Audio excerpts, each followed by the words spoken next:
Hey guys, welcome back to Hunter BBQ live stream.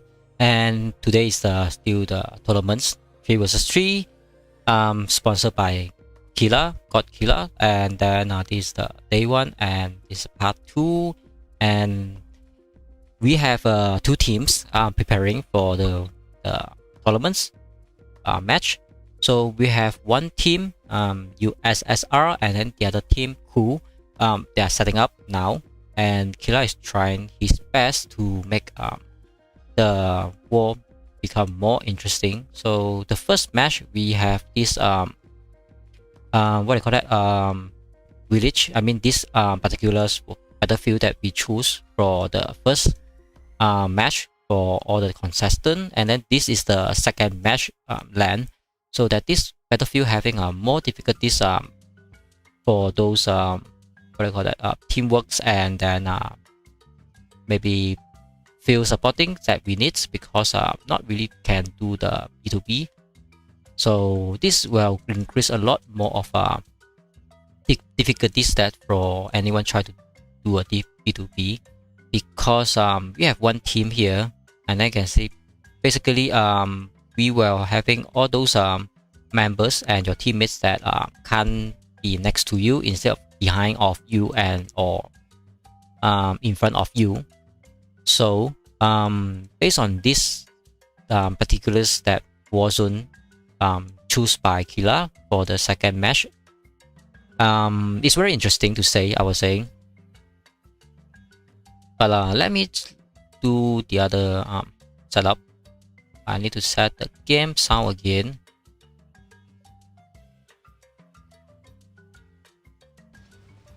Alright, now the game sound is get back to the stream. And yeah, welcome Killah, and then also congratulations to your teams that win, the Team Demons. And oh sorry, your team is not Team Demons, your team is the End Boss. Yeah, congratulations, and hopefully that we can meet later on in the tournaments. So team I need to look at them. Team USSR and then Team Cool, both of them is preparing, doing their things. So let's do a little bit intro about both teams. So we have Team Cool here. We have a Snacker, one of the officer of the XYT R4. Currently his power is on 51.7 billion. And we have Team Cool members, Tommy X, and his power is currently on 49.9 million power. And then we have Kenny Cool, member of XYT, 50.2 million. So we have 3 of them from Team Cool. Okay, so the other side we have Team USSR. So let me have a check just to make sure that I have their name correctly. Okay, USSR, we have 3 members. So the first one also supposed to be one of our XYT officer, Piton. So he is also one of the best fighter, and currently his power is on 67.4 million power. Other than that, I don't see anyone else from Team USSR. Yeah, that's the situation now.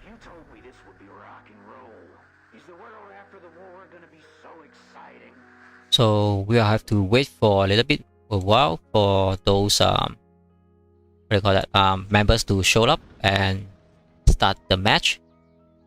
So since my base is somewhere here, and let me try to move my base maybe somewhere here. Yeah, alright, let's move over here.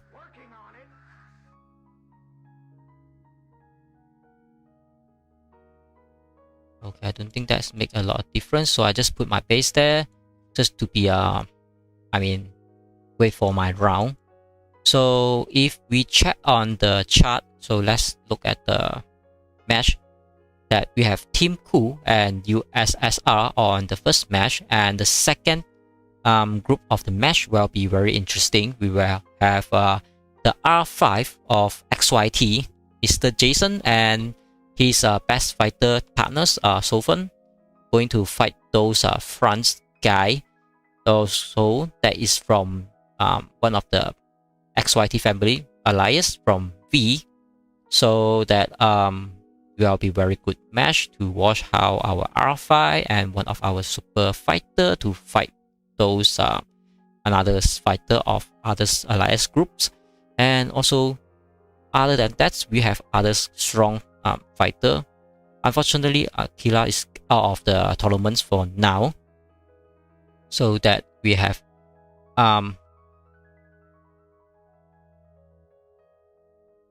I think we have our best 16 team on the tournament now, and so this best 16 team will going to have 8 matches, and so that they will go to the quarter-final. After they going to quarter-finals, the things will getting very interesting. That because quarter-finals, then we will have semi-final, and so that we will have our final. And just cheer for your best team, the favorite teams that of you, thinking they might have a best chance to win by now. Maybe you can give a little bit predictions that which team you think will win on the quarterfinal, and so that we still have the match on semi-final and also final, and just to see whether you predict correctly or not. Just a little, some mini games that try to predict your favorite game, your favorite team that will win or not.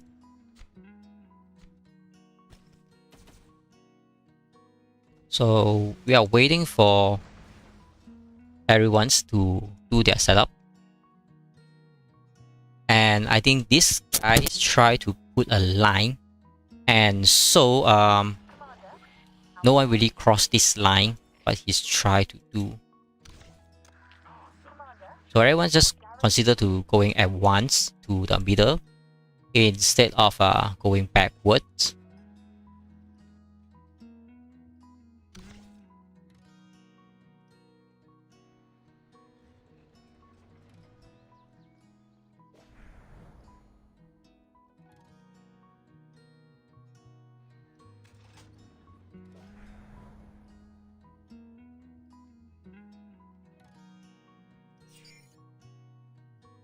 So we are waiting for the team USSR to make sure their teammate is here. So I'm not sure who is their teammate yet. I think they did do some of the adjustment to their team due to some reasons, but as long they are within the 150 million powers and they represent their team, supposed to be okay, because that is still within the rules of this custom events for the 3-on-3.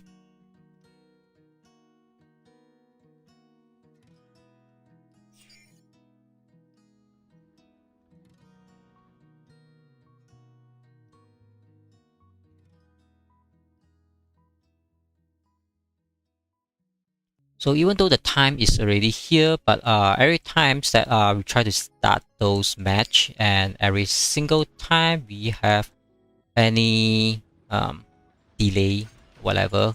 But anyhow, the timer reset 18.12 minutes that will start the match is 4 minutes from now. That means Team USSR is preparing and they are considered to start now. Yep, I think that is what is going to talk about. I'm not sure how and who is on Team USSR, because from what I can see, it's only got one person from USSR, maybe two. Yeah, maybe 1 to 2. But where is this KOT 555 base? If without a base, how did he can really join the war like that? Not really sure. But I think everyone's supposed to understand the situation now, and they should prepare to start. I just feel a little bit very weird that not seeing everyone on their land and preparing. But we have Team Cool. They are prepared very well.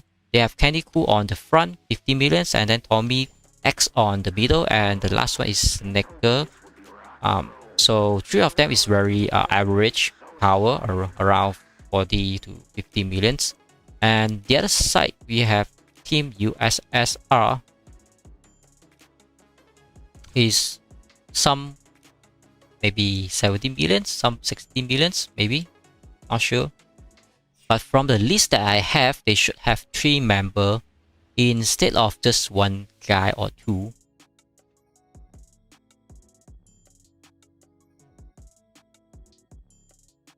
Let's see the other team, so that we are looking at the other team that not even joined the XYT-2 yet. So how did they fight if the clock on the time? So let me find the tag and ask them to join.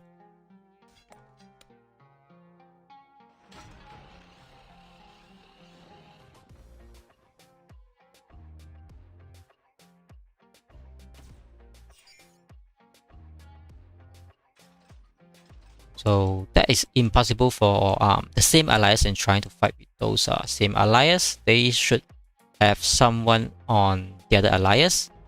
So now this KOT555 is base finally. I mean, this truck driver finally get into the fight zone. I think that is supposed to be okay.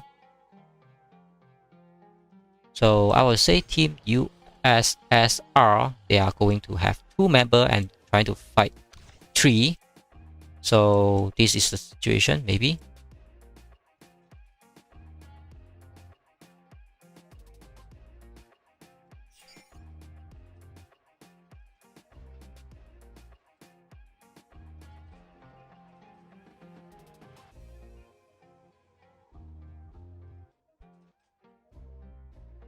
Alright, I need to do a little bit setup just to make sure everything is correctly.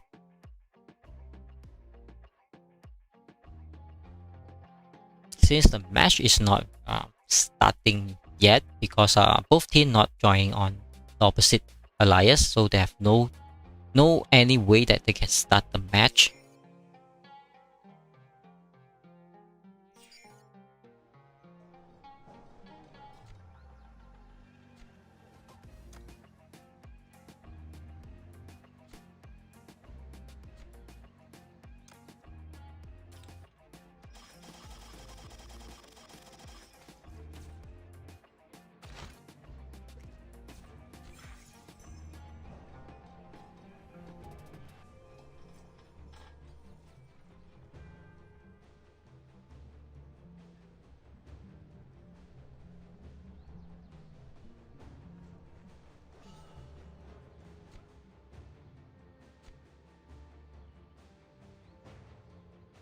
So I'm still doing some of the setup.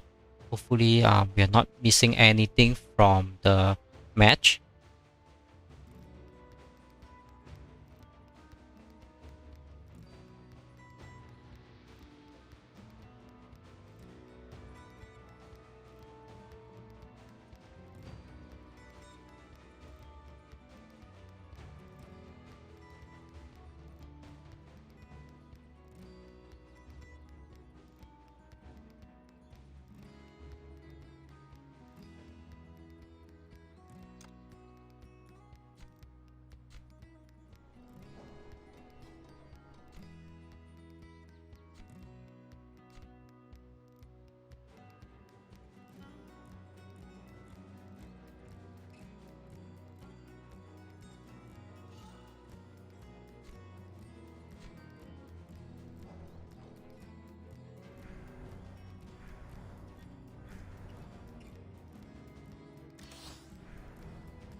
Alright, so I'm getting back to my account and try to preparing.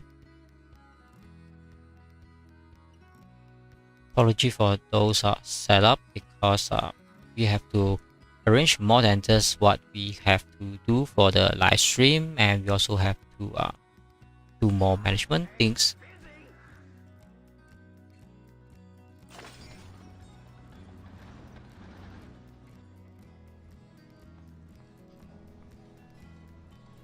Right, so let's use the tag and go to the wall.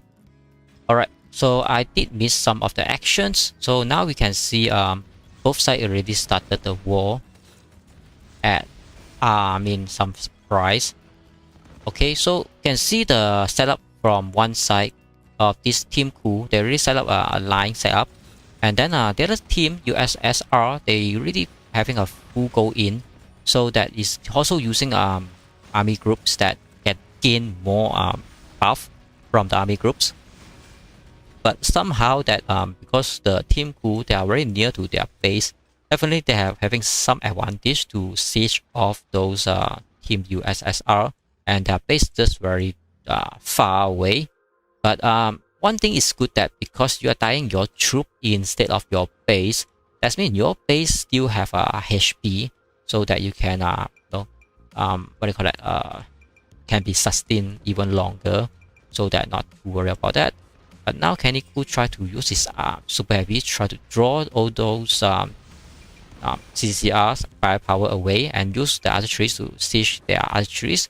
I think this is very good trade-off. But now their archeries also try to form the defense line and somehow kill all those team crew archeries. And even though this one also die unfortunately.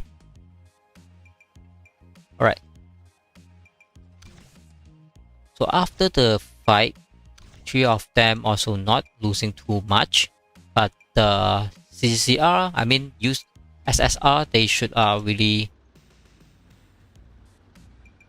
have to do something more than just standing here, because if they can't touch the base, we are consider having this battlefield war instead of B2B. That actually everyone's try to win this tournament is try to siege the enemy's base, so that their base get out of the battlefield and you win the tournament. Otherwise, you're just wasting a lot of your reserve for no reason, because the most strategies that is you want to kill the enemy archeries. After that, you can finally touch their base because the archeries die and without the defense. But now this Tommy X also try to use this bunker, and hopefully this bunker deals some of the damage and some chaos to those USSR. I'm not sure what USSR try to do, because 2 of them try to stand over here, not doing anything at all. And their base still there, not moving anything at all. Right, so that's the situation for now. So I don't think both sides have any chance to touch their opponent's base anytime by now. I think they should fight another 50 minutes before they decide to move a little bit more about their base and try to do those B2B. If they not doing the B2B anytime now, so we might have a longer fight, longer war to watch and see what they try to do. But both sides not trying crazily aggressive at this point of time.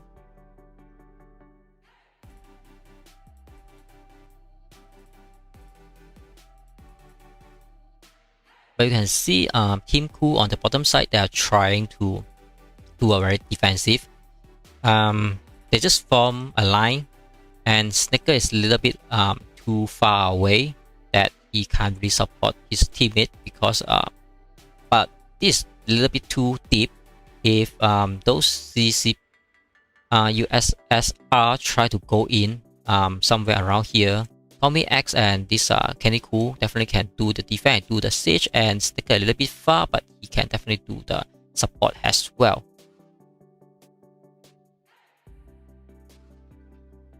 Alright, so I need to do things again. Alright, so of requests, we have some management things need to do, so I just do it very quickly.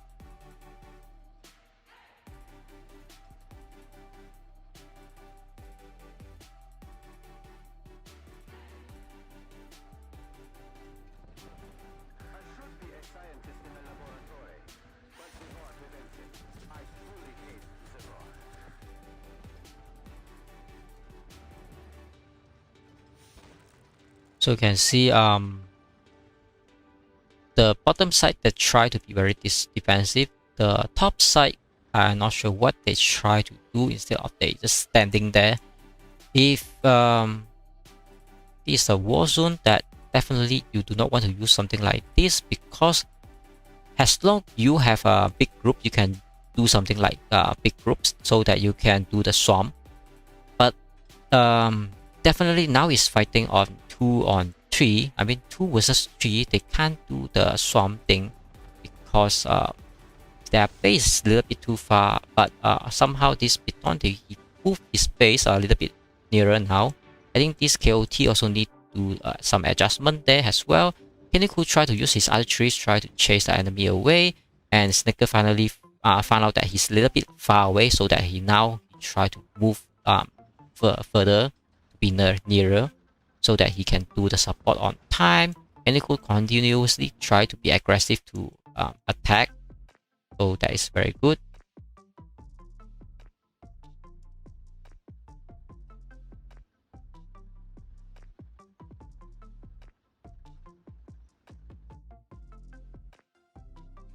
So I don't see any very exciting things to do, but good that this bottom team, they try to be aggressive. I think if they somehow clear those enemy troops or their army, so they can try to do something to kill this Piton, because he's just a little bit too far away from his teammate. So if they 3 of them now go all in to kill all those SSR team, their army, then they can instantly go and kill this Piton base, because it's supposed to be an empty base. Even though you try to train back, it will be very weak defense, and this teammate is just too far away that can do anything to protect him. So if 3 of them try to do it now, it's good, but somehow this USSR try to retreat. If they retreat, then it will be a little bit tricky, because what you want to do is reduce their defensive and try to siege their base down. But now you can't do that because they're going out already. So I think, yeah, he tried to use airlift to go here. I think that also count as 1 airlift, because you only have 2 airlift on the wall. So once you use it, that is considered use it. But you also use this opportunity to siege this empty base, and this KOT try to go back and defend his base. So this is considered a snipe. I think is very good, but if KOT get back to defend, then you'll definitely get 1 of your airlift wasted. Maybe not, but you are definitely going to be a 1-on-1. But you are just a 50 million power. The other guy is 63.5 million. So if you go 1-on-1 to him, you might not get the advantage unless your teammate decide to do that. So his 2 teammate is a little bit not sure what to do. Now become 2-1, and then the other guy become 1-1, and this KOT is just having so much fun, because the enemy just get to next to you like a free kill. You can see this Tommy X, he have no defense, and he just suddenly go next to your enemy and let your enemy to siege you down. That unfortunately is not the case that you really want to do and waste 1 airlift, because the airlift you can use once your base is down, but now he definitely use that. So I don't think this is a wise choice, because he should fly somewhere down here, set up his base, and kill those KOT troops that are retreating just now. Then instead of letting this KOT have his whole troops and whole squad get back to his base, and now the situation turn and he can continuously to B2B you, because you come next to him. And these 2 teammates that have no idea, Snaker try to move to help or something, but this Piton definitely not allowing him to do that, and this Canico definitely stuck there, can't do anything at all. And this Tommy X continuously getting pressure from this KOT. I think he's getting very, very worse if he not getting any assists, or he can't get out of there. But if you use 1 more airlift, then he will be having 2 airlift use, and then he can't use that anymore. So his base down, then he will be go out, and then yeah, done for this match. And Snaker, he tried to move, but Piton is trying to defend and block him to move, but Piton's super heavy also having some problems. Hediku finally move and try to support his teammate, so that but Piton somehow is delaying both of them, not going to let them to pass, even though his super heavy is down, but his base and all his defense is still strong on putting some defense line, not to let those come to help this Tommy X on the top side here. And Tommy X still having very low on his squad. He can't do anything too much, and he getting some of the mistake, and his archery got sieged by the base defense. So definitely there is become 1-on-1 here. It become like 1 versus 1.5, something like that. And Snicker almost set up his base, and Biton should do something. No, he can't block that, so that Snicker can maybe do another 1-to-1. But his base is about 43 million power, and this guy Biton is about 62.7 million power. Definitely is not good. But Kaneko also seeing Snicker having a success, so he might go somewhere here. But no, he also need to go a big round on the other side just to make sure Snicker is getting his support. But Tony X, he tried to recruit back all his troops to be stable defense. And KOT, he just play very aggressive. He have one tank hunter on the outside, and then super heavy try to siege, and they have archery try to kill. And Tommy X try to defend as much as he can, but not really do a lot, because you should have to kill those super heavy and kill the enemy archeries as well. But I don't see this KOT can kill Tommy X fast enough. But we just compare of both of their base HP, already knowing Tommy X having about 30% or 40% down already of his base HP, and then 1 airlift use. And then KOT is still brand new base that about 5% done maybe, so that is not to worry. If KOT can kill this Tommy X archery, she definitely can do the siege, not so worried anything. But killing the Tommy X super heavy also give him a benefit of not having enemy try to siege you anytime at all. So that Snicker and Kaneko really try to move all the way to assist Tommy X, but this Biton did his best to block those enemy try to move at once. Now you can see he try to do all out just to make sure that the enemy can't move any further. So if from this side that we're having this bunker might be a very key factor that blocking you to deploy your base, but this bunker also can be activated and make more Raven coming out to the field and then block you even more and deal more damage to you.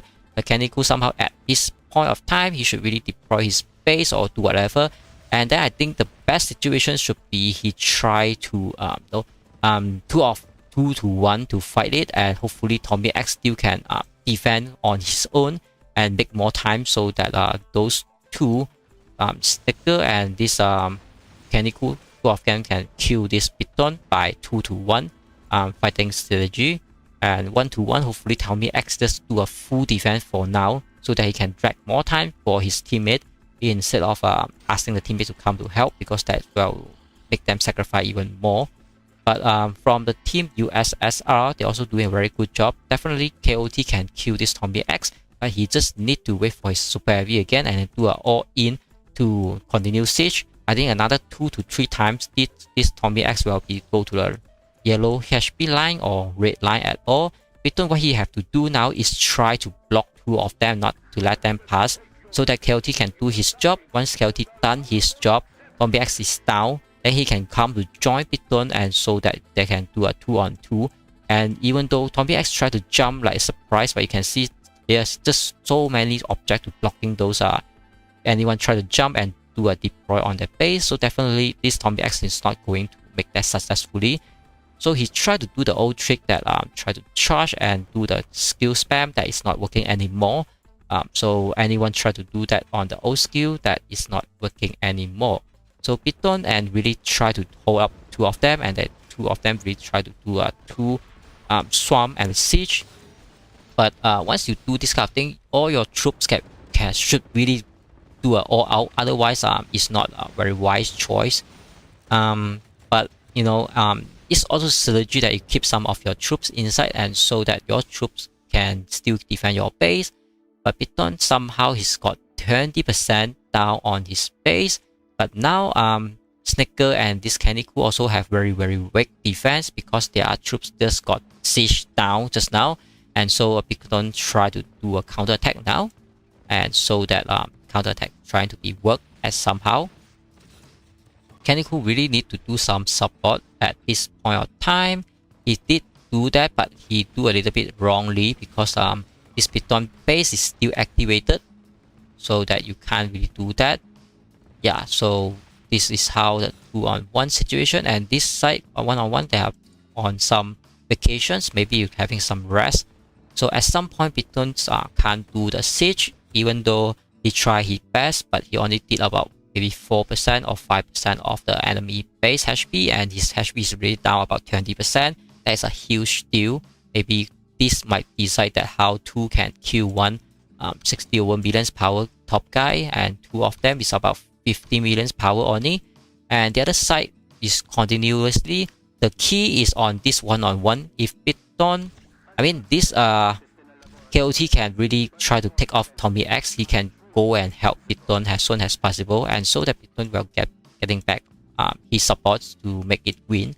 Otherwise, KOT getting some delay and slow down, then Python might continuously getting sieged by those 2 guys and then lower them even more, because now already lowered more than 20%. If he lowered more HP, they put them into a danger.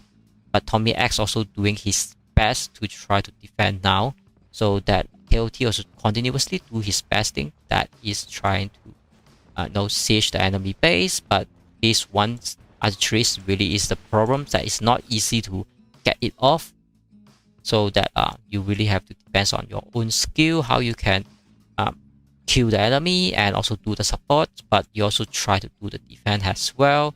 But we can see this tank hunter is not doing anything too much on that, because the enemy having archery that is just putting 2 away, very hard to reach. But if your super heavy inside your base basically can kill the enemy super heavy, maybe he try to achieve that, not to let the enemy super heavy come near to him. But this side become a little bit quiet, and so we have a 1-on-1 on the action. Tommy X really did some very good push. He really go about all in, because he only got 3 troops by now. But as somehow he really killed this KOT archery groups, that is very big achievement, and so that he can continuously to kill the enemy base. But somehow his super heavies got sieged down, and so that he can't do the siege anywhere about 5 minutes or 4 minutes, so that he have to train back his super heavy, and so that we come back to this 2-on-1 situation that is very quiet. 3 of them try to maybe wash on those 1-on-1 and prepare some popcorn, and so that not anything happening. And so KOT also having his base very strong defense, because the opposite side is that he only down about 5%, but the other side really down more than 30%, and now he continue to put more pressure and put more siege, just to bring down even more down on the enemy side. So Python finally tried to do something. He put out some of his archery, but KOT also tried to retreat a little bit more, because his archery is not strong for now to do the siege. So these 2 Team Cool guys should really do something that are going to save Tommy X, but I don't think they can do anything now, and they can't even kill this Python for now, so they really have to work it out and do something better.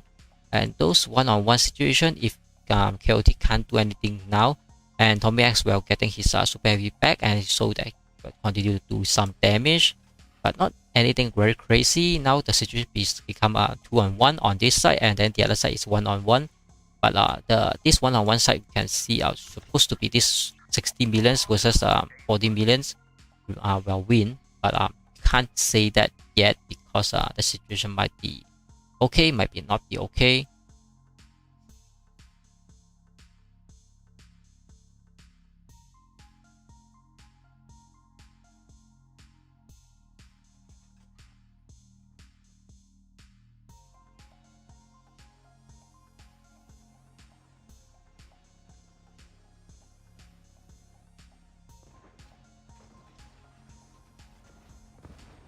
So we start to see Kenny Ku try to do something, even though it's just a small one, but at least they try to put more pressure to Python. If this Python continuously taking those damage, you can see that somehow they achieve another 4 to 5%. If continuously do this kind of progress, Pitun definitely will go down, even though he can kill some of the enemy troops. But this tournament is all about how you keep your base alive and how you kill the enemy base. So killing their troops maybe achieve something, but it's not the main goal that you want to do. But you can see Pitun is having very pressure and heavy pressure because he are doing 1-on-2 at this moment, and this KOT is one extra time that he try to delay. The more danger he put to his teammate that Pitun is having so much pressure. And Snicker and Keniku, they are not on 5 groups because they are based on the power requirement. They're on 3, 3 something like that. But you can see anyway they try to continue to put some pressure to Pitun base. He's getting more damage and more damage, and his base will go down. If they just repeat this process about another 6 to 5 times, then definitely Pitun will go down. So KOT and this Tommy X really become a very factor, I would say. So let me try to do something. Send my truck in. Alright.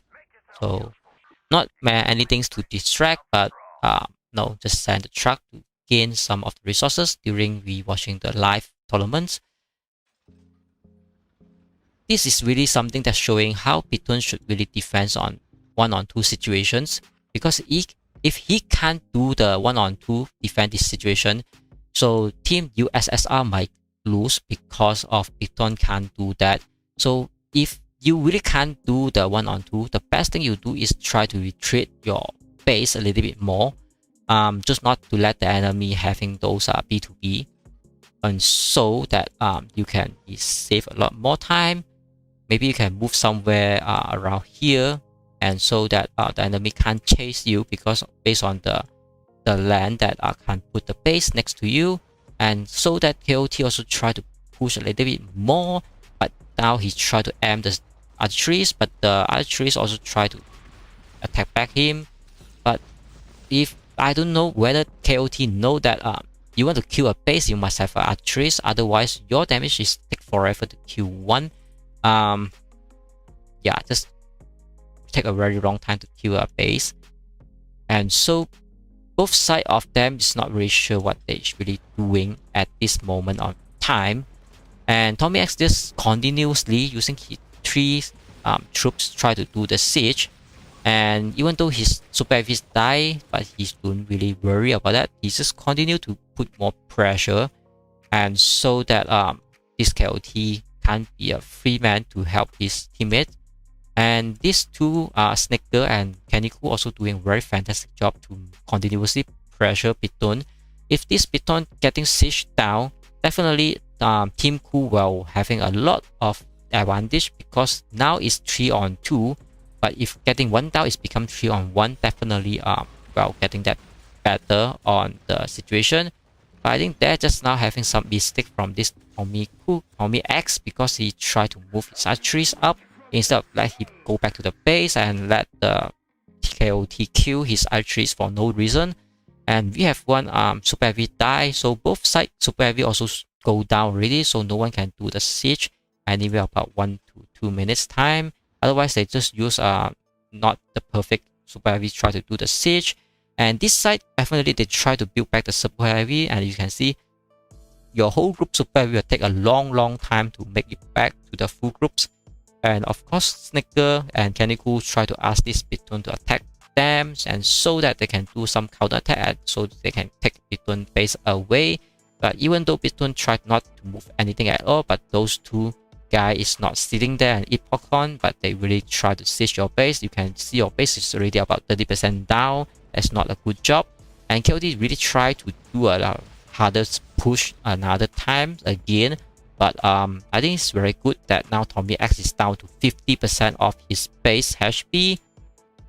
So he's not a good ship by now.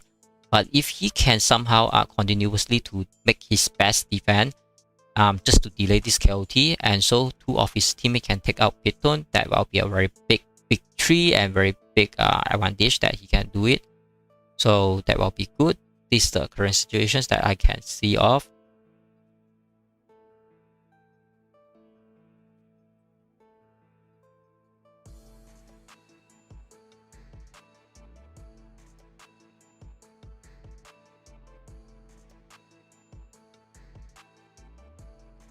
So nothing much very crazy. It's definitely something very traditional about how you should do the siege instead of some crazy idea about how you kill. So now Kaneko try to move, and hopefully Snicker is getting a very what I call that preparing. Now you can see they do the siege, and they don't do the counter attack. So they try to take down his archery, but his base is definitely taking a lot of damage, and that is about another 5% down. So if both of the cool team try to do this another 5 to 6 times, definitely Bitons can take that. Now his base become a yellow line. It's a warning that his base getting very serious damage.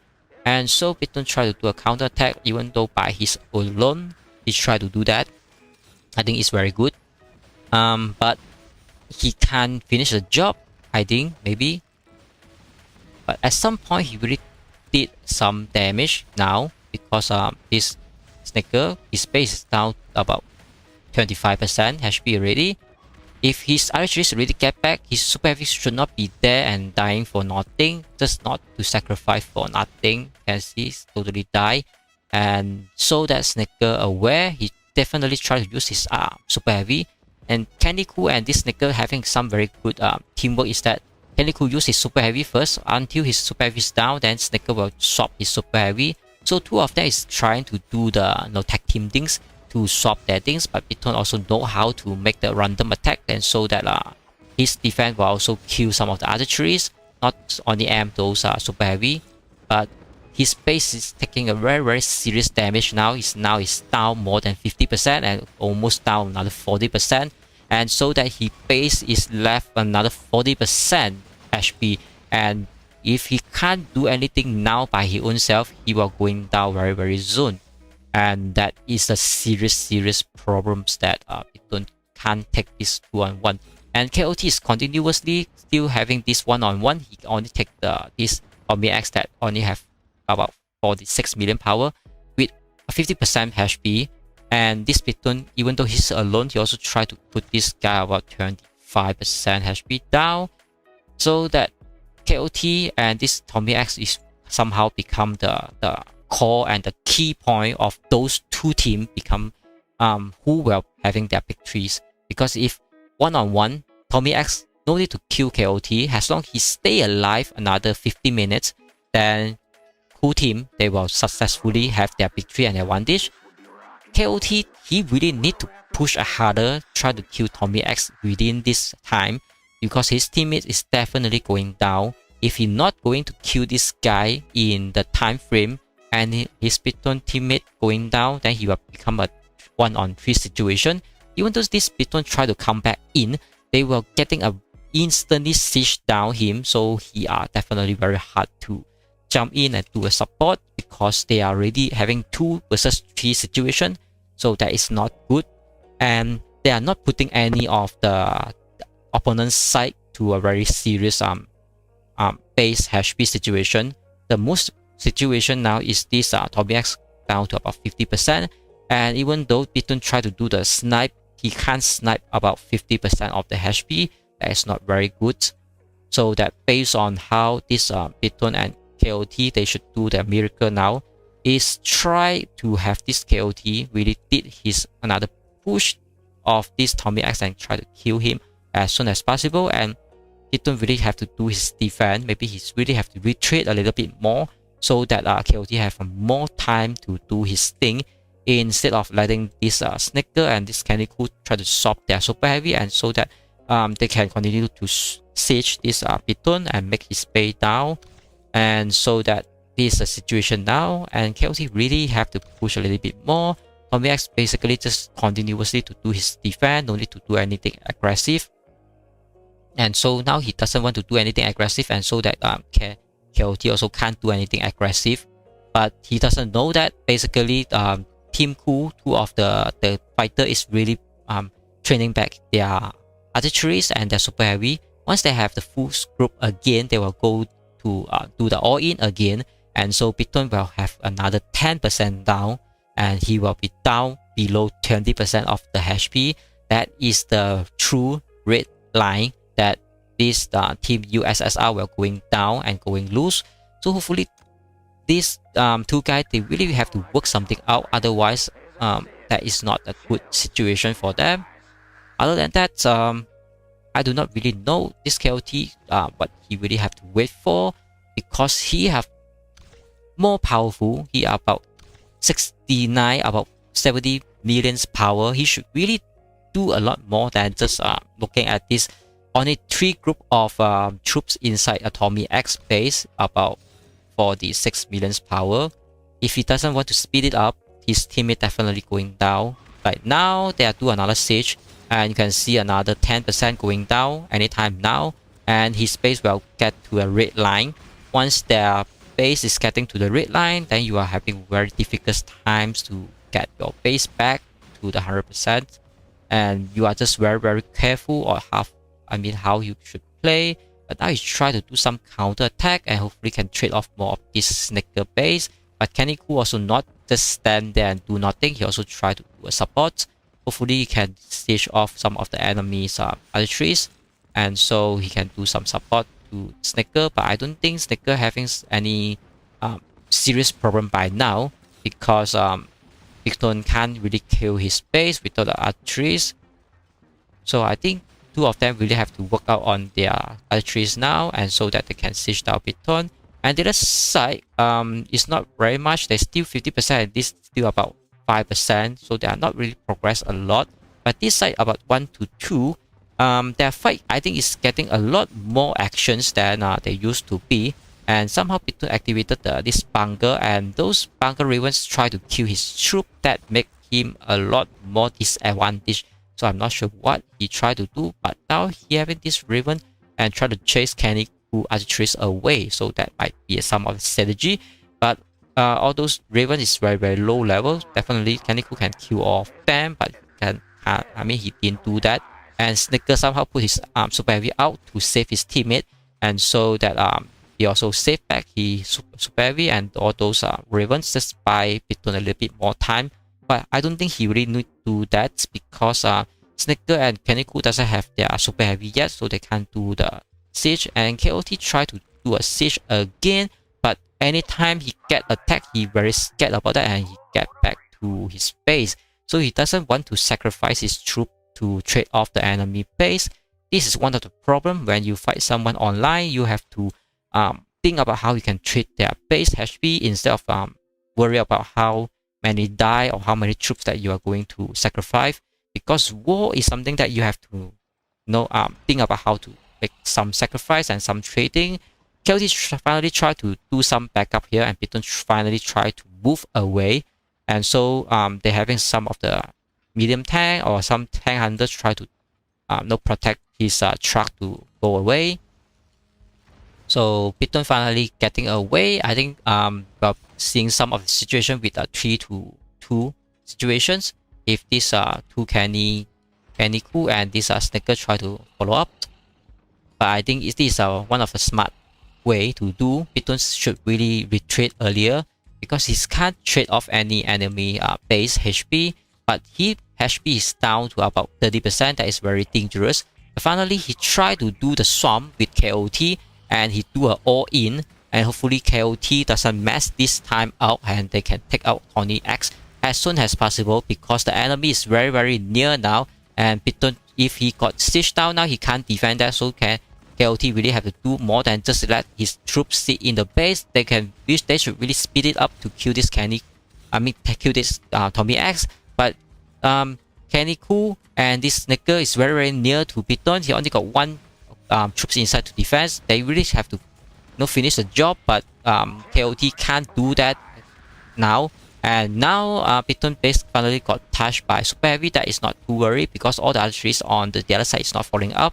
Snicker try to set up his base, not setting up, and this super heavy getting died for nothing. And Tony X, they finally get the Tony X down because of Picton finally do the siege, not the KOT. I'm not sure why he can't do that, but finally he get this Tommy X out already. So that Tommy X is down to only 1 airlift, and he are out 1 time. So that Kenny Koo and Snicker, they are trying to do that setup to kill this Picton, but this distance is a little bit too far, and Picton Bitun aware that, so he tried to do a further retreat. That is very smart. I would say this a very big turnaround, that if he can stay behind KOT, he can really ask KOT to defend him, but Bitun can do even more because he know how to siege the enemy base down, and KOT not really do that, but at least his base is strong enough with almost 70 million power, and so that he can use his base to become some decoy and some defensive shield to defend him. And he did use his super heavy try to cowl up this bunker for his teammate Bitun. I think that's very good. Snaker try to activate more ravens. That is one of the skill that you activate more things and try to deal more damage to the enemy, and so that to make that you have some advantage. So I have another I should have put my truck here, so let's retreat my truck so that they can set up their base based on whatever area that they have. So I should put my truck somewhere here, and let's get back to the fighting zone. So I think this move is really a big turnaround. Bitun able to turn away from almost losing from 2 to 1. Somehow he walked all the way here and killed this Tommy X, help his teammate KOT out of this situation of one-on-one. And then he also can able to make his base away from the danger. If this KOT can somehow make his base to this side, then will be perfect. Not too far on the left, little bit on the middle side, because you do not want anyone to try to jump behind you or jump on the side to kill Bitun base. But you also do not want to let this big gap to open, and so that they can try to aim Bitun. But now you try to move 1 or 2 grid here on little bit left, and so that you can block anyone try to be very near to Bitun and have to pass through you, so that you use your base to become a very big blockage, and you're also not opening the other side, the right side for the enemy try to deploy their base there. So that you should know how to use your fat big base to block those available grid, so that the enemy can deploy their base somewhere downstairs. Right. So I have another 2 truck going back to my base. Tommy X is not any time coming back, and Kenny Cool and this Snaker, they try to recruit back their troops. That's why they are very concerned now. So at this point of time, I can send my truck to collect some of the resources, because 2 of them, 5 of them is not going to fight anytime soon now. They need a little bit more time to train back their troops. And I think if the best they're having some kind of discussion, they should really talk about strategy, how they can do the things. He don't really know how to fight, even though he have a disadvantage just now, and somehow he turned around and he puts his troops on some formations that having some defensive, even though his super heavy is on the behind. If enemy try to attack one of his archeries, but you can see his best archery is back definitely on the very outside. So if the enemy try to trade off, basically this archery will do a counter attack, so you're not too worried about it. And like a trap that you might go to kill him. And he have backup archeries just to see if any things can, like a medium tank or light tank try to come over to hit anything. His super heavy definitely is there, but he have 2 archeries, so he can kill you instantly. And of course, this KOT need to do a little bit more than just sitting there. If he can move his base and try to kill this Kenny Cool, because Snaker is a little bit too far away, that basically they can do a swamp to Kenny Cool. But they also not to let enemy try to open any area that can jump in and kill their empty base. That's very important. And so that one team should really do something. But I will say USSR, they should really do the swamp now, since Kenny Cool is alone, I will say. And this Snaker is a little bit too far away that he can't really do the backup. Even though he tried to do the backup, and he will do some siege and he will do some trading as well. Because now this Snaker aware, he tried to move his base, supposed to be moved somewhere here. If you move somewhere here, then you can blockage anyone try to move around this side. But now KOT try to block him. But one tank hunter should not be enough to stop, because enemy having a full team here. And Kenny could also do a very good job to do some supporting with 1 archeries. But no, Bitun do a very instantly get to the correct position like now, and he blocked the sniper, try to deploy his base, but he have a whole squad in going to kill the enemy. That is very good. Even though he's super heavy going down anytime now, but it's worth it because you block the enemy to deploy and you try to kill the enemy troops now. If Tommy X try to jump in now, is might be the turning point, try to kill those enemy, and no, and not doing that, and so Peter really did a very best thing now to block the enemy, and KOT also tried to come here and block the enemy, try to deploy the base, and now they really can siege the base without a lot of pressure and problem, and Kaneko have no chance, he have no choice, he have to put his troops out here to try to defend, but now his troops also down, so Kaneko base is become an empty base, and Snicker base is become a truck, is even more easier to kill, and he not even try to deploy now. If he's not going to deploy anytime now, then his base is going to die very soon. Tommy X finally coming in back and try to do some support, and Snicker try to deploy his base definitely 100%, so that not losing too many, and this not say the best trade because in the end they doesn't really trade any enemy base at this point of time. They just kill some of the archeries and some of the troops. That's why when they have opportunities, they should not really aim the truck. They should really kill all those archeries on this Snicker because they're just standing there. And definitely your archeries already have some skill charge just now. If you kill those Snicker archeries, or you just put pressure to kill this Kaneko base, then you might do the job. But now they turn around to kill this KOT base, and KOT base have very low defense, and he don't really have to do something now. Just to support his teammate, but he know he also try to do some resting, but at least KOT is able to stabilize now, and he have two archeries try to do a minimum defense, try to push away the enemy, but this Tommy X having a very worse the positions. Finally he tried to move the positions that not going to let the enemy having this B2B. That's very good things that he aware that he are not at the correct pace. So he tried to swap his place, and this Tommy X, he already used 2 lilith. Is if he out of this battlefield already, then he are totally out. He is the first guy supposed to be out, but not sure. Maybe miracle will happen and he will stay until the end. But now you can see this USSR team on the top side here. 2 of them is down more than 50% HP. That is very pressure, and I think 2 of them will be under a lot of pressure fighting 3-2, but at least they also trade one of the Snicker about 40% HP, and this Kaneko about maybe 20% HP, but definitely they siege Tommy X down, so in the end they might become a 2-2 situations. So if 2-2 situation, I might think about USSR having some advantage because they have 5 troops army groups, and the other side just having about 3 army groups. That is not enough to fight, I would say. So 2 teams is try to recruit back all their troops to become a full squad. You can see all of them is try to purchase back and train back their troops instead of moving around. So not any action at this moment, I would say. But anytime after the full troops is getting trained back, then they will start having their actions. And from the match starting until now, we are almost about an hour on this fight, and minus all the waiting waiting time and some technician problem at all, I think they fight about 40 minutes already on this fight. But for this some kind of big fight, I think that is reasonable because when we fighting someone online, definitely we can't rush it. We have to wait for some of the good opportunity. And sometimes it's not because we want to wait, it's sometimes because of our supervis is dead, so we have to train them.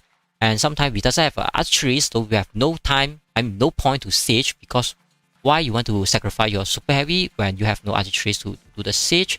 So there's a lot of things that are considered about time consuming. So we want to be rush, but we're also not getting that sometime.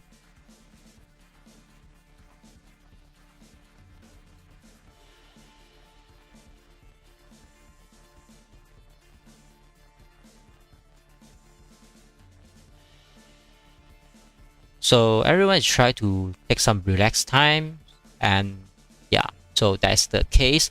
But I think Team Ku on the bottom side here, they really need to work out a little bit more about their setup. About Team USSR, I think their setup also quite good now. But I will say if somehow they can move the base next to this Kenny-Ku, they can start to do the B2B things and take down Kenny-Ku. And so if there is opportunity, they can also take down this Tommy X and this Snicker, but their main target now supposed to be this Kenny-Ku because it's directly in front of them. Second best target supposed to be this Tommy X because he already used 2 airlift already. So if you kill him now, he are totally out of this battlefield, and so that you are 100% become 2-2, and that is a very big deal and very big advantage. But 2 of the USSR also having base down until 50% HP, so they have to be very careful. Otherwise, they just go to B2B and let the enemy kill your base instead of you try to kill your enemy base. That will be very worst case scenario. And Snicker also try to play around with some archery, so you're not getting some free kill. You should really know what you're trying to do and try to achieve.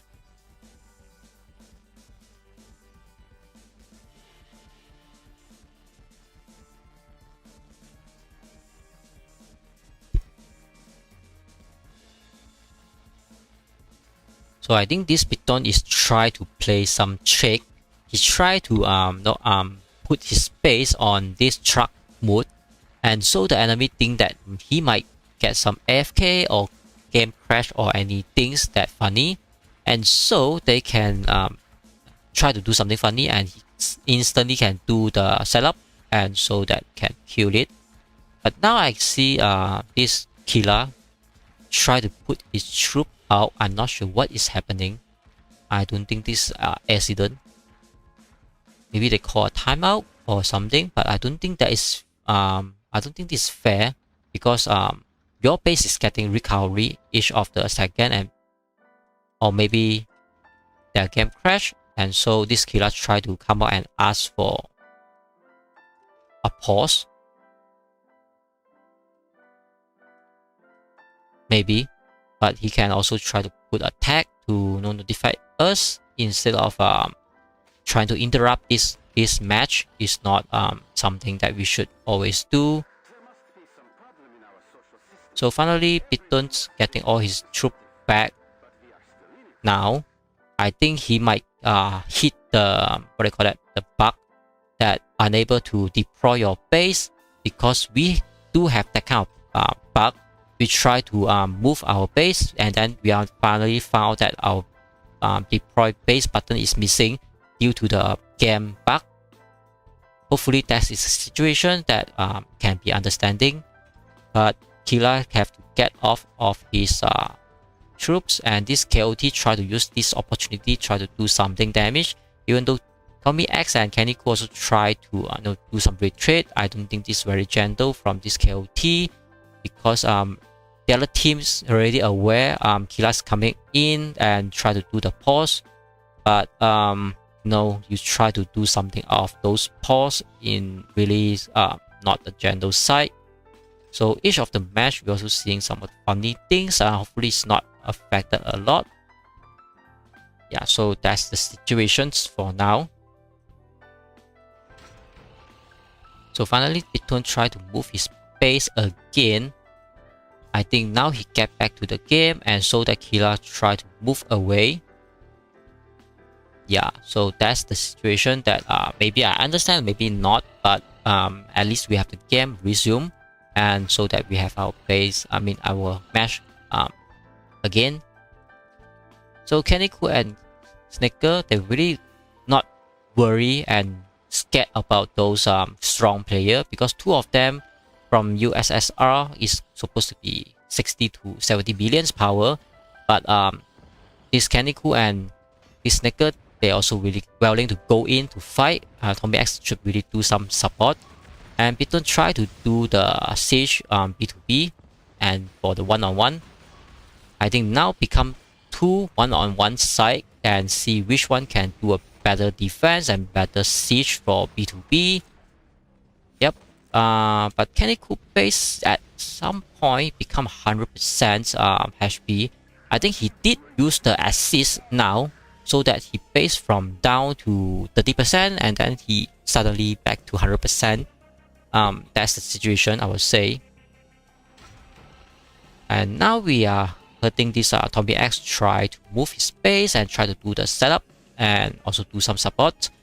I'm not sure who's the best target for this Team Ku to siege down, but definitely they need to use 3 of those teammates and try to do one big swarm to take down one guy. I think maybe the best try to do 3 of them to take down this KOT, and so at least you take down one enemy. But if you do that, this Piton is not going to sit there and eat his popcorn.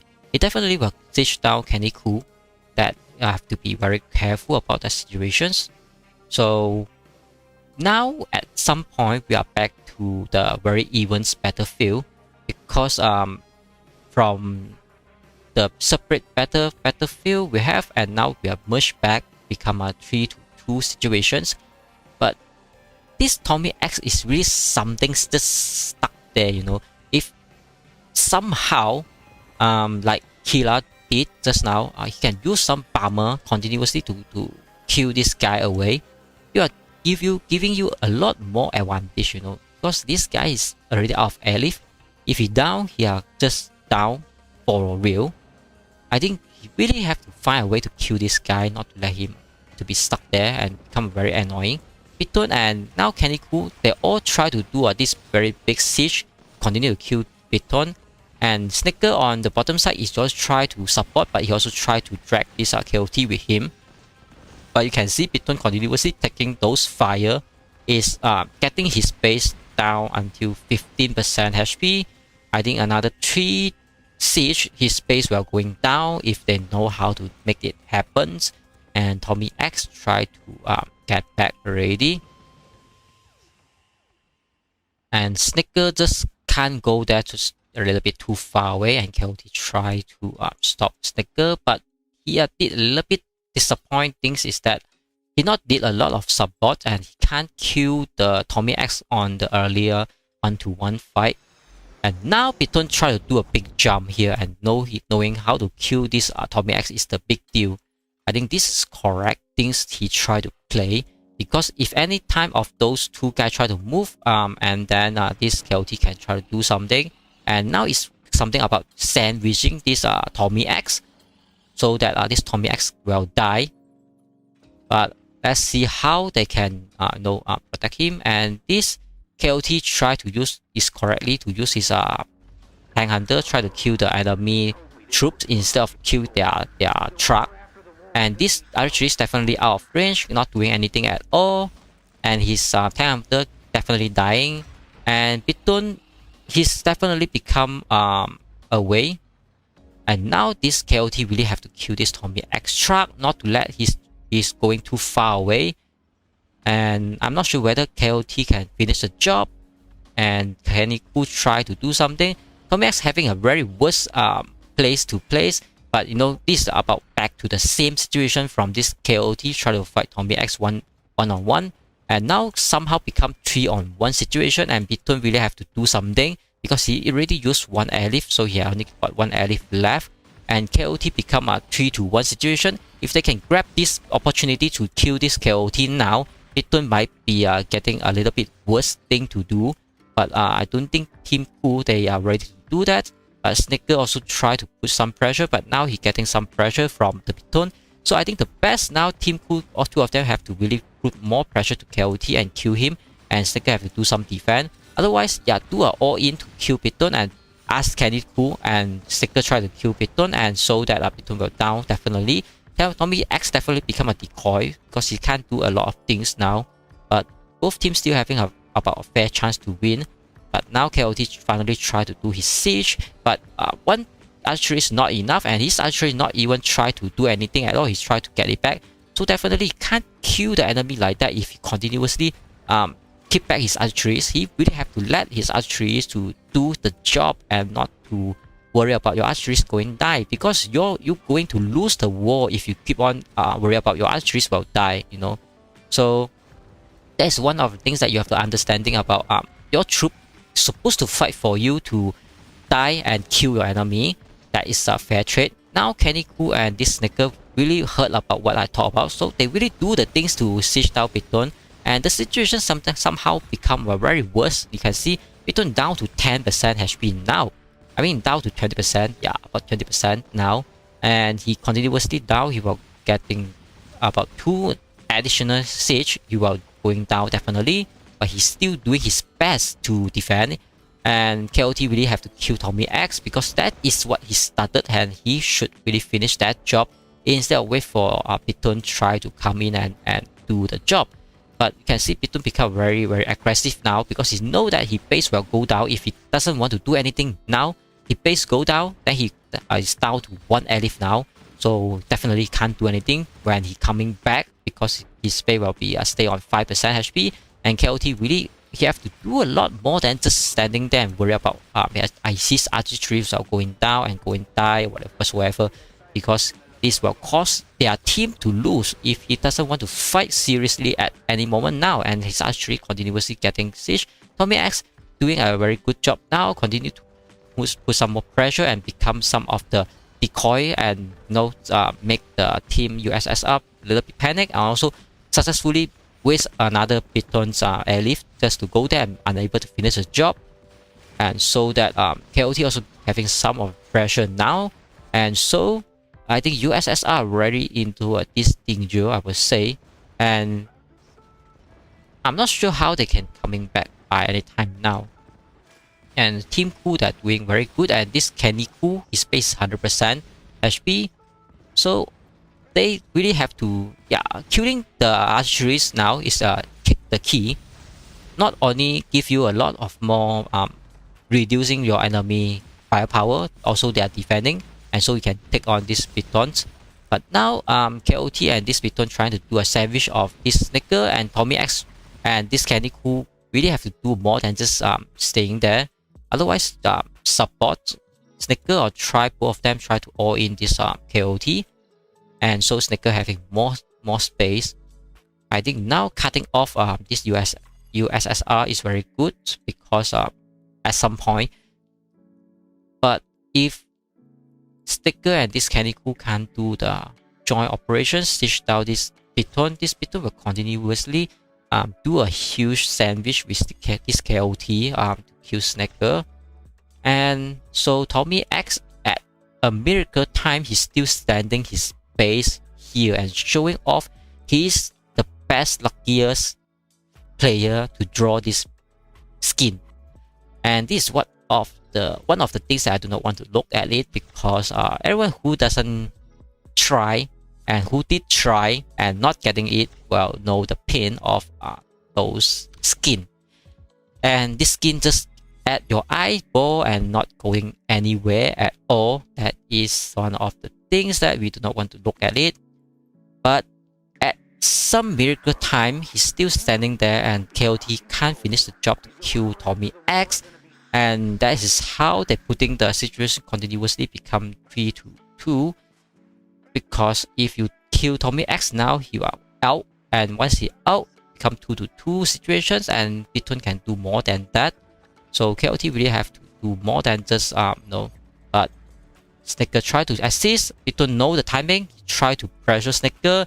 Kenny Koo try to do a little bit assist as well. But you can see KOT not going to finish the job. He tried to swap his archeries, even though archeries going to die. That he should really finish off the job, but he can't. Tommy X still standing there very strong, and Piton can't do the thing, and he also have some of the troops die. And so Snicker and this Kenny Koo, both of them finally do a final siege. And I think this time Piton really well going down, but 2 of the archeries not doing the job now. That's the very big difference.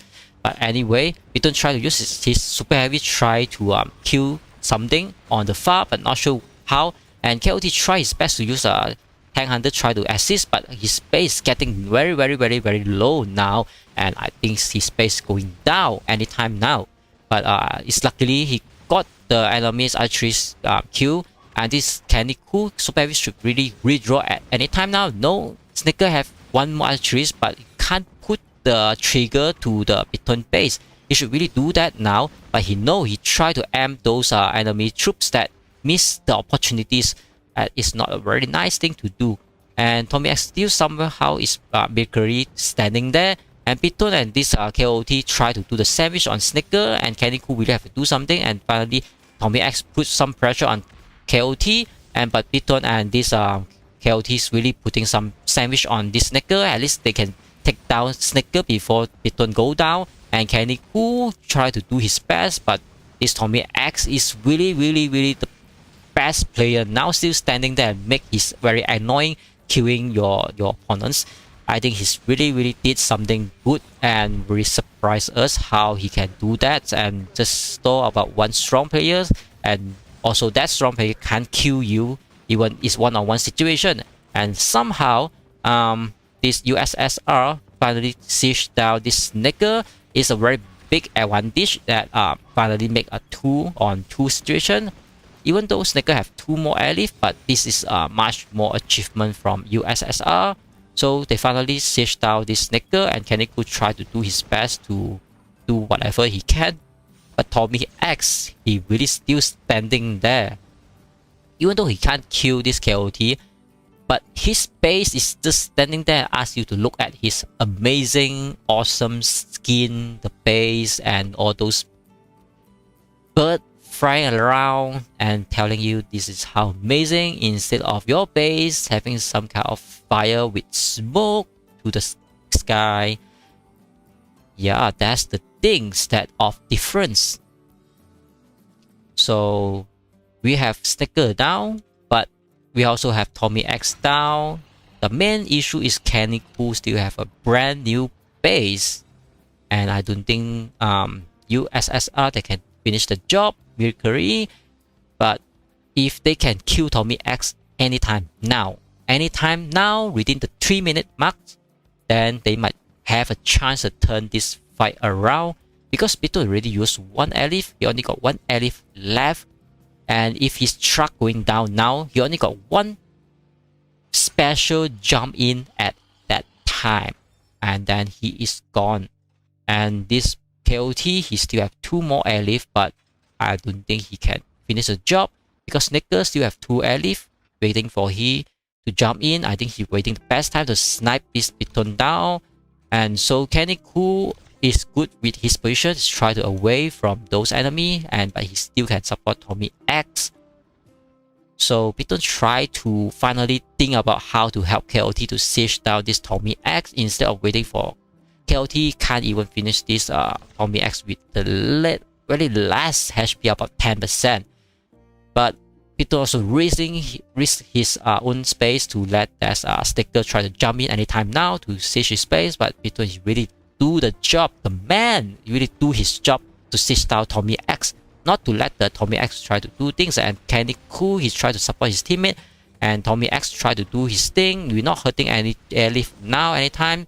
So Tommy X finally go down. He is out. So we are back to 2-2 situations. Hopefully Tommy X is not going out anytime now. Yeah, just fully use his archeries to trade whatever the enemy can. Not going to anywhere. Try to siege. Continue to siege. And even though Kenny Cool try to siege, that is very good to do. Yep. Yeah. Yes. So just trade as long as you can, because your troop is the only thing can stand on this battlefield, instead of you press the relocation. So finally Snicker try to come in, and he do the big siege. Hopefully he can do the one-on-one and kill this Biton before he can do any defense, and hopefully not to let Biton have a counter attack to kill his truck instead, because his truck is very important. But Biton go for his archeries and kill his archeries, and Kenny Cool on the top, he try to store this KOT, and somehow Snicker truck is running away, and so he is getting a very dangerous situation, and Biton still standing there, is not dying, and Kenny Cool can't do anything at all. And Snicker definitely is dead. If they do the siege now, they should really do the siege now, not going to wait any more time, because KOT is supposed to be fine. Just let your Super Witch chase this Snicker from the top to the bottom, not to let him do anything at all, and defend your base is correct. I think KOT, and then this Piton should really do a defensive line on this Candy Cool just in front of him, so that he can't put anything out, and so that you can kill this Candy Cool. But killing this sticker is very big achievement, because he only down 1 elif. If you siege him down now, he will down to 1 elif, and he only can jump in after he have 2 troops. And so at this time of moment, about 5 minutes, Team USSR, they can do a 2-to-1 battlefield. This is a very big deal. They might turn the table around, but Candy Cool is not an easy target because he still have a brand new base. So Candy Cool really have to do something now just to save his teammate instead of let his teammate die. Somehow he's going to block the line, but this Super Heavy is still running away. He should really kill these other trees now, because Candy Cool, this is the, and see that Snicker truck getting down. So now it's become a situation of 2-to-1, and Snicker can jump in or again, but the problem is that he doesn't have troops. He need about 5 minutes sitting outside just to train back his troop, because his troop won't getting back anytime soon. But Candy Cool really kills half of the Piton's archeries, the second strongest troop groups, and then the strongest group also become half. I think KOT really have to do more than just sitting all his troops inside the base, because he always have a full troops that sitting in the base, not doing anything at all. So I don't know how, but Piton at somehow he really do a lot of things. He moving around to kill Colony X, moving around again, kill some Snicker, and KOT just stay there, sit there, and like watching with a popcorn and say that, yes bro, I try to help you, but I don't know how. And somehow the enemy down to 1, and I'm not sure what I can do to bring this Candy Cool down. But Piton, you are the man. You still have I think he still have 1 elif, yes, because his space doesn't get down. He just elif somewhere behind, and then he not getting sieged down. He's just move around here, and he got Snicker move. Alright, so Piton, you still have 1 more elif. KOT have 2 more elif, but Candy Cool still have 2 more elif, and then the Snicker have 1 more elif. So that's the updates, and that's the situation. So you can see now Piton's and really lead about KOT, how and what he should do, and try to siege this Candy Cool base, even though the archeries try to having some damage, but Piton really know how to siege. You can see your archery definitely is going down because of the red line. You are worried about that, but you know, you're starting to trade off about 20%, 25%, 30% of the enemy's HP. That is what you should always do. And you see Piton also train back all his defense, so his base is not easy target. If Snicker try to jump in anytime now, he can still do the defense. So KOT really have to do a follow-up job to make sure this Candy Cool getting a lot of more pressure before this Piton try to recover his defense, and not to let that Snicker come to stick in and snipe his base. But at least Snicker is only left 1 elif. Piton still have 1 elif. So I think USSR, as somehow because of Tommy X is out of the battlefield, and give them a lot of more advantage and more on the winning chances. I would say USSR winning chances is about 60 to 65% now, and Team Cool, they are having about 40 to 35% win rate, because they can't finish the job earlier.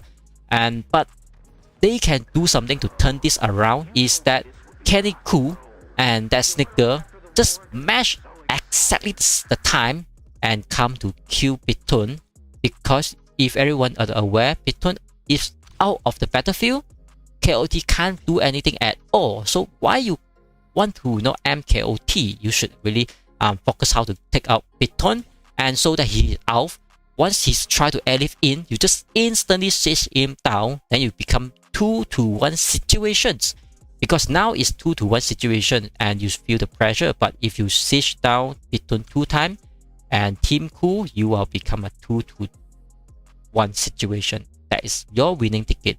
And how you turn that around, how you make that possible, is the golden time, that how you match Candy Cool and the Snicker to jump in exactly the golden moments and kill Piton base. That is what you really need to do. After Piton is out, then KOT he can't do anything at all on his own, because we already see how he fight Tommy X alone one-on-one. He just can't siege that down, even though that is like a 40 to 50 million power, and Kenny-Ku definitely is 50 million power, so you no need to worry about that. And so Snicker and Kenny-Ku, you should really work out your plan to kill Piton, and then Snicker have to hide somewhere, not to let this KOT to catch him. Yes, that's the Oni very concerned. And on the CCCR side, they really have to find a way to protect Piton, not to let the Snicker to snipe him. And so this KOT should really move his base a little bit near to this Kenny-Ku. So two of them should really do a one-on-one something, and Piton can just put one troops to help or two troops to help KOT, not to use all his troops, because his base is like a golden ticket to this USSR, so he can't risk that, you know. But he also no need to save his super heavy to be inside. He should really put his super heavy outside of the base, because if the enemy try to snipe you, the enemy have to put his base or his airlift somewhere on nearby you. So your super heavy, if on the outside, then you can somehow block the enemy and kill the enemy when they try to come near to you. So you do not need to save your super heavy, because anyone try to aim your super heavy, you can just definitely kill that things, whatever that is. But you can see this war is not about how they use the airlift. I mean, not how they use the Air Force. No one use Air Force at all. So Air Force is one of the things that not everyone try to use.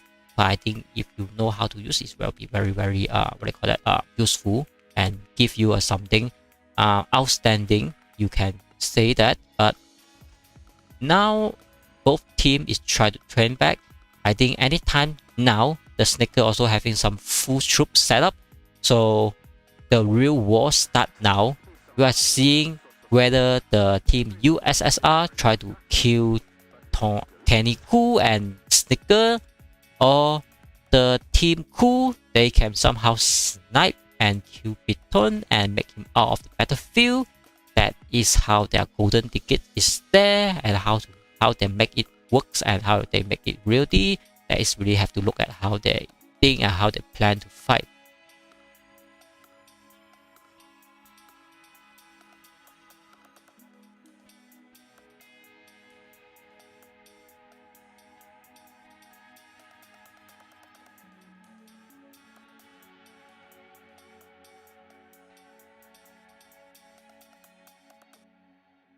So I think three of them is really so you can see Piton is really some kind of a war leadership leading, so that he know what he should do exactly at that moment. And so KOT also try to be the assist. You can see that's lead KOT to the victory. I would say this match the MVP supposed to be Piton, because he did a lot more, but Tommy X, he really just become outstanding, even though his power is not very strong. But at some point, he really stand out, and even though Piton try to snipe him, he also get away. He know what he should do. But now you can see USSR try to siege his Kenny-Ku, and Snicker really become a key point, whether kill those enemy troops or try to kill the base. So this is very important moment. If he not going to come in, now he trump in Snicker, but he's a little bit too far away from Piton base, because he concerned is try to set up the base. And now Piton try to save his base, but Kenny-Ku also down to 50%, and hopefully this Snicker is enough to kill Piton base. Otherwise he will waste another airlift. Piton now is the best timing that he should really kill the Snicker base now. Then Snicker is totally out, and then the golden ticket will just go to USSR. And this is whatever you have to give up, whatever you have to sacrifice, you have to just continue to siege the base no matter what, because the base is your target, is your goal. Just continue to do that. Do not stop, do not change any directions. Just forget about what you are going to die, because that is worth it. Alright, so just one more siege. Just one more siege. I don't think he still can continue to finish the job. Alright, so I think this Snicker also doing a very good things. He used the relocation, but anyway, his trap will go down. I don't think Snicker doing this is the good move. He should move the truck away and then move all his troops to kill Piton base, because what he tried to do is snipe the base. That's why I say Canicool and Snicker, both of them have to do exactly the same time, both of them to try to kill Piton, because one guy is not enough at all. But now the things is already decided, and the golden tickets definitely is for the USSR and Piton. Once again, he did the things and he win the things. And who is this guy trying to jump in middle of the wall? So this is the Canicool. He from this side risk one elif just come here and block those Piton, and then he try to kill Piton base. I think this is a huge play. Is this really something that yes, he get Piton base, but Piton still have one elif and he's waste one elif here. And still, even though the whole Piton and KOT is got him surround, so definitely they can siege down his base now. But Canicool still put his troops out to let those enemies to kill his troop without a reason. So this might be a little bit mistake, but the golden ticket is already decided. So I was just say earlier, congratulations to USSR. They win this round because there's no way that Piton having one elif and then this KOT still have two elif will lose this round. Okay, so I have to ready about my 1 minute marks, because once this Canicool get out, he still have one elif to come back, and then we need to count about 1 minute just to make sure that he get back within 1 minute. But somehow Canicool got his base defended, so that is very good. But comparing to this 65 million guy and then this 50 million guy, two of them also yellow. This one is about 50% HP, this guy about 40% HP, and KOT still have 2 elif, and Canicool already used 1 elif and he only got 1 elif left, and Piton still have 1 elif. So I would say USSR definitely having 95.95% going to win this round, because Canicool can't do that alone. But what is the purpose is try to move his base, so he finally decided to go all in to do a B2B to this KOT, and KOT also try to use his tank hunter, but definitely his tank hunter dying very quickly. So that's the situation now. And if KOT try to move everything, try to kill this truck, now is the best, but he didn't do that. He only very worried about his tank hunters. He's not even have a tank super heavy or whatsoever things, and he missed the chances. I think just now if Piton able to jump in, might kill Canicool. But KOT, I really need to, I'm not sure how to tell him to make improvement, but his battle style really need a lot more improvement than what he should have now. But Piton, he really is the MVP now on this match. Hopefully he give us another surprise that he jump in and kill this Canicool, so that we will truly see this MVP on this round, and how he really did outstanding things to take out Snicker 2 times, and then he also take out Tommy X 2 times, and he also take out Canicool maybe. So let's look at it, and hopefully Piton once again surprise us with his outstanding fighting skill.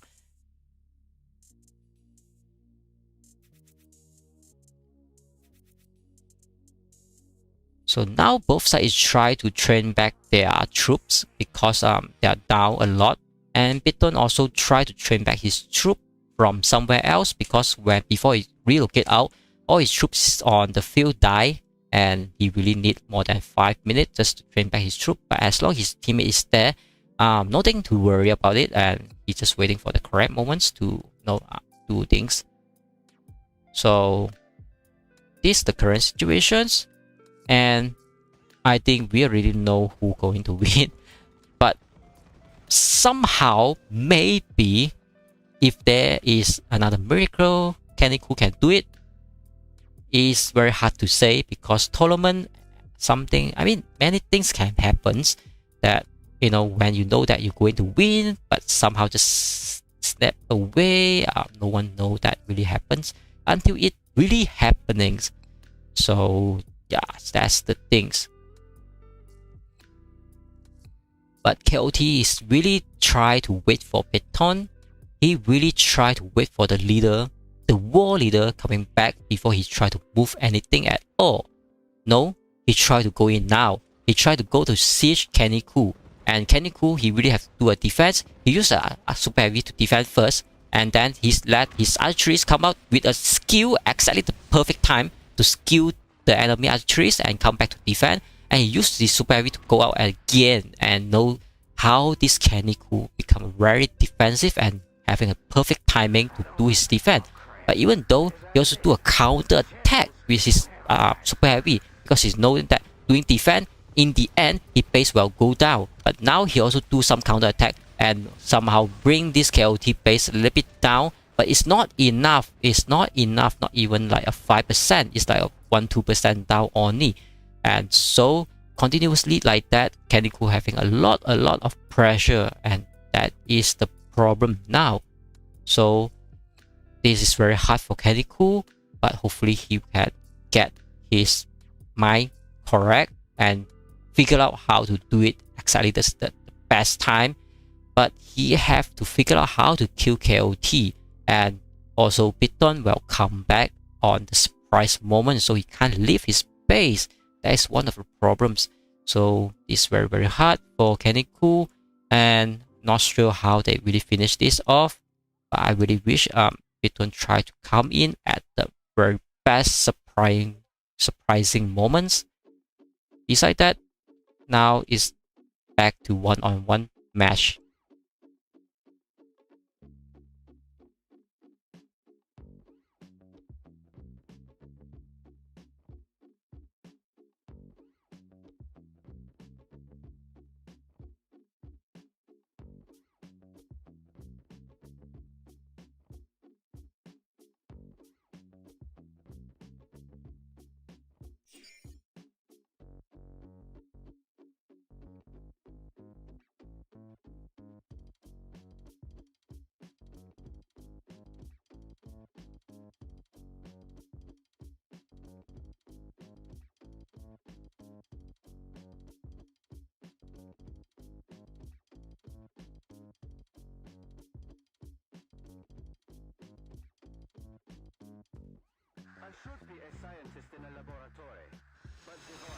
Alright, so Piton finally getting back to the wall, and we have a dead match about 5 minutes, so let's do the timer.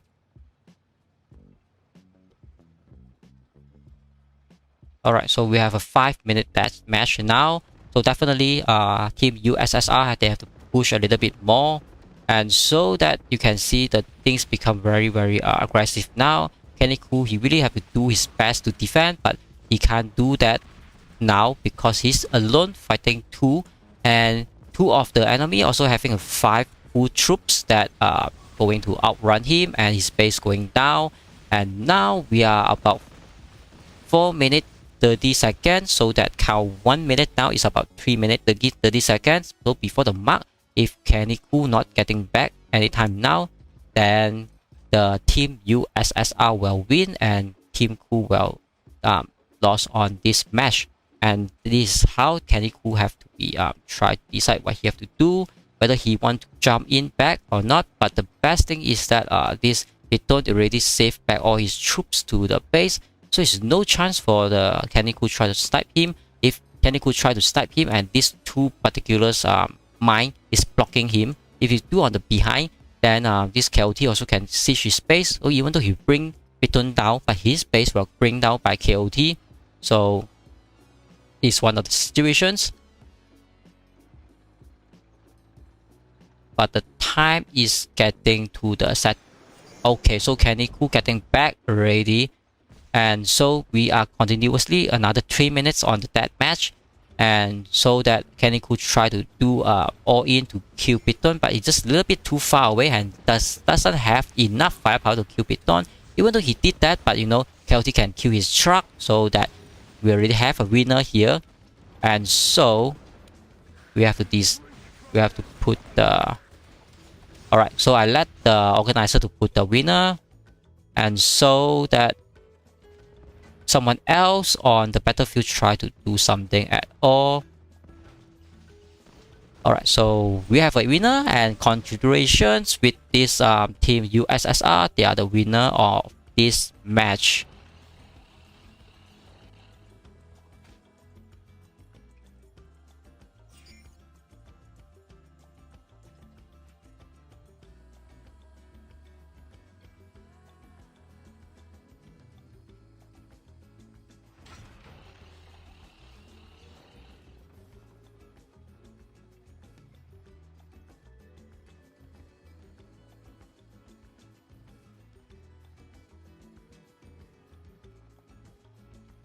Alright, so we will move to the next match. Let me look at the graph. Okay, so I just turn off the timer and look at the graph.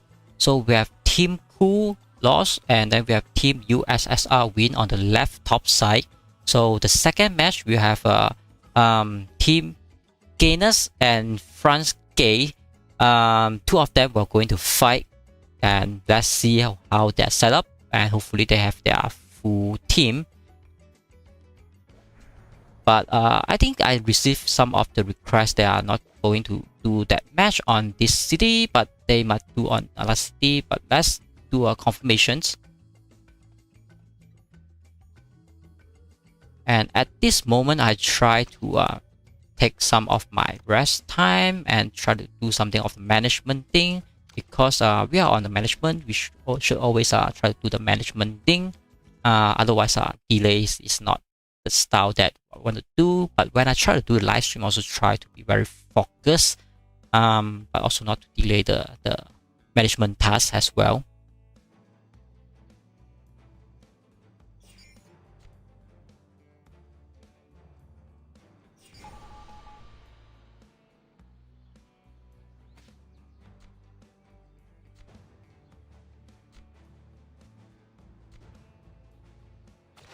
So give me a little bit time and try to fix up something.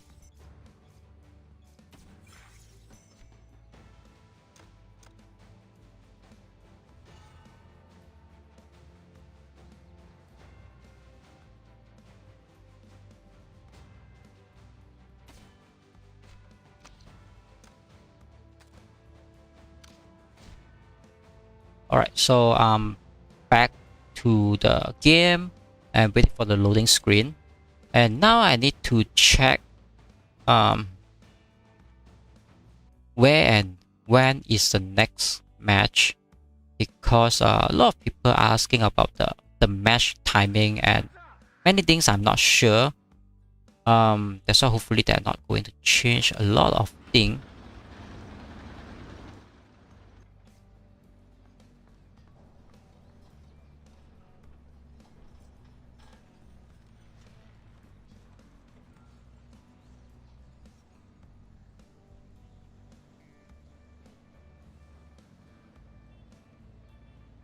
Right, so I'm getting back my account, try to collect something, because the match is not starting anytime now.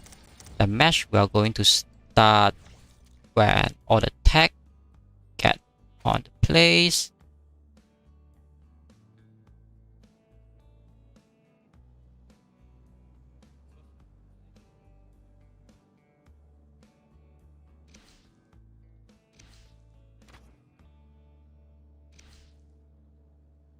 Alright, so now if you're aware that back to this R5 positions that just look at my alliance. Yeah, now I'm on these very big things on the left side. Alright, so let me try to do an adjustment on my membership things.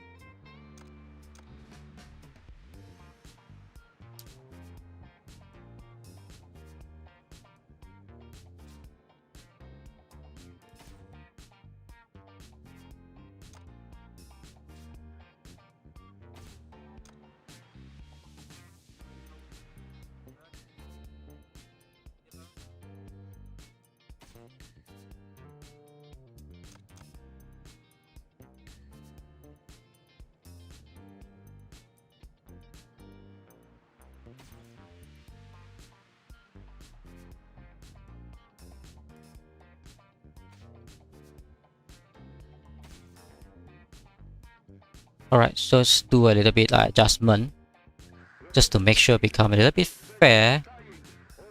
So I take away those buff from the R4 and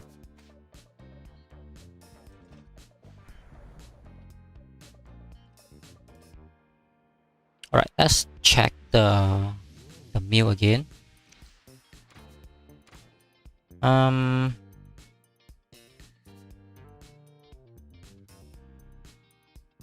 And somehow I don't know why they put the tag about team farmer and team mat on here.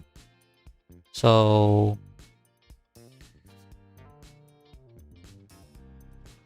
yeah, that is something that happening, so not sure how.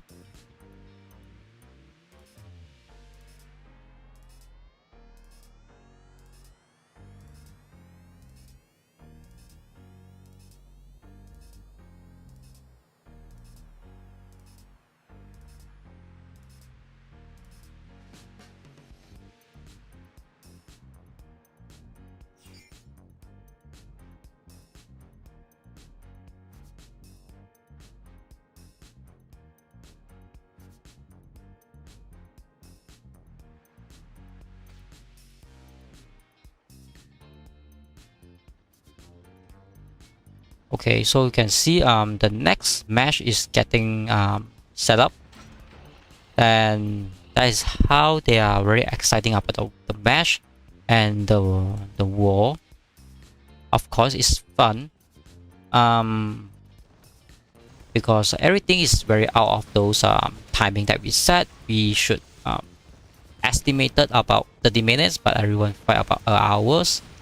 So not a lot of problems, I would say, but I don't think this is the second match. This is the third match, but let's them do the setup. So I wait for the tag.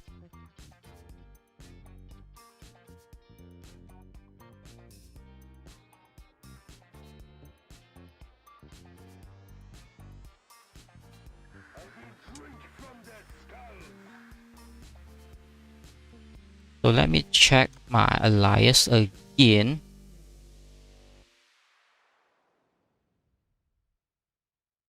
Yeah, definitely I have that, so no need to worry.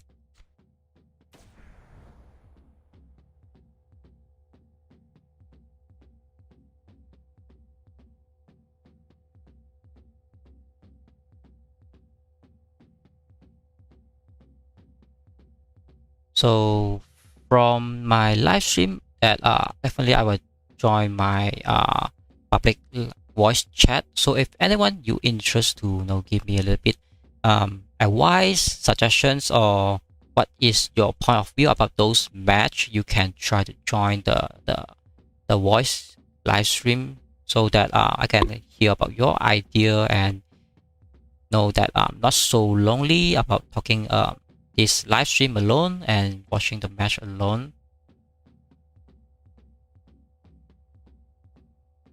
I'm not sure anyone interested that because I still have another group chat that I can join just to get some live informations.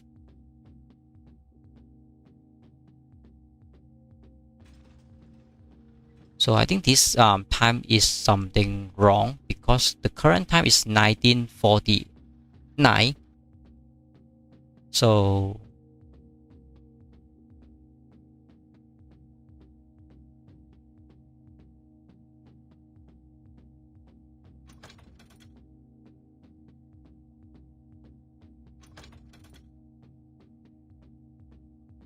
everyone try to use the tag and I'm not sure what is happening. So definitely they need to fix it up a little bit more.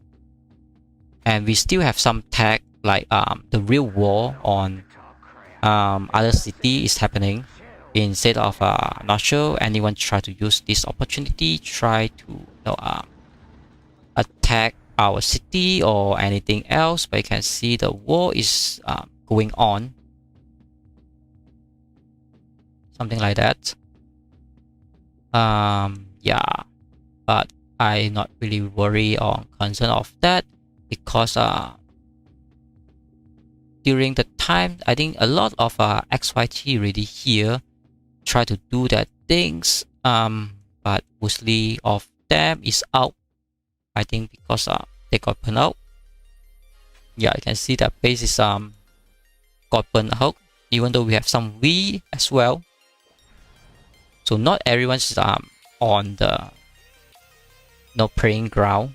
Instead, some of the members, they did do their real contributions and try to fight the enemy off during the the fun time that we try to organize those tournaments.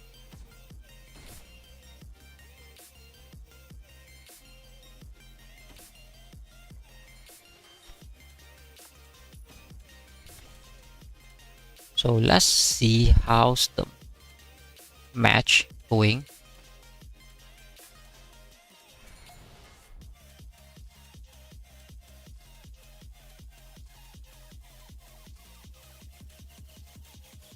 So I don't think the channel having anyone try to go in and have a chat with me. So I will try to join another live stream, live chat, so that I can talk with another groups about how they fight in this match.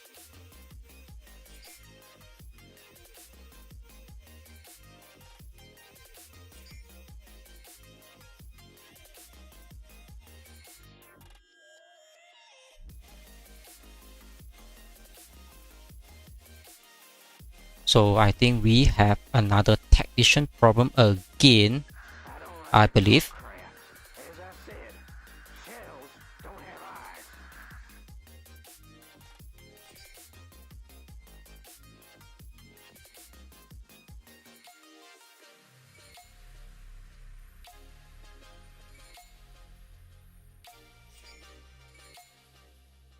So everyone try to use the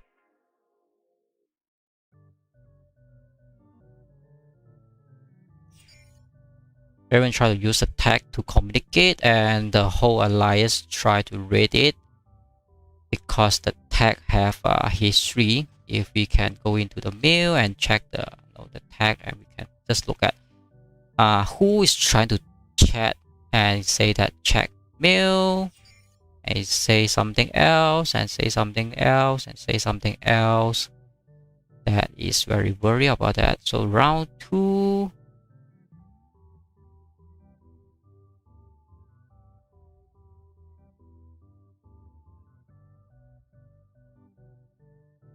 So technically, so that means that we have technician problem, and that is the things happening now because this is a very custom event, and apologies for any ones that found is very problematic.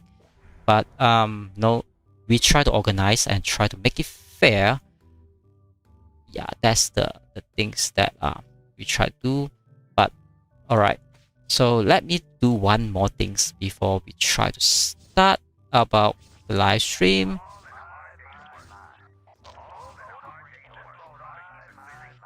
It's just to send my truck to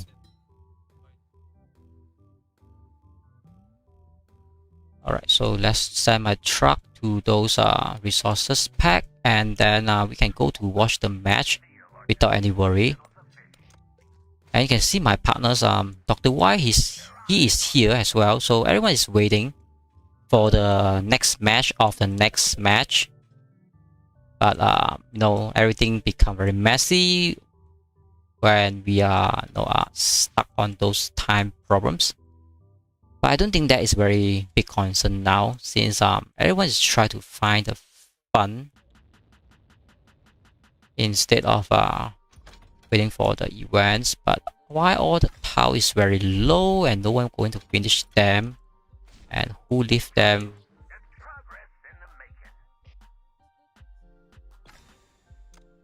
This is not what I want. This is what I want. Alright, this one. Alright, so definitely it's done now.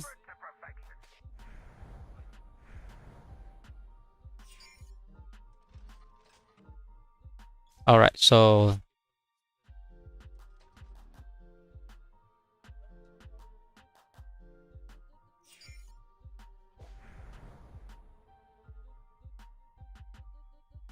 So now we have another city held the fight.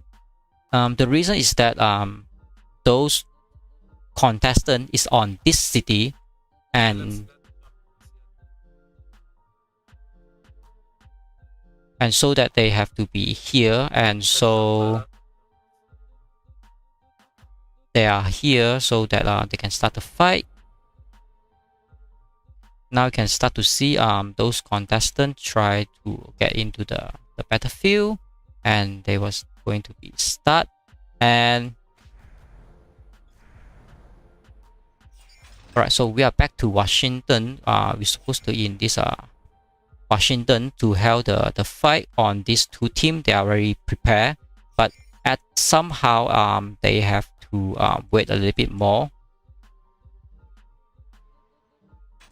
Let me put the tag. Okay, they use a lot of tag, but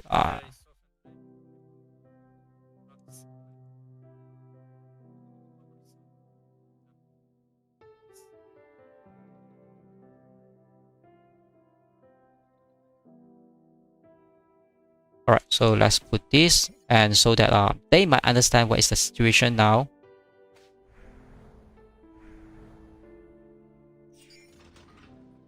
Okay, so we have two teams.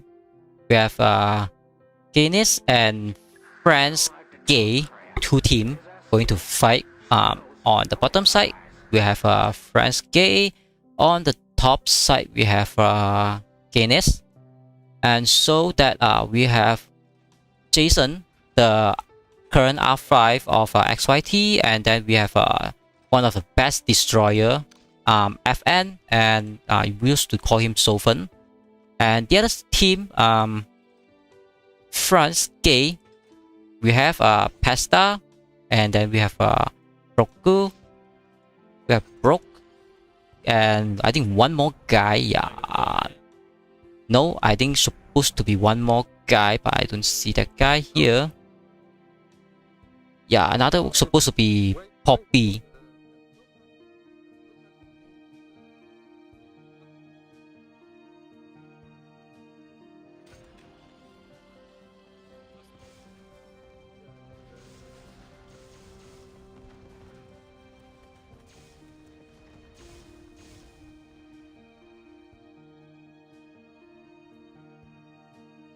Alright, so they are asking to prepare before the match going to start, but not going to start anytime soon. But this I just try to introduce the team of gainers. We have Jason's supposed to be the R5 of XYT, and we have the best fighter of XYT, about 84 million powers, and then Jason is about 65.7 million power, and then his account is on those F to play. I wouldn't say he never spent any dollar, but I think he did mention how much he spent. I think he spent about 20 bucks or 30 bucks just because of the monthly arm deals to make that research. Other than that, he unlocked the Guardian of Truth, but all the skill is on level 1. That's the thing I know. That is his account. And now you see he have 2.5 billion power bomber. That's one of the thing. Yeah, so that's the things. So the other team, we have this France Gay. Okay, so the other players already here. The real Poppy.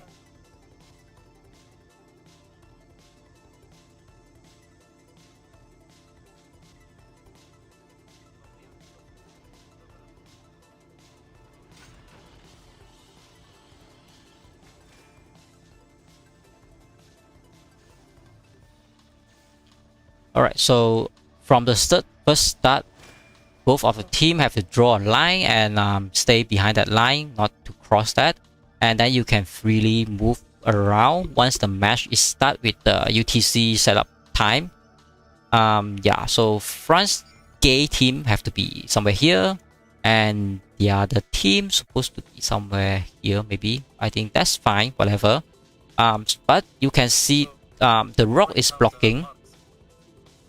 Yeah, you can see the rock is blocking just now. Also see the other mesh is not easy to cross around. So let's do an introduction on this front gate. Pan start. Pasta is on 42.3 million power. And then Real Poppy on 44 million power. And Rogue, I think I'm not sure how much. So let's check his I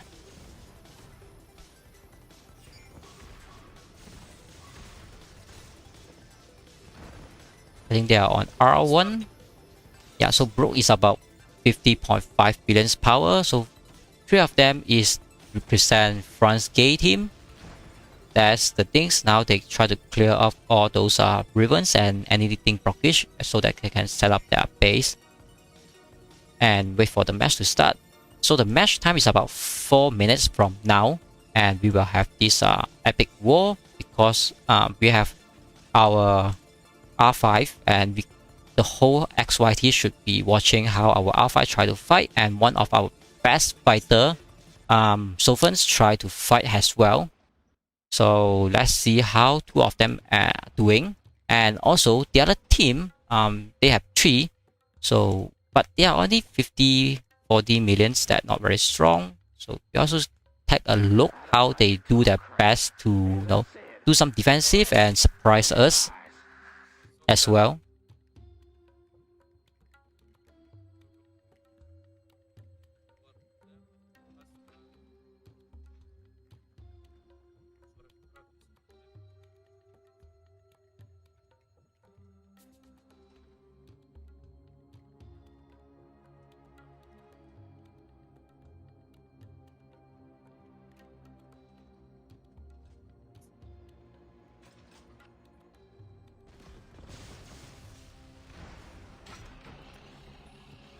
Right, so they try to do some positions and try to set up their positions, I would say. And the other team, I think they just stay there and wait for the match to start, and then they will start to move around. So the match is going to be start. I'm not sure which team will win, but I would say maybe 65% win rate from gainers. Versus the front gate is about 35%, something like that. Pasta should not use his light tank to cross over because the match is not started yet. He should not do that because everyone should start to move their troop once the match is started. But anyway, it's not anything serious thing, because the light tank can't do anything at all, and now he's trying to redraw it. But I don't think he should stay there. He should really retreat all the way.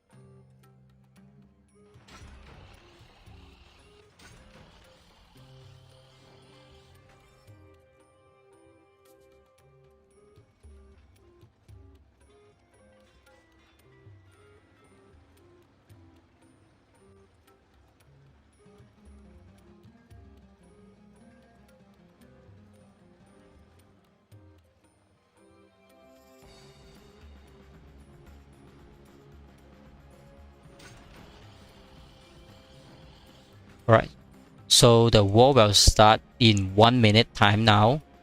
So we'll take a look what both teams will start to do exactly the same thing. I mean on the starting time. I think first they should be at once because their setup is not for the battlefield setup. But this France team, they might do that.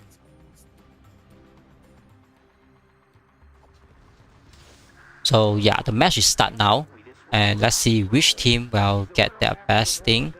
And sorry for the view, you know, something is blocking because I'm not in this city. So I try to zoom out a little bit more so that we can view a little bit more.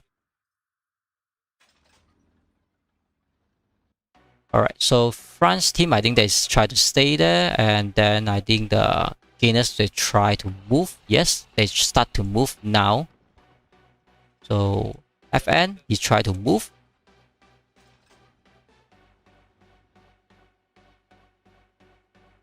So France team try to use their light tank to do something, but definitely 1.6 million light tank can't do anything at all.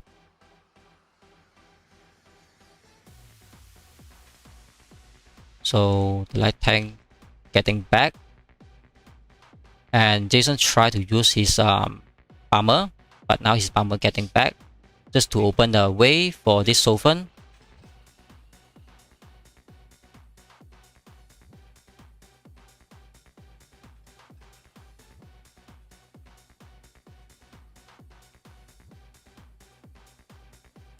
Right, so both of them is try to move their truck and all their troops at the same time.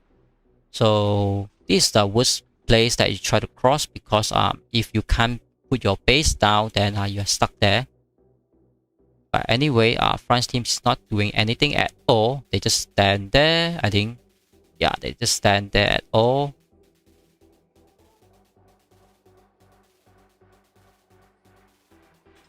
Right, so Zofen successfully crossed the blockage, and now his base is set up, so he have a better chance to do the B2B, and Pasta and Brook also not doing anything to stop it. So definitely this become a tough for this France team, because Zofen is so strong, about 84 million power. Doing a B2B, definitely Zofen will have a more advantage to win, fight those 50 and 40 over millions power. And now Zofen also try to use his archeries, that is 4.25 millions power, and he tried to use, and Brook also have 4.2 millions power archery as well. So they finally start to have some war and some actions, but not anything crazy. So Real Poppy is try to do support, and Brook and Pasta, two of them try to do 2 and 2 heads up, and Poppy try to do his backup. But now the bomber come in, maybe plays a little bit a serious thing, but Sofen's archery is the huge deal.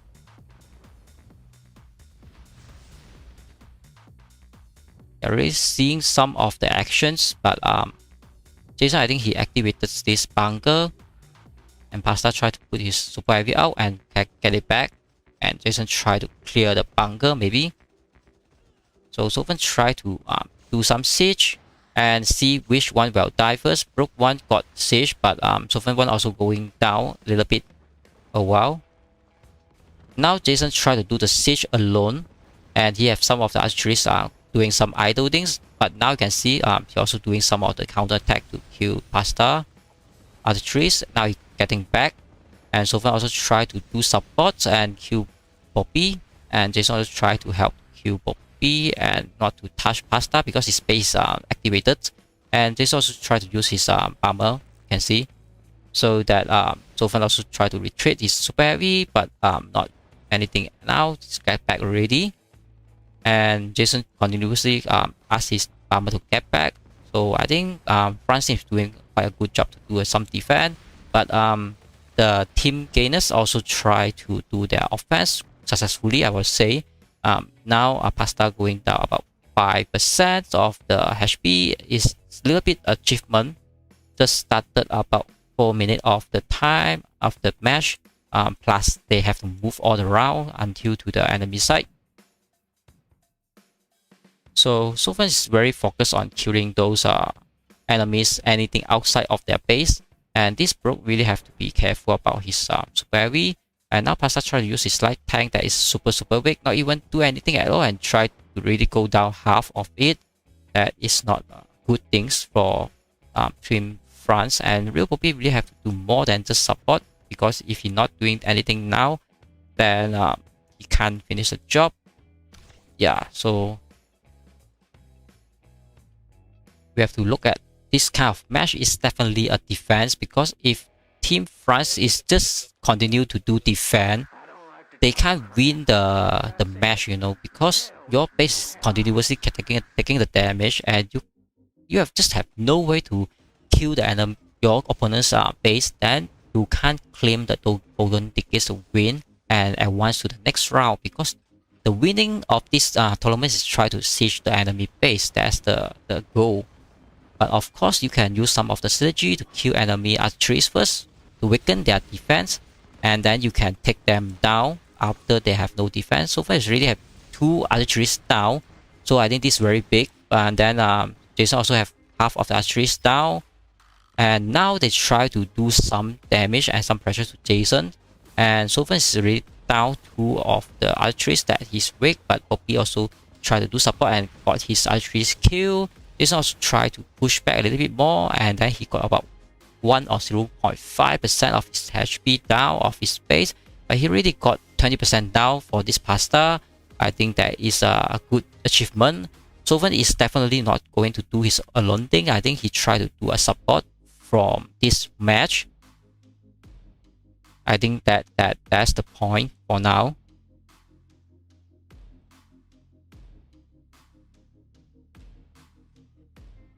So I think 5 of them try to recruit back and train back their troops. Yeah, so that's the only thing.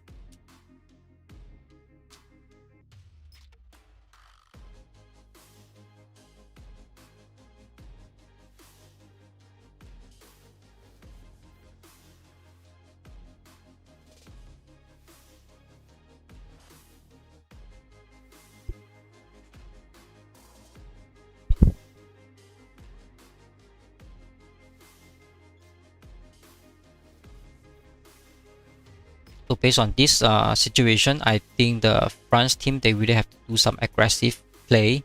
Otherwise, they are continuously taking some damage, and we already know when anyone try to use the airlift, when they are based on 5%, definitely they will get siege, almost instantly die. So that when your base having a 100% base HP, you should really do something, not to let your base to trade easily from your enemy, so that you're not going to go down too quickly. That's why you're not going to use your base when the tournament is all about your base HP. You should really use your super heavy and let your super heavy to trade off the HP as well. But now this station keep on using the bunker, and the bunker is no longer there. It's already out, but he can't do anything at all now because too many ribbons on the map. And Sofen just standing there watching, not doing anything. I think he's just waiting for the correct moments to do the assist.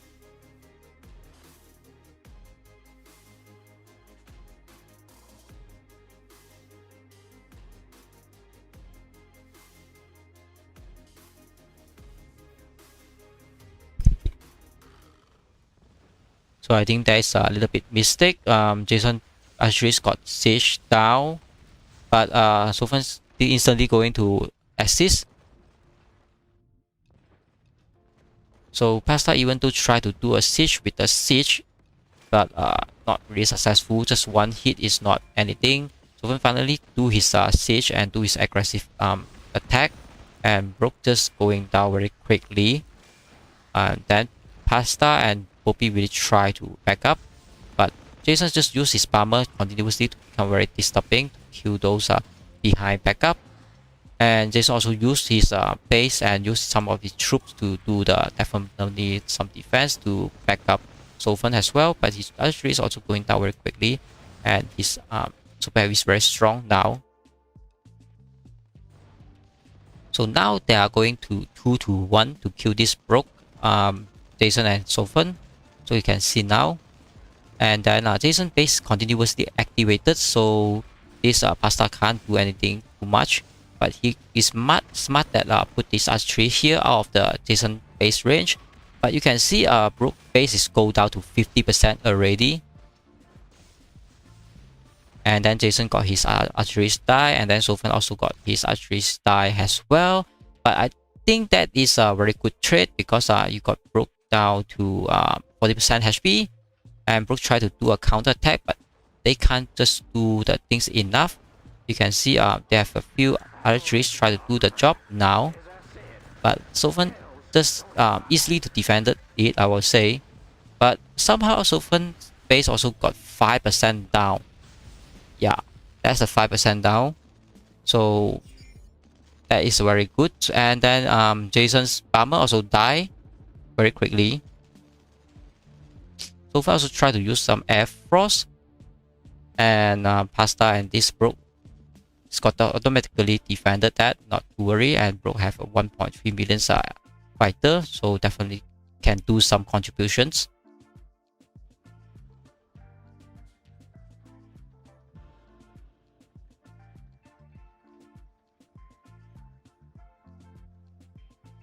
So there's not much actions beside doing some B2B. And then often use this ATG try to kill the archeries. I mean kill the super heavy. And Jason try to kill the archeries with his archeries. But this B2B is all about who can snipe who first. But Poppy super heavy is definitely going down. No chance to run away because the skill already there. But this Pasta also uses archery, but Sofan instantly swapped the target to kill that. It's very good cash, and now he even try to kill Pasta super heavy as well. Just try to help it and not get that in time. He get back already, so that is very good from Sofan, doing a very fantastic job, and has also bring down this Brook down to 40% HP. And Jason also used his archery, but his archery going another time getting down. And Pasta continuously to try to help his friends, try to siege, and Jason finally used his super heavy and use his bomber again, try to do more disturbing to kill those enemy. But the Brook fighter is continuously on the middle, so his bomber going down very quickly. And Jason's super heavy doesn't aware, and so that his super heavy going down as well. Without super heavy, he can't do the siege, so he have to wait a little bit more.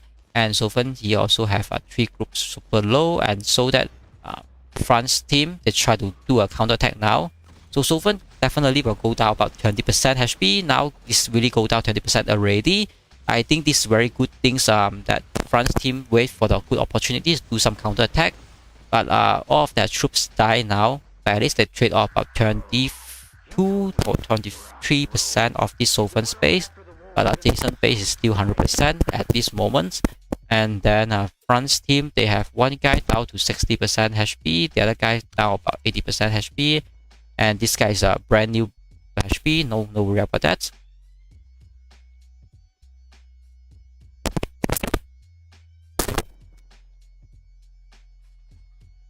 So Sofan do another siege, even though his super heavy is not full, because he see the opportunity of enemy is not full defense. So he also noticed that he should do something like now, and he try to kill the enemy archeries. Once he kill the enemy archeries, this Brook is very low on defense, and Poppy is not doing anything to help on the behind, and Pasta can't do anything at all. So Sofan become 1-1 to do the B2B, and Brook is very under pressure. And Jason is doing 1 archeries on standing, not doing anything also. So it's become like 1-on-1 match, and 3 of them become their audience to just look at it, what is happening. So finally Pasta tried to help, and we tried to help, but Sofan is already retreat. And now they try to do the swarm maybe, or through the siege, but no, not anything following up. So that not very serious thing to kill this Sofan, even though his super heavy is going down from Pasta. So Jason tried to do a very good supporting to kill all those anything on the map, and he also even used his bomber to kill. But now I think France team in some problem because they doesn't have any troops on their base and on the map. They try to continue to defense, but so far also do not have any troops as well. But Jason really have to pressure more on this Pasta, because Pasta defense is very low. So it's very good that Sofan kill this Poppy's archeries. But it can't finish the job, even though this archery is very low. So now he's trying to do it again. And Poppy aware and try to redraw his archeries, but already too late. The archeries already die. Jason still have 2 archeries on the outside of the map of his base, try to do some of the defense. So Sophan getting half of his full squad, and Broke also getting half of his full squad. Pasta also try to do some of defense, but not really do anything. If you can kill these archeries, might be amazing, but this one is the 5 grade, so he's not trying to contest that. And this Sophan also doing is a 5 grade, so no point to kill that.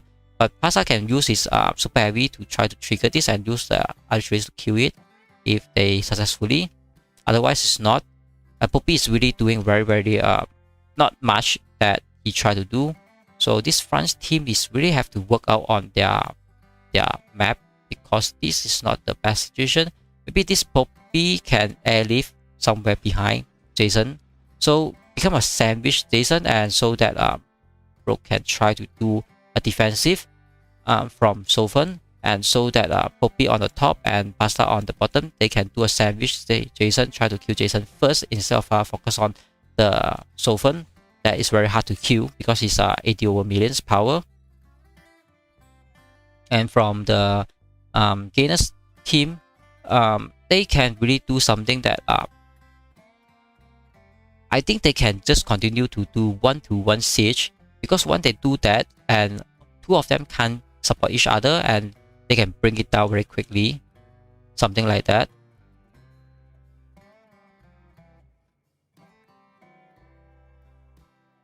So you can see some of the Air Force action as well.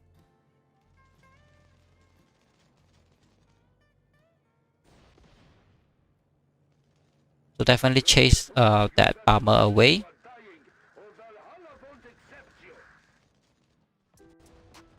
So Pasta try to use his super heavy, but Jason instantly retreat, and Sophan try to follow it up, and also Jason try to use his super heavy as well. But nothing much happening there, and everyone try to retreat their base.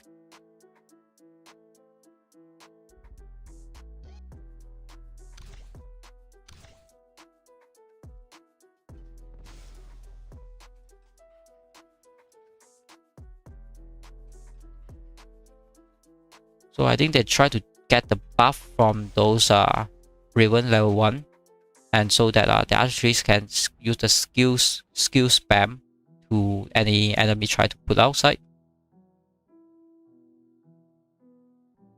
So Jason try to set up his 2 archeries behind his base. So you can see how he do that. And then Sophan try to move 1 archeries on the middle of 2 of them. And now Jason try to do the siege, and so that he really do the siege as well.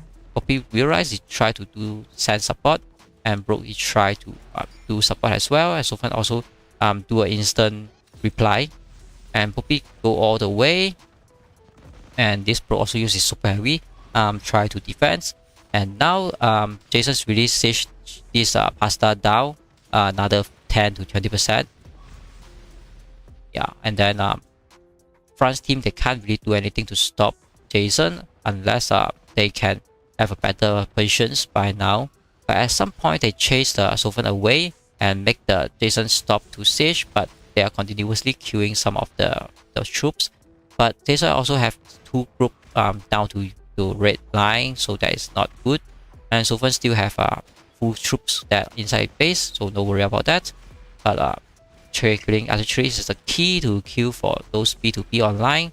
And now they somehow try to siege Jason base, but have no effect at all. Jason down about maybe 5 to 10%. That is very little.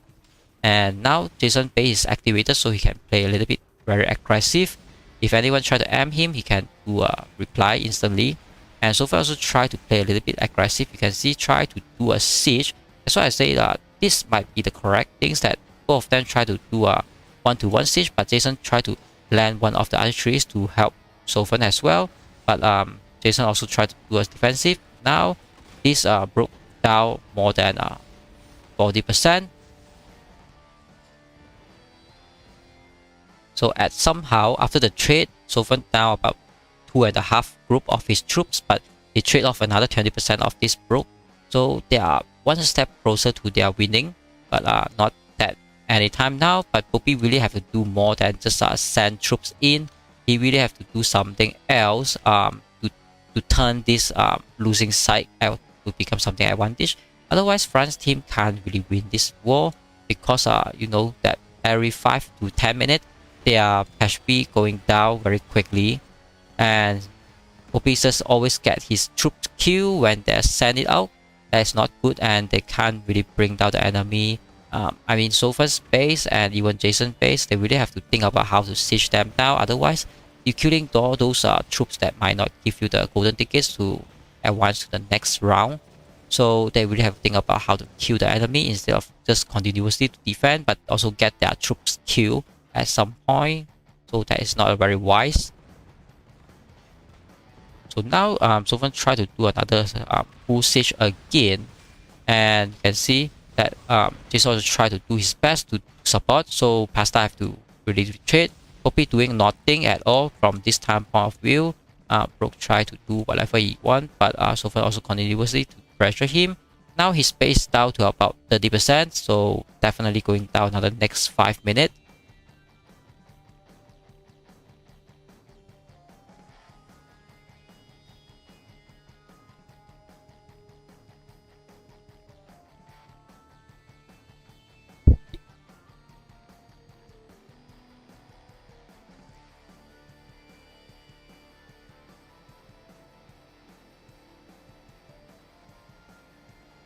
So now Jason tried to land his super heavy for his Sovereign, but he also retreat, so the enemy archeries have to move away.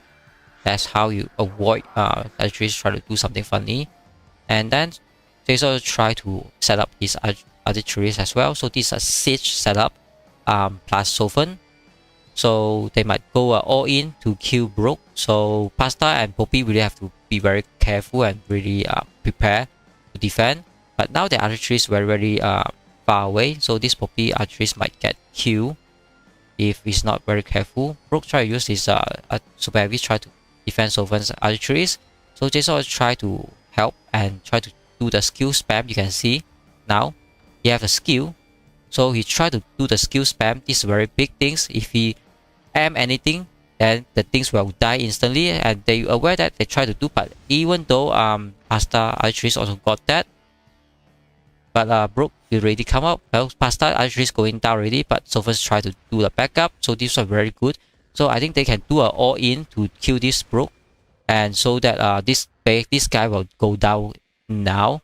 But Pasta also trying to use his super heavy, and Poppy also try to help, but not really helpful at all. And Pasta also get retreat. So he should really go his super heavy, even though his super heavy will die, but he's not going to do that.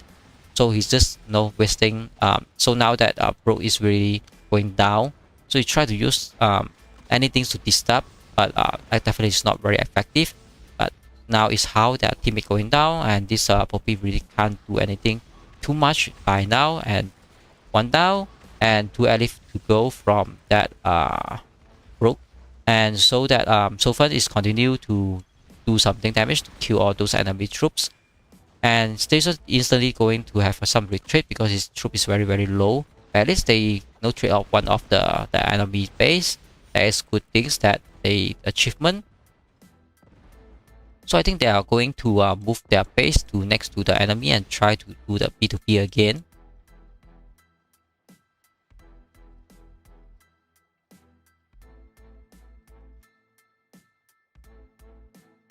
So now you see that they just not worry about that base at all. They just continuously to do very aggressive style. But Jason doesn't have a full squad, so that is one of the problems. And Sovereign also not having the full squad yet, so they try to retreat and wait for the full squad before they try to do another siege. So now it's down to 2-2, but that what's the Brook also have another 2 Elif, so you definitely can come back in. But when your base become a 5%, that is very hard to do that.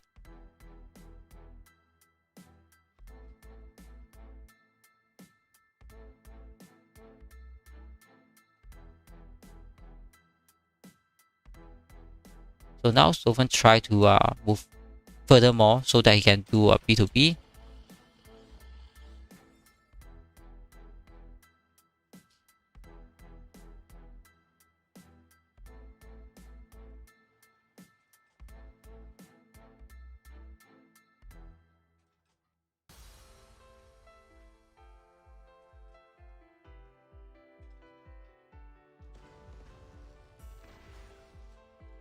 Alright, so now it's become a little bit more like sandwich. So Jason and Sofen definitely can sandwich this pasta anytime. Poppy just definitely can't do anything, even though Pasta and Poppy try to sandwich Sofen is not getting the job done. But I don't think Brook can jump anywhere here. He might get himself killed. But he can try to jump somewhere here. Yeah, this is the best one. So he can go in now and try to support his team instead of let his team having some more pressure. So Poppy also try to do some skill charge. Yeah, that's the thing they try to achieve. And Jason also try to do this something like that. Try to do some skill charge. Definitely use the skill charge to kill the enemy archeries. But anytime the enemy try to use some super heavy to counter you, so your archeries have to get back. But can see, I think they are very aggressive going to kill this Pasta. So now they do a swamp to kill Pasta maybe, but Poppy and Brook trying to do a very good job to stop Sofen, but Jason just too far away, they can't do anything. And Pasta really do his best, but his defense is not enough to do, but at least he stopped those archeries. And yeah, the archeries continue to do that, and Pasta already moved his archeries too far away, but getting back to the base. I think this round they are defended very well and not get that the Jason team try to once even though.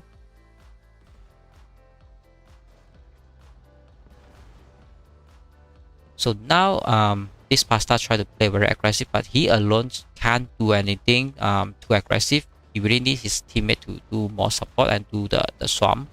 Otherwise he can't kill the enemy.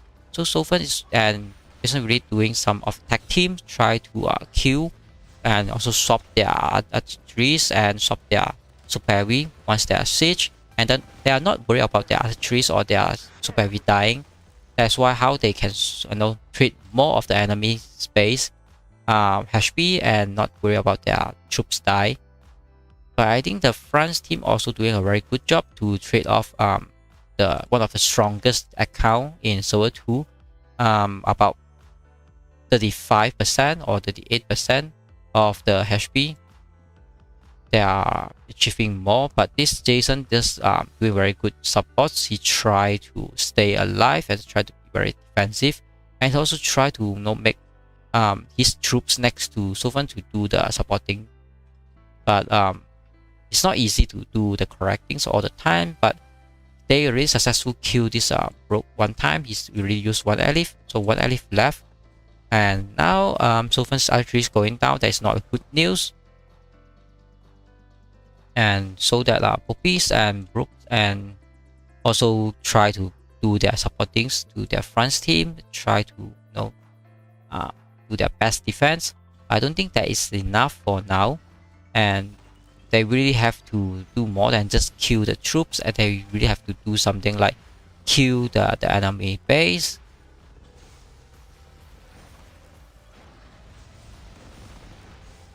So now Sofen have no troops to do anything because he have 2 troops down to raid, but he still have 2 troops that is almost full.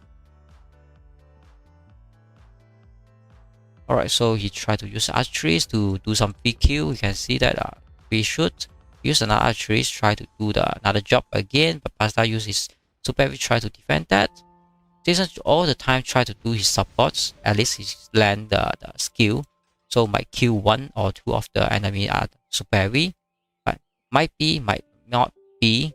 So Jason's try to set up something big. You can see all his troops try to set up on outside, and maybe he try to wait for Sofen, so both of them can try to siege again. But Pasta and Brook and Poppy, they are ready to defend the next big push. So definitely it's not easy.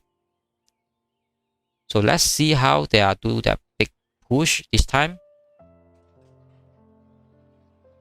So Pasta tried to use his 5 grid to do some BQs to Jason's super heavy. So he's doing a retreat.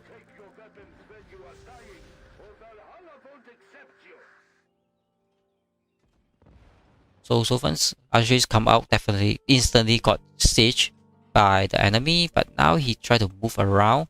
But Poppy also tried to do the things. So it's not easy for Sophan's Server-2.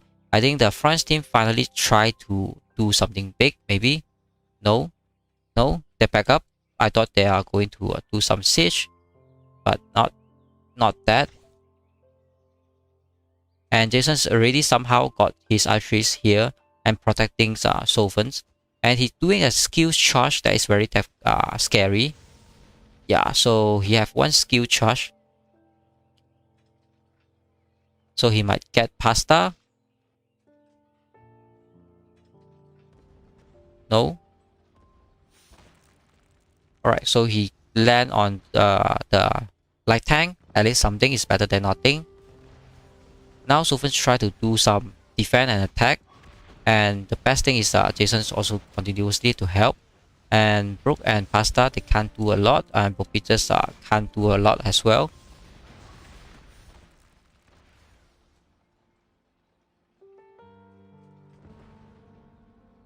So they are very well using their super heavy all the time, out in and out.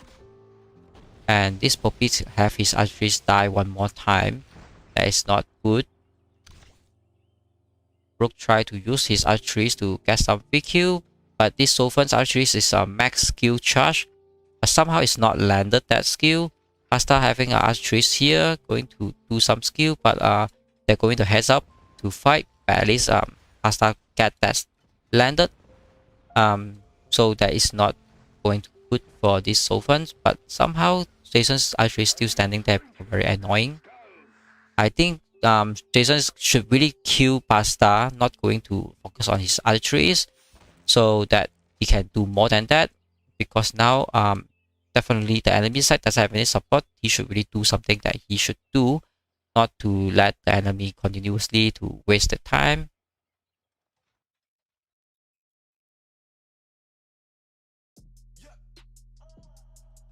So no, they're not doing any push now, I would say.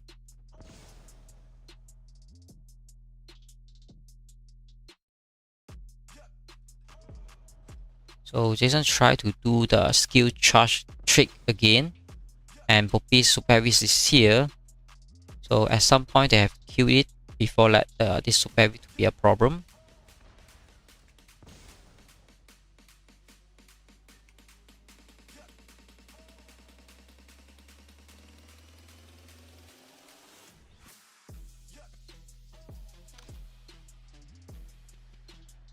So Jason continuously tried to skill charge his archery. Now he's trying to do the siege, but no, enemy is already having some of the reinforcement.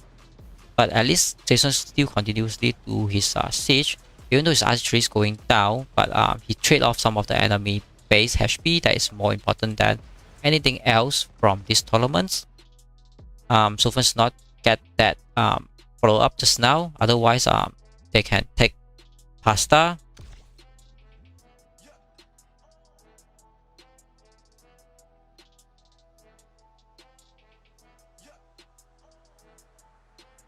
So you can see the bomber again.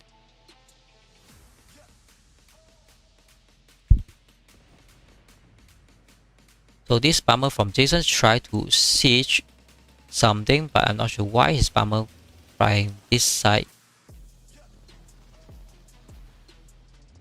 So Sophan also try to kill whatever is come near to him.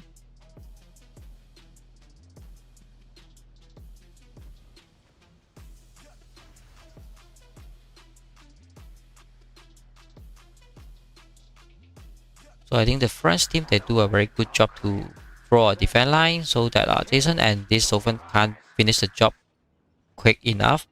I think the match somehow started more than 30 minutes already. And we are not having any close to any side going to win. maybe we have to wait for another 20 minutes. So Sofen try to use his archery to have a skill charge, but the skill charge land on the super heavy. That is not the best solutions, because you want to land on the archeries. But now his land on the archeries, that is very good, but his archery is also dying. Okay, so Jason will try to do the support now, but their main object is try to kill the base instead of continuously chase everyone around on the map. That's not helping at all. But Sofen also try to do what he's do now. I think once you chase down the enemy, you should really do the swarm on the pasta, so you can kill the pasta and one more enemy down. And once of the 3 enemy down already, then you can easily to kill them with a 5% HP with 1 or 2 shot. So now definitely they do a very big swarm or siege on the pasta, and definitely Poppy and Brooke, they try to do assist and do their helping. But both of the Jason and this Sofen, they doesn't really care. As long as they take down pasta in the time, that will be a very huge. But Jason somehow saved back all his archeries in the base. That is not very wise choice. Now he used back and even used some bomber as well. So pasta going down definitely, but is not getting the things finished. But luckily Sofen's super heavy is not getting back. But Jason's super heavy die, and then Sofen also die a lot of things. But at least they bring down this pasta to about 20% or 10% HP. But now the France team try to do a counter attack. Sofen's base get a lot of pressure. And now Sofen really having a huge problem. Now his base is going down more than 50%. His base might go down if Jason can't do anything at all, and they can stop it if they can't stop it now. But somehow they stop it because the archeries already die.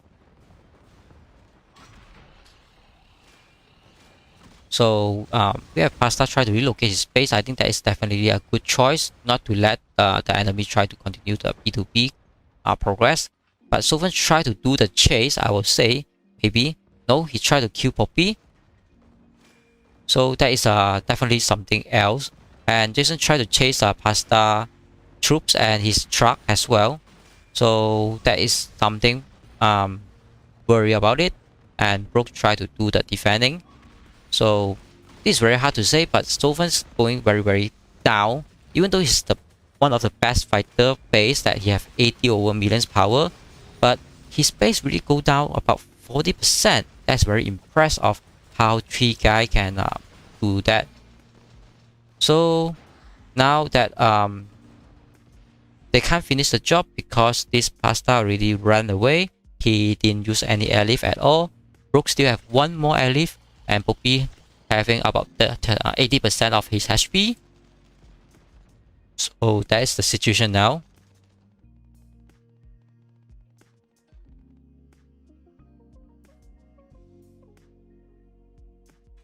Alright. So this is the situation now. After about 35-minute fight, we have 1 France team down, and then the other guy down to about 15% HP, and another guy down to about 70% HP from the France team. And from the gainers team, we have Jason's that down to about 90% HP, and Sofen down to about 40% HP. So that is very impressed that how about 3 of the 40 millions over guy can bring down a 80 over millions guy down to 40% HP. If they can do another 2 siege, definitely Sofen will go down. So I think Jason really have to do a little bit more just to support Sofen, not to let him take all the burden and take all the pressure and let his base down that too much.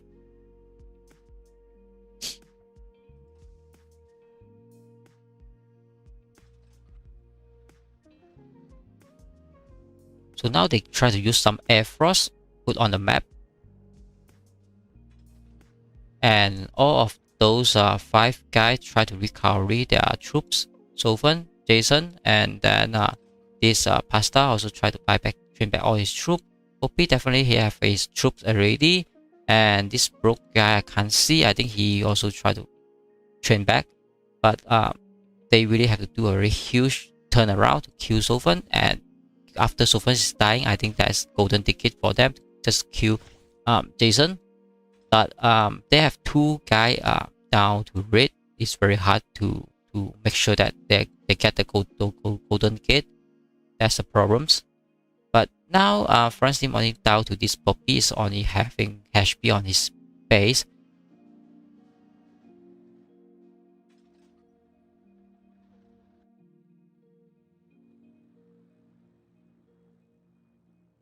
So now Jason try to use his armor that to show it off, maybe try to kill this low light tank, but it's not going to do that. I don't think the light tank got anything die, but his bomber going to die.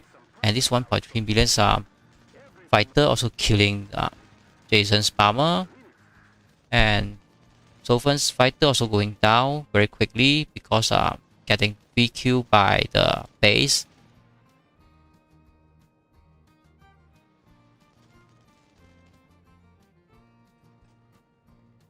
Alright, so I think they somehow swap to this bomber and fight the things.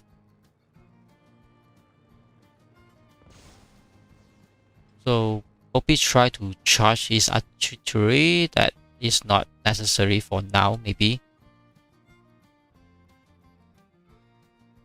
Definitely Jason have to relocate his base because he's just very far away from Sophan, so he can't really protect him. But now he try to move. That might not be the correct moments because the enemy really have a setup now, become very dangerous. But at least Sophan know that he tried to cover up for Jason, so Jason can move and can cover up as well. So definitely this one need a teamwork. So once your team try to move, you cover him so he can move safely. So can now become a 2-on-1 siege and 2 support on the behind, 2 support Poppy base. Hopefully it's not going down too quickly. So you can see Brook already put his troops behind Poppy. He's already know his troops is needed there.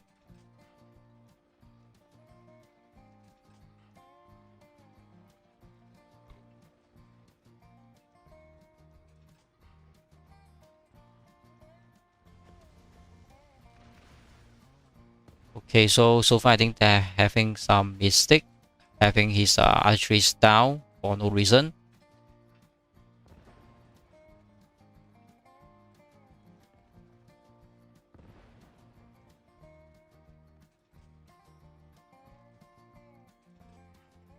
I think team gainers where they are ready to do a next big what do you call that? Next big attack.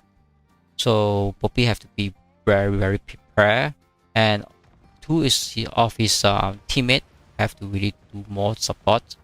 And somehow Brook really doing a very good job now, try to supporting. And Jason's also try to use his archery and having the skill land on Brook archeries. That is a very good things to have skill charge. You thought he's using archeries to kill the base, but no, he used the skill charge to do it. And somehow the base still aim his archeries, and now the swap back the target to kill his super heavy. But Sophan's down is not anything about his archeries going to aim the enemy base, and definitely this Jason's archeries and his super heavy down already. Sophan's continuously kill those enemy troops to make sure the enemy will become very weak. But somehow he activated this Poppy base, and now his troop getting killed very quickly. And Jason also having some mistake as well, trying to help, but activated Poppy base, not going to make it easier. But the problem is that the France team can't do their siege to Sophan base now. They are not going to get the golden ticket. But now Pasta try to activate and force his teammate to do the follow-up now. I think it's a good timing if Sophan's defense is very weak.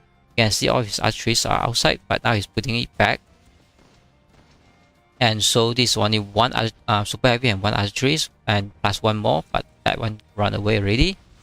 I think that this kind of point, they get another 2 to 3% about Sophan's base, maybe.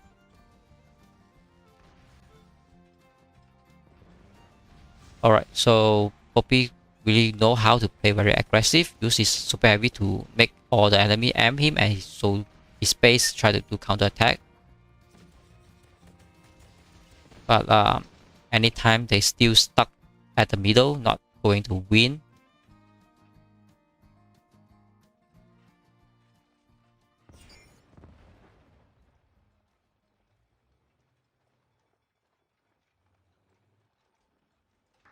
So I think someone is making some of the joke with attack, but Sofan is very focused on this war, and Jason try to following up, and hopefully just kill Poppy already. But Pasta and Broke is not giving it up. He's do his best to support, but Sofan's siege just very strong. Jason also try to do his support as well, but his archery is not strong enough, and Sofan's really a piece to destroy the base. Now you can see, even though all his troops well going down, he's just not too worried about that, but he just want to kill your base. He's just very focused, and for that goal he really killed it. Now you can see, even though the enemy is in front of him, he just doesn't really care, or he just ignore it and try to do the main object. Jason's try to do the support, but he always just pop in and out with one archeries, and even though he have all other troops that he doesn't want to use at all, it's something very weird. Because he definitely can kill Broke super heavy, but he doesn't do that. And somehow Sofan having a very weak base now. So if Jason doesn't want to do anything now, Sofan might down another 20% HP. That is for no reason. But I think somehow Sofan will leave, but his base really down another 20%. Yeah, that's the situation that really happening. So Jason will also try to move his archeries a little bit further. So this Poppy is down to about 60% HP. Jason tried to activate the base again and do the siege with Sofan again with his archery, with his super heavy. So I think Poppy will down about another 20% from now. And Broke with Pasta try to do the support, try to kill the super heavy as soon as possible, but that is not the response. He should use his archery to kill enemy archery. Even though his archeries will die, but you know the enemy archeries try to swap target, then you are saving your enemy. Saving your teammates' base, but they are not doing that now. Even though his archeries are very weak. So now that you can see, this Poppy is going down very quickly, and the other two guys also about 15 to 20% HP on it, so it's very easy to kill. So finally, Jason and Sofan did the siege and kill Poppy down one time, so we have two allies left. And Broke, I think his archery style is there for sacrifice. At least now he's trying to withdraw it, but it's not going to run because the Huntsman ultimate. But anyway, he's already run away. And then now they have a narrow land that can't set up two base. So maybe Sofan go in, or maybe Jason have to go in. I would suggest Jason to go in because his base having more HP. That's supposed to be getting in. And now he's trying to play around with this bomber again.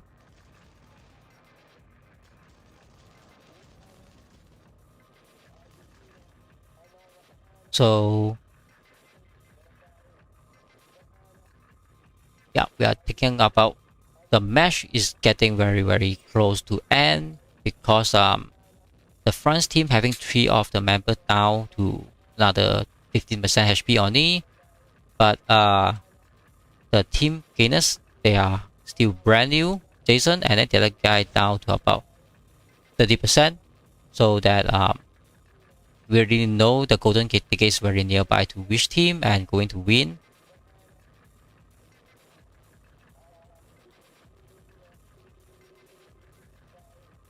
But they still need to advance and kill it, even though they know the golden ticket is very near.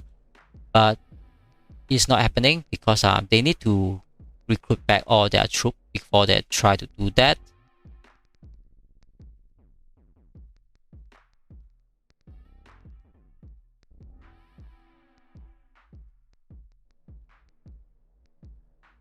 So I think they try to do the things nice and easy, so not going to rush. But once I say that, Sofan try to move now and try to,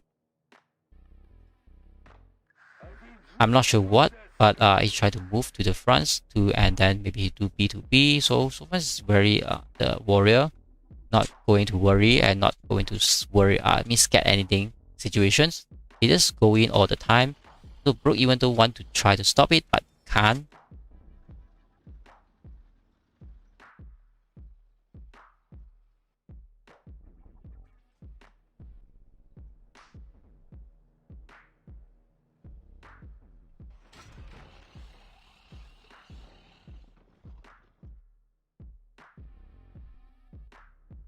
Alright, so we have a new setup base and Jason tried to move, but I don't think there is any more space for Jason to land his base.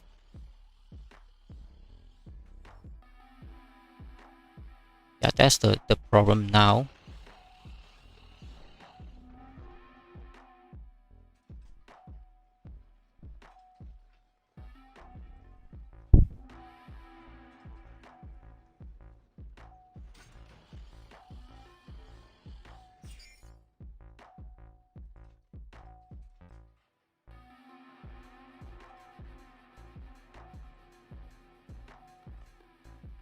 So now it's definitely almost the end, but still need to finish the job.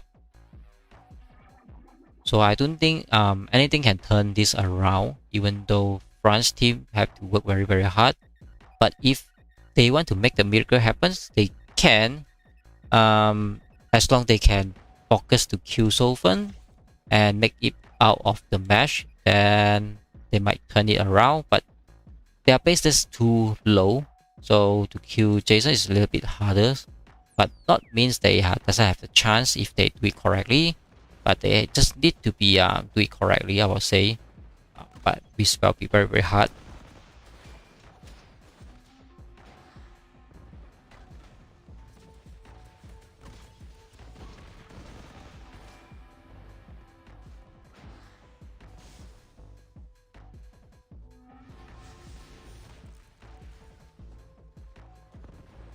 So finally, we're seeing some of the closing. They start to kill Brook again. So Brook go down. That means he only left one airlift, and that is almost that's all. So now they try to do a continuously kill and leave their base a little bit open. But I think that's is fine because you are going to siege two enemy at the same time, and even though your base is going down, but you know you get 2 for 1 and then you can do another time 2 for 1. Okay, so the enemy try to jump back now so that the timers won't run. So instantly Jason tried to use his bomber to react, but this pasta just can't set up his base because due to this land problem. So his base definitely go down and he can't do anything at all. So I think the victory is already decided, even though both his teammates try to jump back in. So now let me set the timer to 1 minute and we will start to count whether 1 minute they will jump it back or not, because pasta is the only one standing in this land. So 1 minute is start to count, and let's see any others France team they try to get back to the place or not.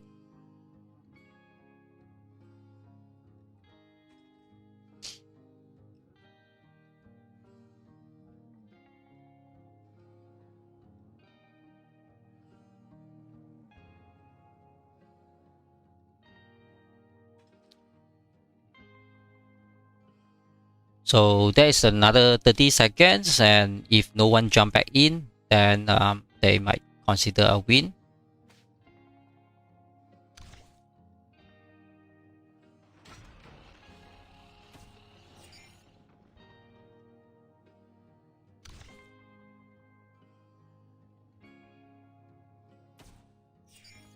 So another 5 seconds. 4, 3, 2, 1. Alright. So that I think the winner is already decided. The gainers win this round. So let me try to change this one.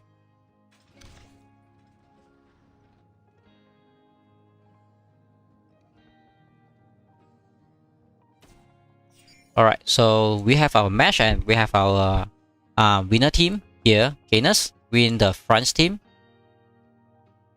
All right, so we are going to prepare the next match. I think those team they already waited wait a little bit too long based on those technician problem we have all the time.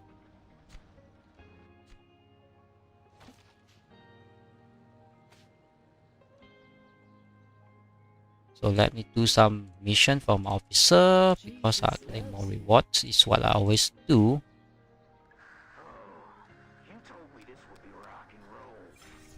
Alright, so let's look at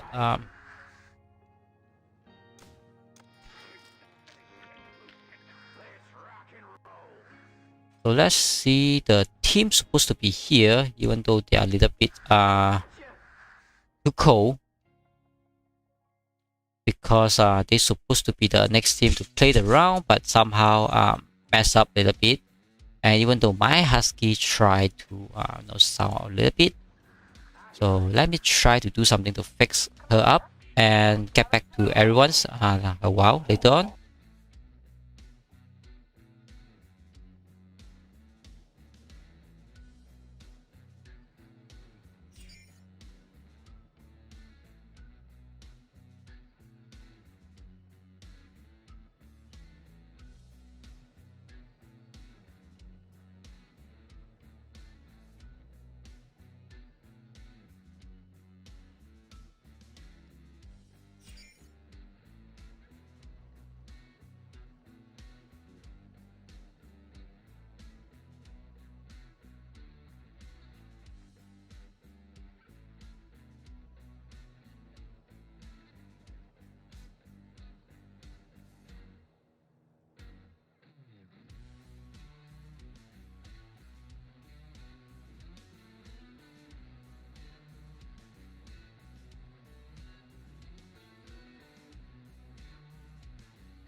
Remember to take your weapons when you are dying, or Valhalla won't accept you.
told me this would be rock and roll.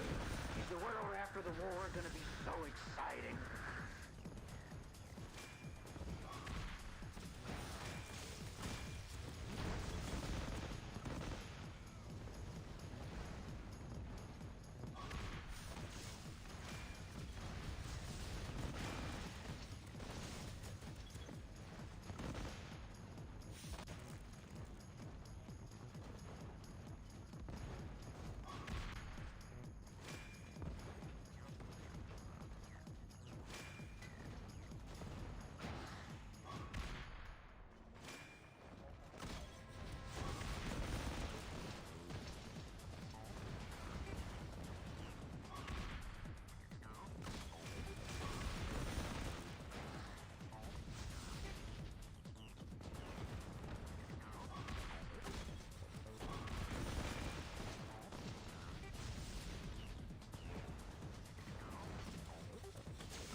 Drink from their skulls!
So I think there's a tension problem again, and so that the match is still going on based on one of the officer aware those team they're still on the boundary line at somehow that I did check the map before I put the tag, but anyway we already know the winning side, so just do a little bit burdens and having more reserve loss just to make the final announcement. Yeah, because this is the last man standing. I think just one the skill from any of the archeries that will siege him down, but of course do the joint attack will be better. So let's see what Jason try to do.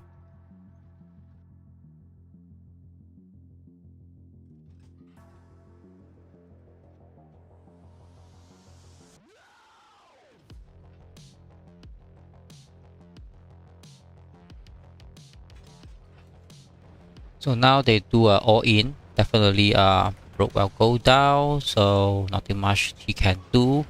Even though he try to use the rocket base trick, is not going to help.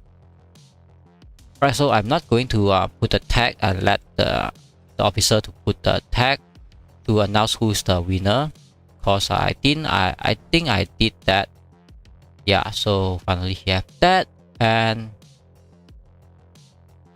the gainers win this round. I really say that on the previous, and now I'm somehow have to say it again.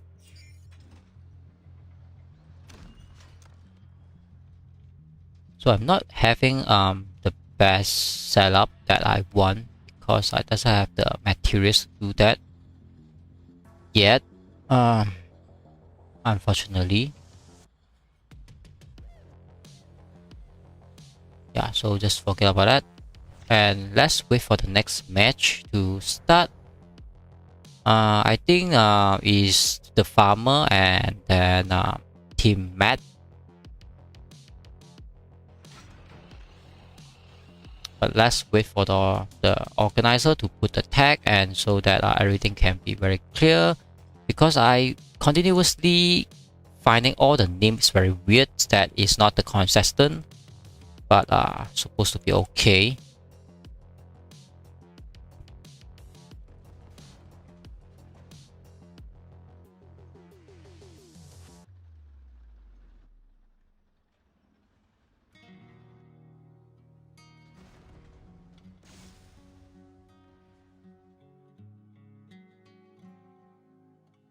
I don't like to talk crap. As I said, shells don't have eyes. So now we are seeing the next match. They start to preparing.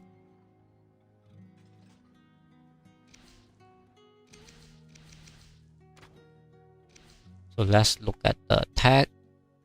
Alright, so nothing much.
So currently we have our top 8 2 teams. We have that. So the next fighter team supposed to be the farmer and the mad team, and let's see who will win that. And let me put the new chart on my screen so everyone know what is really happening.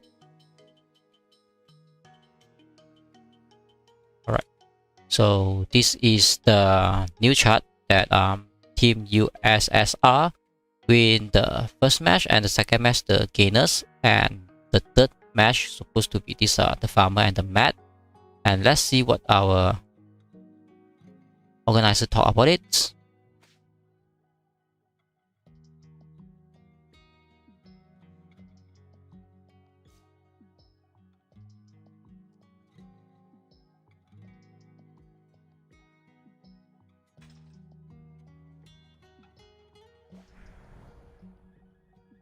So the tag is not anywhere now here yet.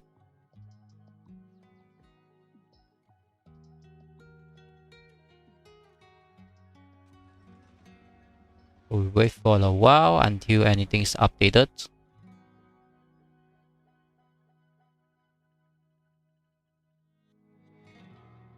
So many teams is getting preparing. They're also getting in this particular area. I'm one of the preparing team. Try to stay here, but I'm not the next team. That's why I have to wait a little bit longer until that thing's happening. Another 2 more match.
You told me this would be rock and roll. Is the world after the war gonna be so exciting?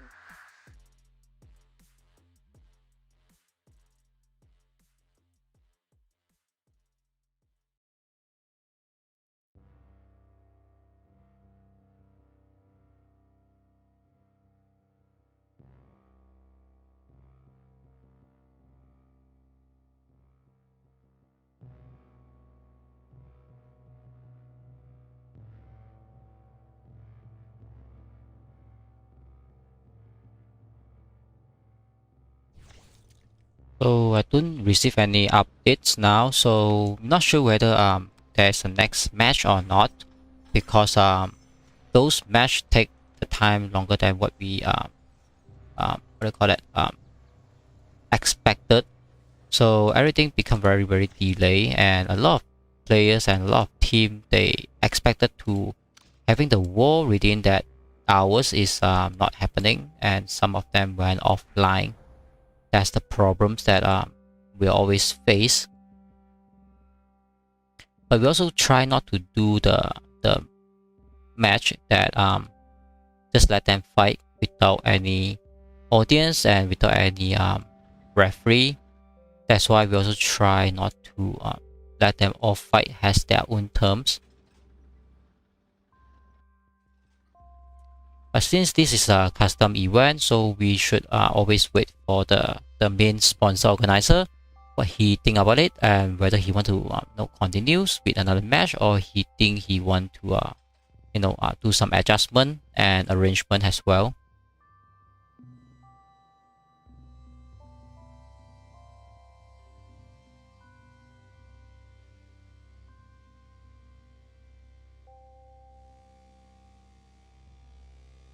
I don't like to talk crap. As I said, shells don't have eyes.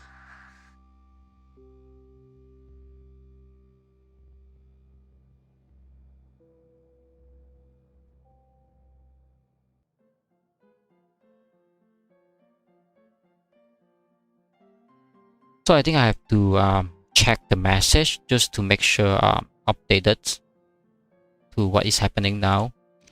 Otherwise, I'm not sure whether there is any match or any problem with that.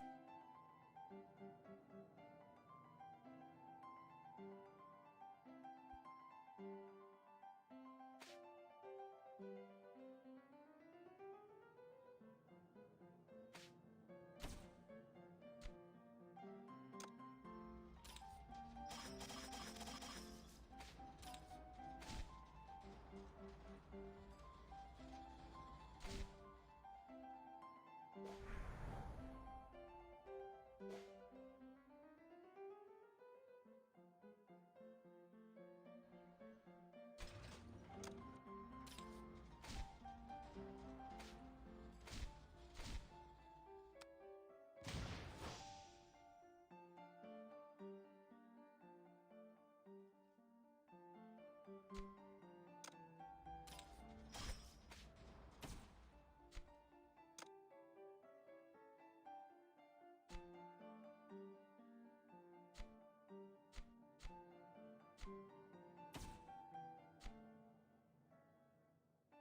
told me this would be rock and roll.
Is the world after the war gonna be so exciting?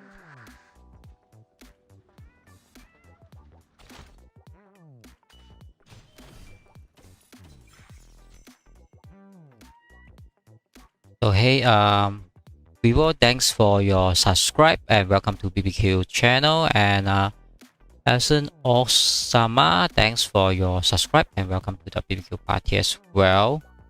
I try to read some of the message. There might be some technician problems that some of the contestants went offline, some not. So it's very hard to do the match if the fighting team is not online, and also try to do some of the fair environments. I'm not going to just easily to disqualify anyone because we just want to have fun. So not sure how to fix that problem, but everyone's trying to working it out. Make sure that the match getting fair and square. But besides that, I can't comment much because until the final decisions make.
So I still getting some of the informations and see whether who is the next team.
So I think at some point maybe the next team going in, hopefully.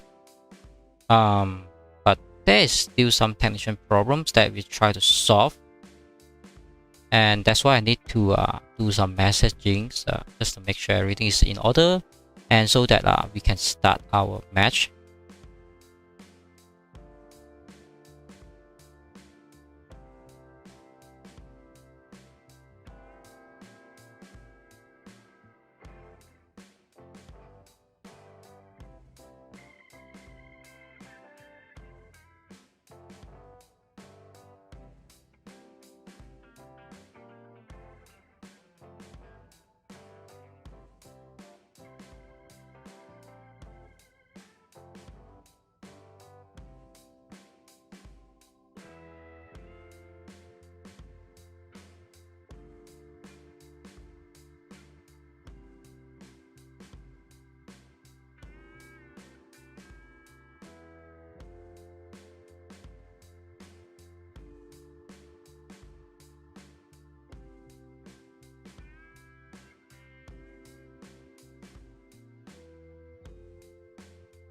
Alright, so I think the team is here.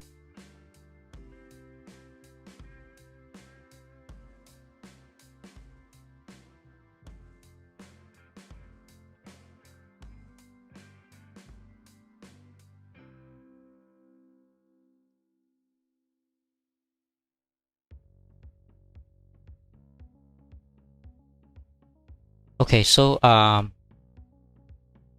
think we are up now for the next match.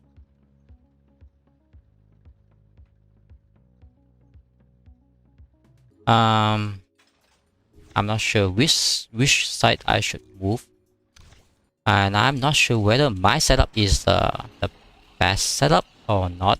But this is the setup that I decide to go with it, and let's stick with it for now. So I think I have to go up to the top side because the bottom side already have some people is really standing there. So let's go to the top side. Just put my base anywhere random on the top side because that is not the main problems. until I decide to go in to kill the enemy, because I think that's how we all fight.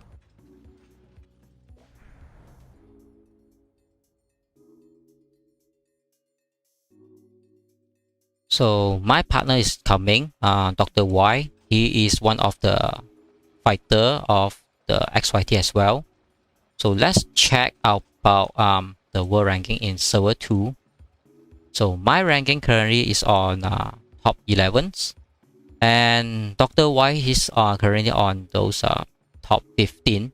So our power, my power is 75 million.5, and Dr. Y is on 74.4 million. So we are under this 150 million power. And our opponent's team, let's look at who's our opponents, and so that I understand.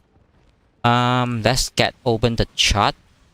So on the right side, on the top, you can see, let's see what is happening. Someone try to siege someone down. Alright, so Killah try to clear this guy out.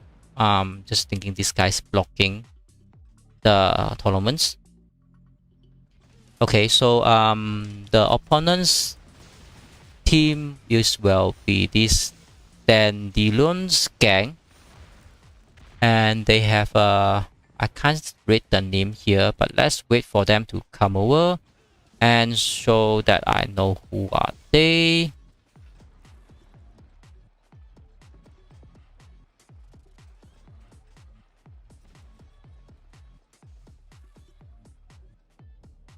So I think 3 of them is already here.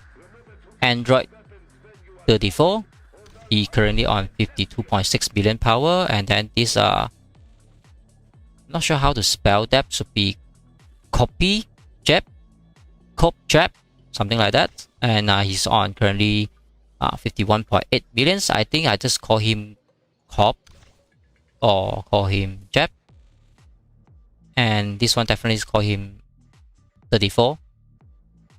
So we have Jeb, we have 34, and then we have another Hank's Hawk, so just call him Hawk, and 51.4 millions. Yeah, so 3 of them is the opponent's team. We are going to fight, so this will be a 2 versus 3 match again. And we have someone else blocking on the middle. They're supposed to be the next match, but their match going to be postponed because their opponent is not on the online, something like that. So let's set up my base. Yep. So let's show what I have on my base. Is my current setup. About 200 levels, and then 188 levels archeries, and then the HVG is about 190 levels. Air Force is 120 levels, and the other 2 Air Force is on not trained because based on the power limitations. So Killah is trying to kill all those ravens. So I think that is not very important anymore for now. We need these 2 guys to remove from the map. Otherwise, we have to fight further than these 2 guys, not to let them interference. So I think this fight is more about how me and my partners try to do some aggressive fight, because we are the top guy. About 70 over millions power. The other side is about 50 millions power, so we should always try to do aggressive move and not to wait for the other side try to do the aggressive move.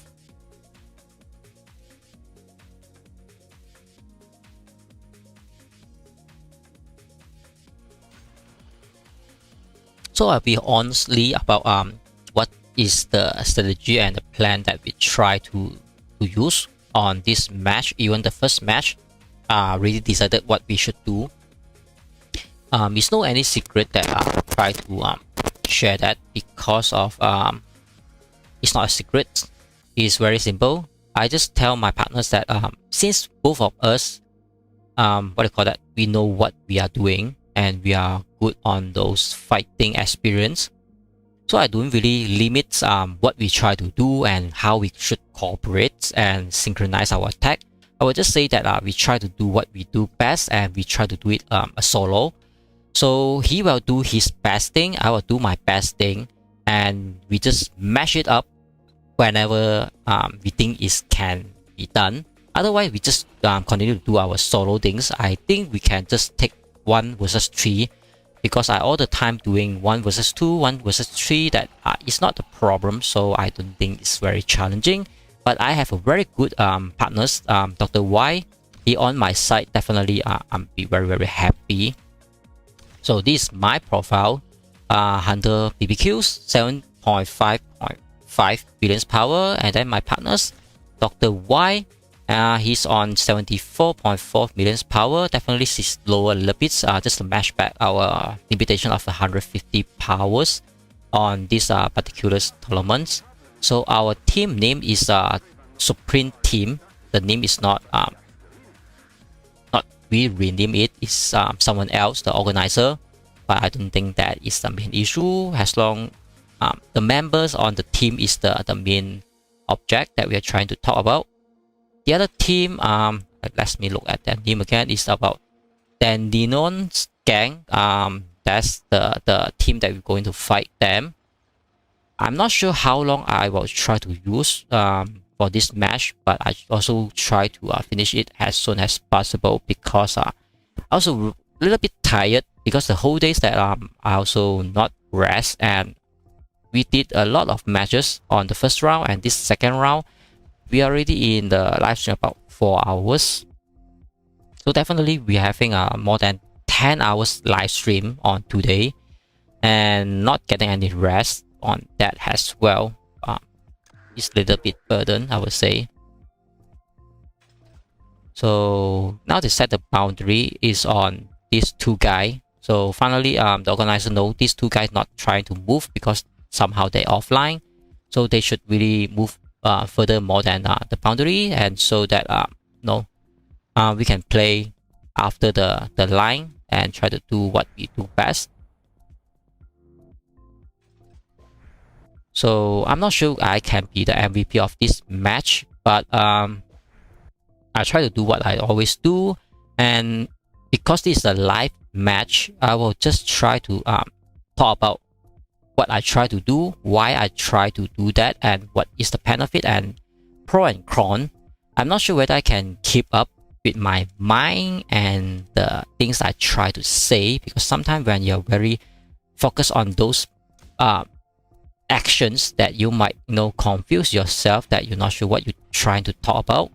And when you try to think about what you try to talk, then might be delay what you try to do. That also not good for my performance, because this is one of the problems that if you are an observer, you try to watch someone, you always can say that guy can be like this, like that, and become even better or improvement. But when the story start to be on your own self, then will become something about another different story, that why you can try to ask somebody to be improved, but you alone, yourself can't do that. So it's sometimes very funny to comment others and also not comment yourself. That's why I try to do it a little bit balance also, hopefully not going to a little bit too crazy. Basically, I can just move my base further bits, but I'm not trying to do that now because the organizer like to always ask people to back off here and there. So I just stay where I'm at the moments, and then I just try to move when the match starts, just to make it looks like a little bit fair.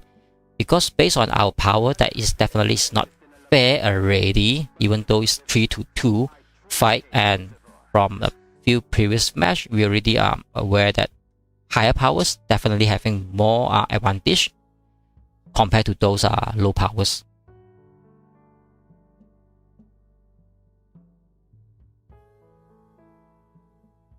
So I'm not sure when the match will start until everyone is set up their base. So let me check the message just to make sure we are on the loop.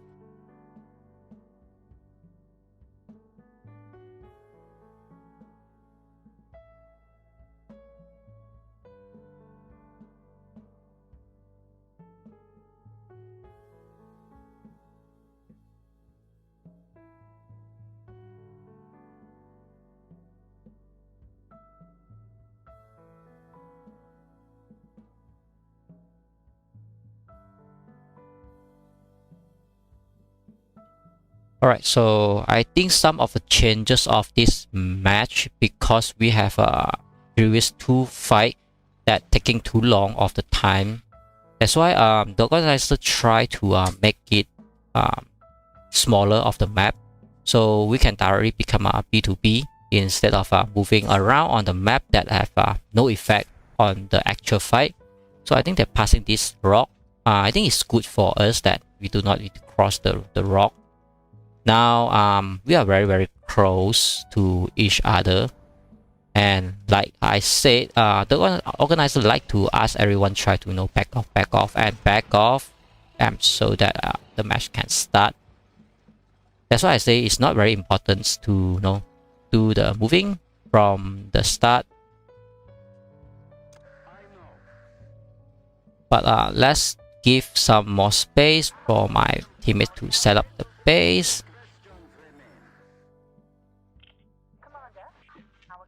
Alright, so I don't think this is the best area to set up my base.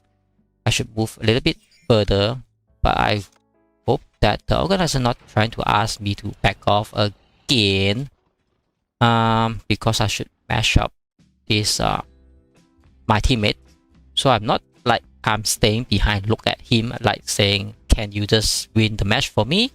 And I just staying behind like, alright, let me do the support. Instead, I try to do some real damage and win the match. Since we really have one free win of the round, hopefully this second round we can bring more fun than the previous one. But I think this opponents being very aggressive, just stay next to Dr. Y. I don't think that is a good idea, because once we are the top powers guy, we want to stay beside the lowest power guy so that we can do the B2B things. And those low power guys should really avoid this kind of thing, not going to stay beside us. So I'm not sure why he think that he want to stay beside us is gain him some advantage. That definitely is not. But I think everyone know how the match should start. One team should stay on one side, the other team stay on the other side, and then we can start to move around. Yeah, that's the things. But at least now the match become very small map.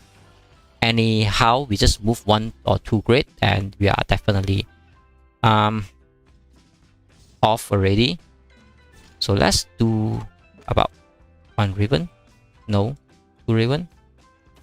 Alright, so can't do the ribbon things.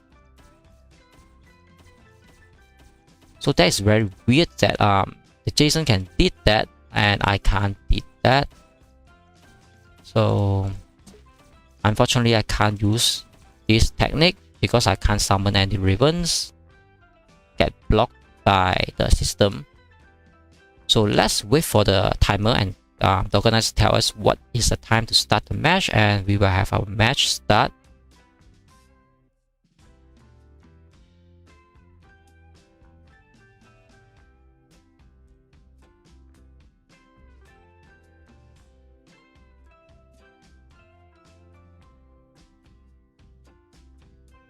So I also try to on the public chat channel on my Discord. So if anyone interested what I try to talk about, you can join that Discord to have a live chat. But please don't disturb me if you are trying to interrupt the match or whatever.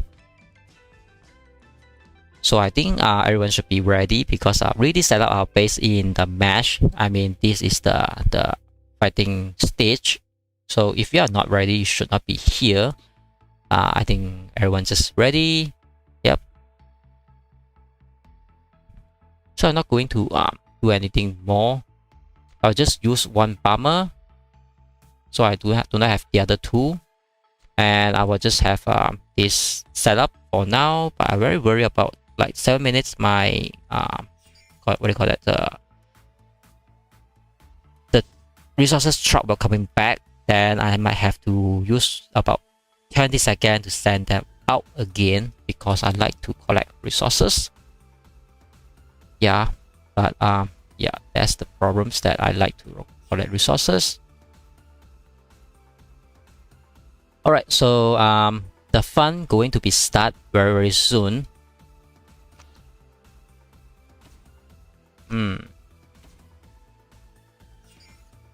So the match will start about 3 minutes, and this time get me a little bit exciting or nervous, I can say, because this is the live match. If win, I can say maybe it's it's an easy job to just say win. But if losing, then it's very bad for my reputations and my skill set of how I try to fight those 50 million player and lose the war on something that I say that I can do, but when on the live stream I can't do it nicely. I don't think that is a shame, but also how you lost some confidence of yourself. So I try not to go too aggressive and get everything disappointed, I would say. So just be normal self. Win or lose are supposed to be okay. And somehow the time changed. We have another 7 minutes before the match start. So everything now is considered pause until 7 minutes, and you can start to move. Yeah, that's correct. They are not joining the other team, that we have no way to fight, and that's why I sometimes having problem. So now I'm not going to change anything. I just straightforward to use my setup so that it's very same to anything else.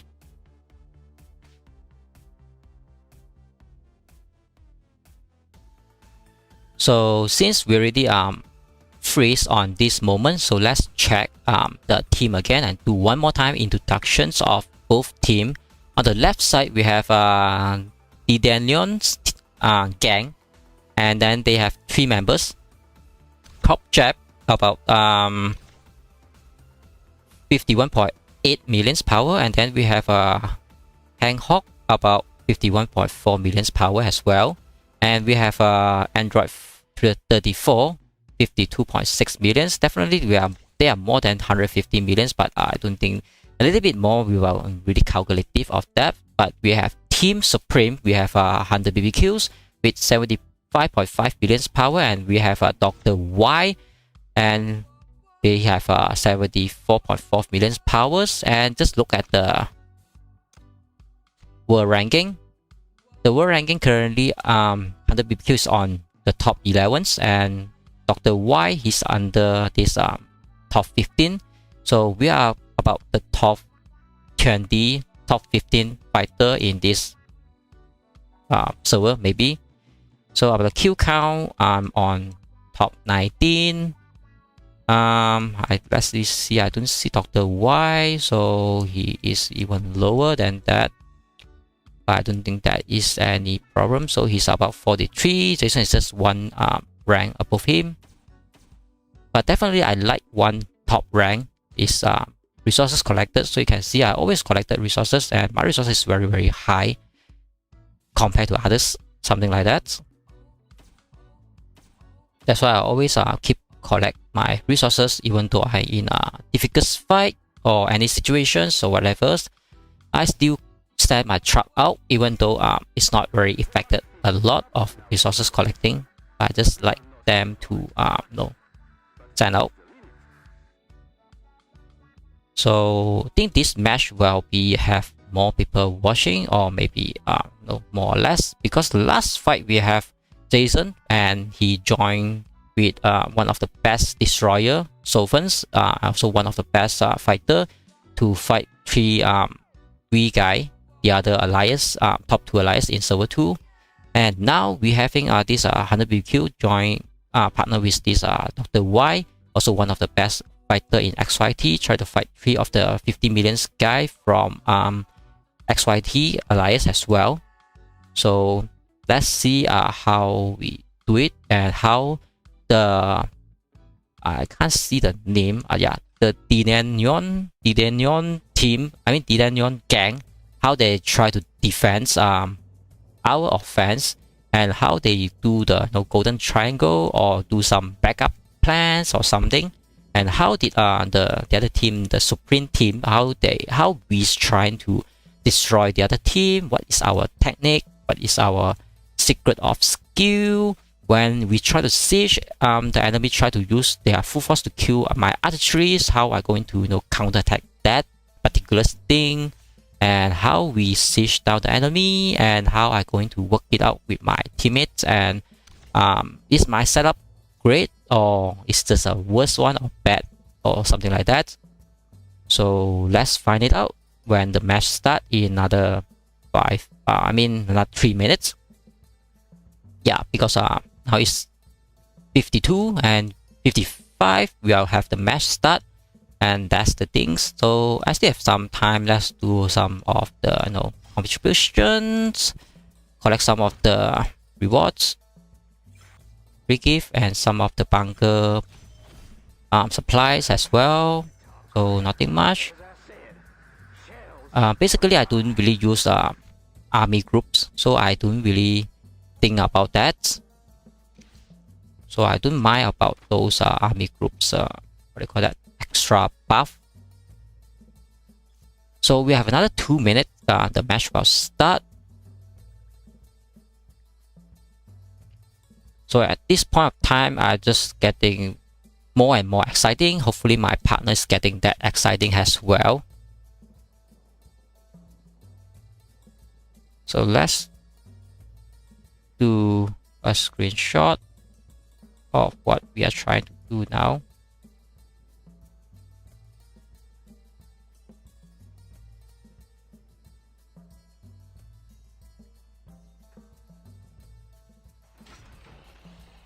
So Dr. White just tried to relocate his base, but the starting time is another minutes. So, but I don't think he's against the rules, because he didn't move anything at all. Now my truck coming back. That's why I have to waste about a few seconds just to do them. But 100 km, that take about another 5 minutes for my truck to come here. So definitely we have to do something big now, because we are very far away from our enemy. I don't think our enemy will try to do anything at all. So we have to advance instead of our enemy try to advance. But now I'm seeing some of the air force coming back to the base of the enemy side. So I think they are very prepared. So at least I know they have a fighter. Then I might not going to use my bomb bomber until I save it at the correct moments I try to use. Now the match is start. So I will just try to do something. So this guy is very far from me. I want to move my base beside him. So let's move my super heavy somewhere there, and then put my artillery to be a backup.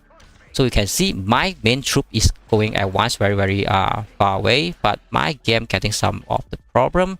But at least my troop is there, so I can definitely put my base somewhere here, and I'm not going to block my my partners to set up his base.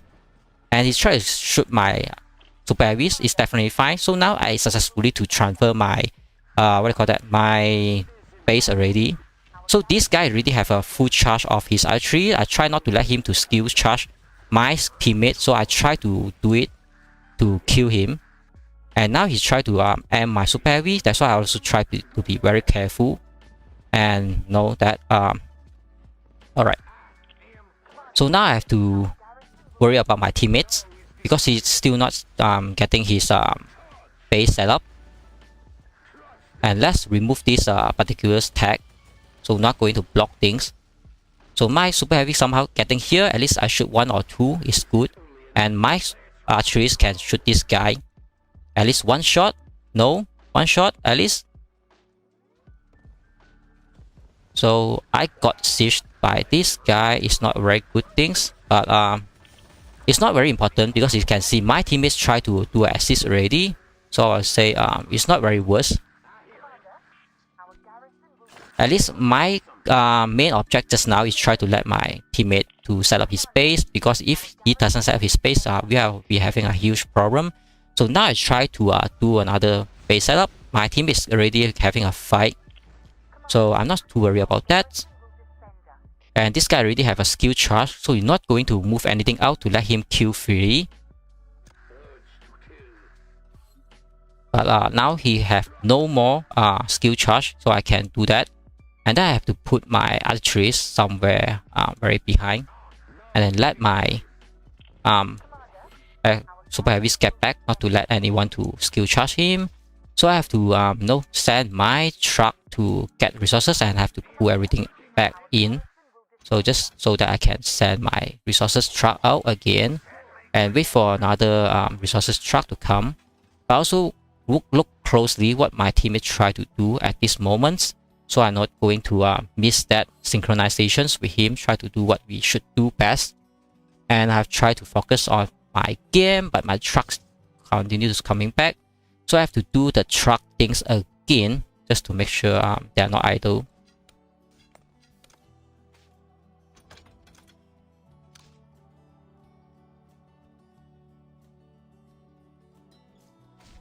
So the enemy side is doing quite a good golden triangle just now, try to coordinate each other. So let's check the battle reports and seeing let's see, I kill 4 here, and then I die about 56 and kill 44, and this one have no trade, so definitely I have some loss there. But my teammate did kill some of this guy archeries as well, and now I'm waiting, like I'm doing nothing basically. I'm waiting for my archeries to get back some of my archeries to be a full one. So enemies try to activate my partner's base. That will give me a lot of the advantage, but no, he's not trying to do that. So I will wait a little bit more. Since they want to target my partner, I will let them target that, and I just act like I'm AFK for now. So if they try to activate my base, I can play very, very aggressive, I would say. So I'm not going to do anything until they really activate my base. So my teammates try to do something extra, try to cover me. Basically, I just want them to activate my base to let them think that they can siege me, but no, they can't. So my teammates try to cover me. That is very kind of him. So they have a 3 super heavies there. So finally they try to kill my base. So I use my archeries to kill their archeries at all. Now I kill the archery, but I also trade one of my archeries, so that my base is activated, and I kill some of the archeries, and the game start to have some very lagging. I don't really worry about that at all. So let me kill this guy. So they can't really touch me at this point of time, I would say, because my base is activated. So definitely I can continue to do very, very aggressive, because my base is activated. That's the things that I want from just now. And now let's do another aggressive thing that I want to do, is try to kill this guy base with my the other archery set. But you can see this one archery set I have also be very aggressive, so I don't really care because I can do the things. And my archeries definitely try to kill the enemy, and my ATG in the base also try to do the job. Definitely all my archeries trying to die, but also trade off some of the enemy now. So definitely it's doing quite a good fair trade. So now my super heavies die, so I definitely have to retreat all my troops. But I really try to do some trade, so my teammate also trade some of the enemy. So I have some loss, but I trade about 30% of the enemy base. My teammate trade about 20%. But I kill some of the enemy and trade some of their HP. That is the main object that I try to achieve. And then you see that I also trade about 1 to 2. Instead of you thinking all my troops die for nothing, but definitely I kill more than I die. And I did trade some of their HP because that one is my HP instead of the enemy one. I heard about the airlift. I'm not sure who airlift somewhere here. Alright, so I don't know what's that. As Killah being a referee is trying to take care of that, so that's very kind. Just now I can be very aggressive because my base is still activated, but I didn't use that opportunity to do aggressive thing just to kill the enemy. And my game start to be very lagging, so I try to close whatever programs that running on my screen just to make sure that I don't get all kind of lagging and let my PC having more room to run smoothly. So what I try to do now is recruit full troops of my full troops. So I have a full potential, and this guy try not to get away, so I can use my bomber to kill it. Even though my bomber is not very effective, but can chase this guy, the Android 34 away, is still good enough. Now he's chasing him away. So definitely I have to put back my bomber, not to let my bomber die for nothing. So if they are not doing anything now, we are doing some solo things. I can just kill this Jeb, and Dr. Y, I think he can focus on this Hawk. No, not anything so very seriously to be done. But with just now that kind of setup that I can kill more than what I die, and now I kill another 4. Seems like a small deal, but can know that I really even push back this 34 guy. He can't use his support here. So every time he try to do his support, I will push him back, so he become a little bit worried about his troops on the battlefield. I kill enemy, he trade about 0.9% of my base HP instead of showing them.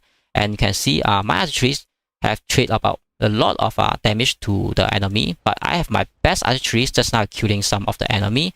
So let's try to support my teammate that are not definitely needed. You can see he try to kill my archeries. I get back almost instantly, and so that my super heavy do the cover. My archeries doesn't die. My teammate doesn't have a pressure. So I just show that I try to help, but actually I very aware what's happening on the field, because first thing you have to put trust on your teammate, but you try to support your teammate but also not causing yourself to die and for nothing. And let me check. Okay, I'm not sure that is a good time to do that, but I already have my full archeries here already. So let's put my archery somewhere here. My archery will take care of my archery itself, so not to worry about that.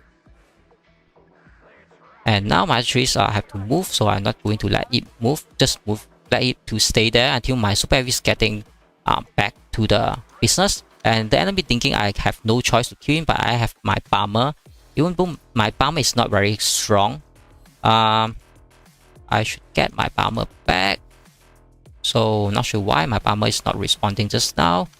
So now I just send it over. As long as my bomber is not dying, supposed to be okay. So now I archeries to try to kill it. So I keep my archeries, but my teammates is also do the job just now. My bomber die, so not very big deal. I can just train it back. But you can see I really kill these archeries. That's the main object, and I try to kill the enemy. Super heavy also put my archeries out just to do some support, and my super heavy should really do it to kill this guy, but I'm not doing that at the correct moments. So Dr. Y try to do the siege. I just block this guy not to let guy to disturb Dr. Y, so he do more damage even though that is very needed to beat these moments. So this is how we try to support each other, not to let it to be ruined. So now I try to push the enemy back, so Dr. Y can continuously to do his job. I can just do my job. My job is try to delay any help from the enemy. So we no need to do the two things at the same time. But enemy try to do the skill spam. That is not very good. That from my defense, I should really do something else now. So I use my super heavy to eat those damage from the skill spam. At least my super heavy die. But my teammate at least feel a little bit better. His troops doesn't die and he do his job. So this guy just with his one spam that can kill my teammate, but he used that to kill my super heavy. So now the result is we really bring one guy down to 20% HP. Even though I die my super heavy, that I'm not very concerned, because that is what I used to be, to have my super heavy die, and I have some kill as well. But the main problem is that really have one guy down to 20%.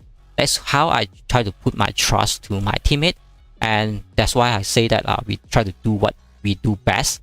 No need to interrupt what we have to do, a coordination, attack, this and that, because each of us know how to fight 1 to 2, 1 to 3 of the enemy. When we combine, we should always know how we can kill the enemy instead of how we can combine and kill one enemy, and not to slow the other teammates. That's the things that I want to talk about. So now I really need to find some Raven to do some skill charge, but I'm not getting that yet. So let's kill this guy, and now he tried to put his things to go back. Alright, so now my super heavy doesn't die at that time, but I give this guy a free skill charge. He will kill my other trees instantly, so that is not very good. So he also out of the range that I can't kill him, but now he is out of his base range. I can use my bomber to kill him, at least 1 or 2.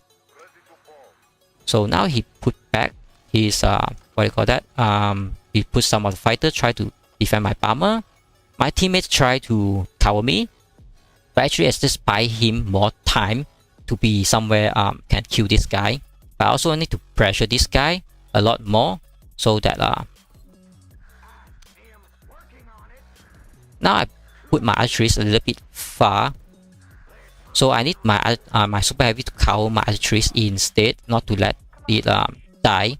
But I also not to let my super heavy to let the enemy recharge my archeries. So I use the bomber to chase this away, and so that he can't really do the job and continue to have his charge. So my bomber is not really flexible. So that is some of the problem, and the enemy having a fighter, I can't train the fighter because that's will be exceeded my power requirements. So now let's do one things that should kill this guy. But before I kill this guy, we really have to kill those other trees. So what I can do now, because the enemy doesn't activate my base just now when it activates my base, I can do a counter attack. Now they are not activated, so I can't do that. So let's do this, something like this. So now my archery is having some good trade. And so Dr. Y also try to support me. So let me try to put my fighter there, but no, can't do that, and my fighter can't really go back now. At some point I accidentally activated this guy base that I'm so sorry. I should really say my bad. And they stay very far behind. It's very defensive at this point of time. So if I try to put my super heavy to attack this base, this guy actually definitely will become a very huge problem that might kill my whole squad. So let me try to do something like this. But this one have to be a very time synchronizations, because this bottom enemy already activate his base because of my bomber. That is very bad things I should not do. And now he having a fighter there, so if I put my bomber to kill this guy, this fighter definitely will kill my bomber. That is not very necessary, that should have that kind of loss. So I will draw away. Once this guy is, the base is deactivated, I will try to attack this guy, and so Dr. Y can continue to kill this guy. And so let's see whether he get the idea or not. So let's do now. He tried to do that, I try to do this. Yep, you can see. And now they try to kill my archery.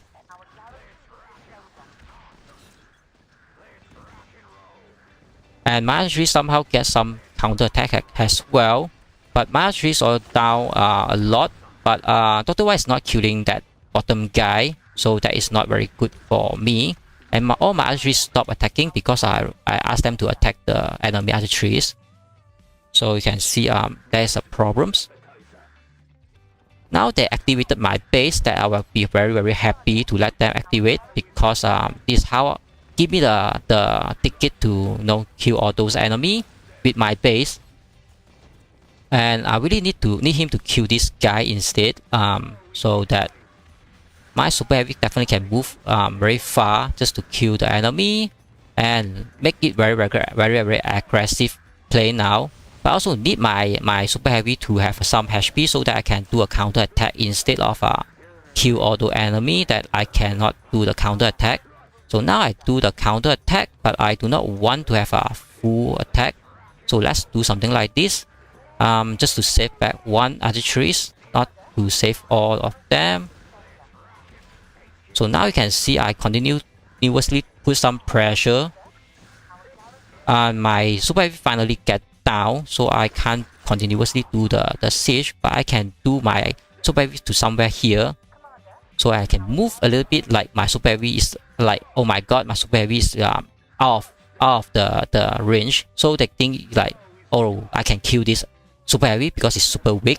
But no, this is one of the plan. They activate my base again and again, so I can definitely kill their archeries, and I'll try to snipe this one and get back. Now I can snipe all of them, and I put my super heavy again, like it's out of range, but definitely I kill them.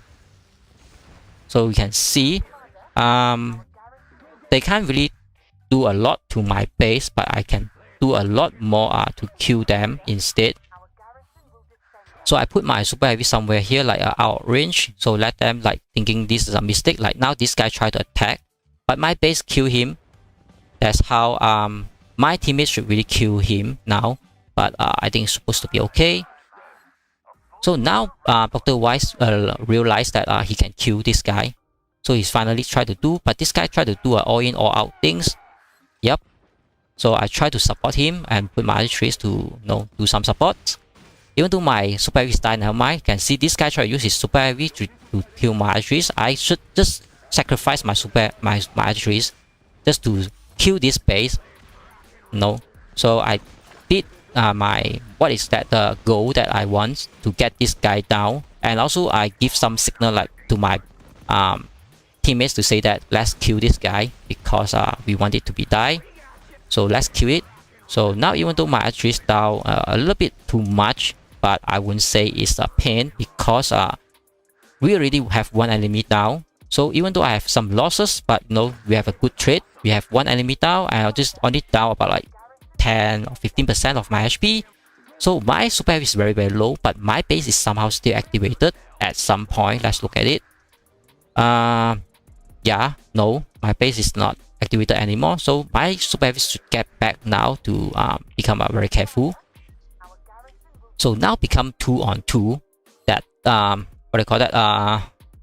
The hop guy, he have no choice to jump nearby us because both of our base is still 100% HP or maybe 90% HP. So if they try to jump in, definitely can't do the snipe. Let's check the battle report. You can see I die about 400, but I kill about 600, and I successfully signal my teammate to ask him let's do the cooperation, kill that hop guy just now. So and we did that. I think my teammate tried to move, so I tried to move my super heavy somewhere here and put my archery somewhere here, and so that this guy tried to charge with my super heavy, I was just going back, but my teammates already moved successfully, so it's just redraw him, thinking that I'm the target, but actually I just give more room for my teammates to move. So now my teammate is moving like 2-to-1, and this guy is just a little bit too far, this Android 33. If anyone tries to jump nearby us, definitely we can defend that, not worry.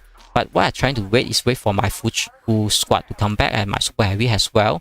But I can put my super heavy somewhere here, and then I can put my archery somewhere here. But it's not very good things to do now because my super heavy is very weak now. I should put my archery somewhere here. So if Dr. Y try to do the all-in to kill him now, definitely I can do that, not problems. So I can put something like this, and yeah, put something like this. So let's do something like this. So not to let this guy to have a skill charge, I would say. So he killed one of my archeries that I'm not very worried, definitely.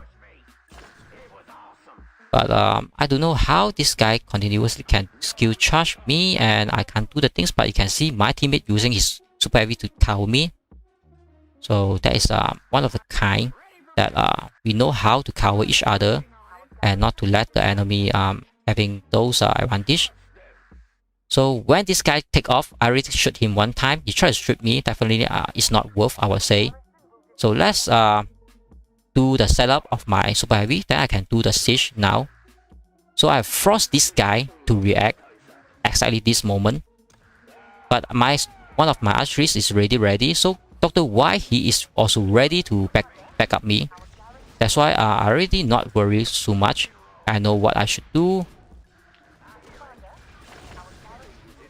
Alright, so definitely having a very good time now because Dr. Wise and us really push this guy all the way down very low. And even though we're having a little bit extra loss, I don't think that is a very big loss.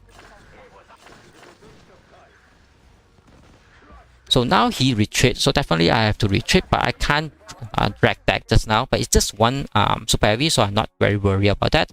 So this guy, his base is activated, so definitely you do not want to be arranged to let your archeries die. But I don't think this is their range. That's why at some point my archeries die. I don't worry about Dr. Y get siege. So I let them to activate Dr. Y base so he can do even more. I just need a little bit more time just to make back all my troops. You can see his base is very strong now. Definitely can defend on his own, so I'm not going to worry. But once I try to help, then one of my archeries die. I don't think that is a wise choice, but let me send my truck to resources as well. So basically, you should really understand what you try to do and what your teammate are capable to do. Now he tried to do an all-in to siege. Definitely I have to support him to do it as well. But I also try to put one other trees out just to make sure to snipe any things that the enemies try to snipe us. That's why we're also doing a best thing to kill his base but also try to kill the... Alright, so now enemy try to stay behind me. So he maybe try to do something. But this guy's already down 100%. So I'm not too worried about that. I can even try to do the all-in just to kill all his archeries and his troop. Now I try to activate. I put one archeries back just to make sure I can kill this guy. So definitely I'm no problem with my defense. I not even need to put anything out. You can see. And this guy try to help. Definitely kill him. Even though my archery is very low now, but you can see my defense have no problem at all. And I can take this guy out, but I have no super heavy. So I have to ask Dr. Y to kill this guy instead of kill that guy. Now it's back to what? About 2-on-2. Before this guy jump in, about 2-on-2 and about 3-to-1. But now back to 2-on-2. I'm not really sure whether I allow to use attack, but I really want to ask Dr. Y to kill this guy. I will kill the top guy. But to make that what do you call that, the synchronizations of your teammates, I will just kill this guy. Hopefully Dr. Y not going to help me because I can take him one-on-one. Definitely. And he tried to activate my base again. That is so kind of him, and he did that mistake to make his archery to die even more. So I have an ATG, so definitely his super heavy can't stand. So I'm not too worried. Definitely I'm waiting for my full troop to get back. So let's check about the battle reports. You see I have a very huge loss, about 248, and then another 220 and 152. But the problem is that we take one more guy down. So it's very fair trade on the first one and the second one. And now this third one, definitely I can take him one-on-one. And after that, if we take this guy out again, then we are about 80% more HP and take out the whole next team. So I don't think there is anything problems with my control and what I try to achieve and what I try to support my teammates. And we are capable on what we try to do. So definitely I try to make my super heavy out here. So if the enemy try to add my super heavy, definitely he is wasting time because I let my super heavy die without any worry. Now my base is activated, so he aimed my super heavy. Definitely is a big mistake. I kill his super heavy like instantly. So I have to move my super heavy a little bit back. So if he use archeries, I will kill his thing. So now Dr. Y is already here. That's why I have to do what I call that, the siege, because he already here. Not to let him waste his efforts to come here. So let's do the siege, and he do the siege. Let's get the enemy down without any concern. So let's do the auto attack as well. Try to clear up whatever on the field. So the enemy try to attack Dr. Y. So I try to do some support, but this android 34 is a little bit too far away, and I can definitely use my bomber now. No, I can't use that. Little bit back by my archeries become very aggressive. I did have a lot of things die, so let's move my archeries back a little bit. Alright, so let's do some setup, like something like this and this, and so I can move my base next to this guy and do some B2B, even though I have to doesn't have the full things, whatever. But I don't think that is very important at this moment. Just want to next to this guy. I'm not going to block my teammate because my teammate is there. I'm here, so you're not going to like I'm here, then my teammate can't do something like that. So let's do a left and right. I take one side, you take one side. So no, happy ending. He also know that's problem, so he also try to take a further side of that instead of just next to me. But I don't know what is happening. That I try to kill that guy with my bomber, and yeah, that's the things. So definitely enemy try to jump behind me and thinking he can snipe me. It's a little bit too not happening, because I always aware what my troops, where my troops is and how I should safeguard them. So now I have a little bit more HP. I'm not very concerned. I want them to activate my base if they willing to activate. But definitely Dr. Y have more HP than me, maybe another 10%. So no big deal, I would say. Not a lot of things trade off, but at least I have 32 die, and then I kill a lot, like 3 to 1 trade off. So I think it's quite a good. This guy have a 2 million fighter, so definitely my bomber can't do anything because my bomber is 100% very weak. So killing this guy is very important at this point of time. But he not full squad. I should kill him now. But you know what? I try to do another very important. Another very interesting move is that I can try to pressure the 34 instead of kill this guy, because this guy is definitely a dead guy. So if I try to pressure this guy now, like Dr. Y, definitely this guy Jeb, he will try to attack my base to think that he is helping the android guy. But I'm so sorry that I already aware what he tried to do, and so like now he tried to do that, So I also try to do this. So we are continue pressure this guy, so not to worry about that. Even though my archeries die, so they finally try to activate my base, you can see. And my super heavy have to stay there because I want my super heavy to tank for my teammate. I have to train back my troops, so my troops will get back as soon as possible. Now I can put my archeries out just to help. If anyone touch my base, definitely will do the job. Like now, can do the job. So we definitely take this guy down as well.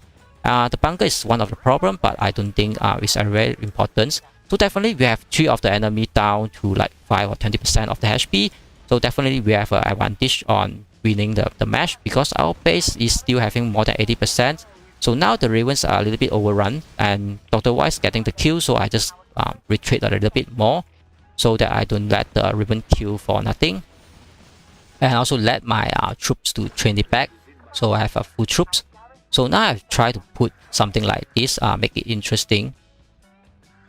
So anywhere the enemy try to touch like my archeries, then no, I will do some of the backup plans because my base is activated. No, my base is not activated. At least my archeries doesn't die, my super heavies doesn't die, so that is very important. This guy continuously play with the bunker. I don't think that is a problem for now, unless we have to kill them. but I need to wait for my third archeries to get back to 100%. So if he play with the bunker, definitely is good for me because he can't go out with the full of the ravens. So he definitely give me time to train back my troops to do another times of the attack. So I would say it's quite a good things. So now that guy have a skill, definitely I have to take my archeries back. Luckily he didn't kill anything at all. So now he still have skill. So let's put my super heavy there. So he try to aim. So my super heavy take the damage and leave it, and he aware. So now Dr. Y want to finish the job. So that is one of the things. He want to do the job. Let's do the job. So I do my full attack, and I still have a defense inside my base. So if this guy try to disturb me, definitely I will do the defense. Not to worry about that. No, that guy doesn't really care about me at all. But his team is already down. So definitely this guy got blocked by the Raven based on his thinking the Raven is helping, but it's not. So definitely we take down. I not count how many times of the enemy, but I just think doing a very good job that my base doesn't go down more than 80%. Dr. Y not go down more than 90%. So we have a core help from the attack. So let's do this quickly so we can do another battle. So I have to train back. So now we have to siege this guy down. Dr. Y have a little bit what do you call that, thinking that we should rush this guy. So let's do the rush this guy. And he focusing on my super heavy, that is good enough. And this guy try to jump middle of what do you call that, Dr. Y. I think is good skill as well. But now he become a sandwich because what do you call that, because I don't know how I describe it, but we can just siege him instantly like now. So his base will go down super quick. He can't even finish the job to kill Dr. Y base anymore. So definitely I down one super heavy, but I would say Dr. Y did a very good job because he's just standing there, make me looks very strong even though I don't do a lot. And I would say Dr. Y did kill all those opponents that we hopefully to do it, and he somehow really synchronized knowing what we should do on the next, instead of I try to signal him and without any message he really get that message. So it's good. It's not a good trade, but no, kill the enemy base is the main object. That's why I try to adjust that of my skill. From a previous playstyle, I try to what do you call that, try to. Alright, so this guy try to jump back, and this tech try to tell us we are winning the tournaments. So should I really go there and kill him?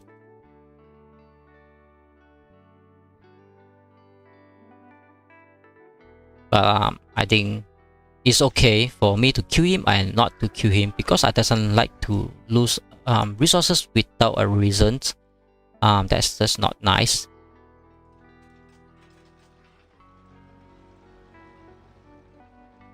So Dr. Y definitely move his base out maybe.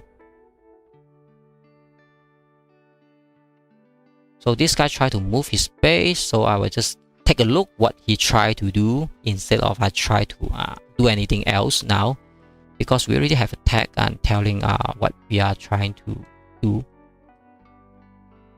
And we still have another next match coming in. So hopefully we end this as soon as possible that we can.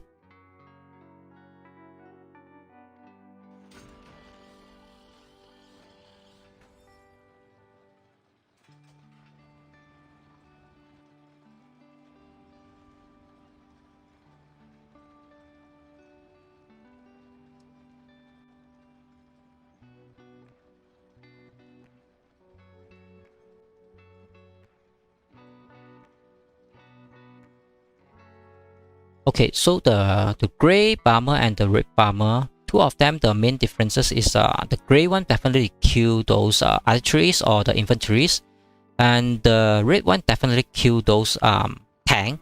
The main reason is that I try to form this red bomber is because killing some enemies like tanks and their mediums and their tank hunters when I try to use my archeries to advance on the battlefield. Because if the enemy having some archeries or some slow things, I definitely no need to worry about that. But if they having some fast tank like mediums, tank hunters or light tank, definitely I need something faster than those tanks and kill them, not to let them do some annoying to my archeries team. So that is what I try to do this setup. Alright, so I think this is last guy. And then what I call that, Dr. Wise already out, so let's finish the job and I try to take this guy out also. So what I try to do is put my survivors here, put my troops somewhere there, and then relocate my base, because when you are having advantage, you should always relocate your base near to the enemy that is blocking, so no worry. So as somehow I'm near this enemy, one grade, something like that. So not very important, I would say. So let's activate his base, then do the siege and put my archeries. No, and then now he tried to kill my archeries, but it's a fair trade, I would say. So I don't really worry about that.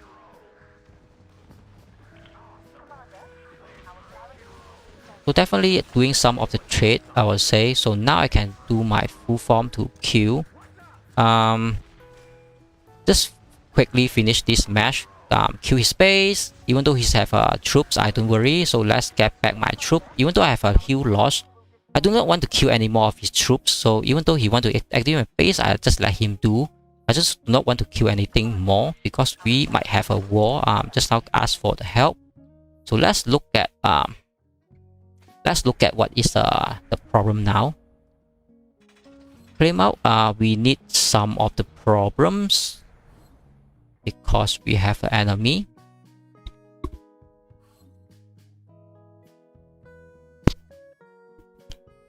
So let me check out about this. Okay.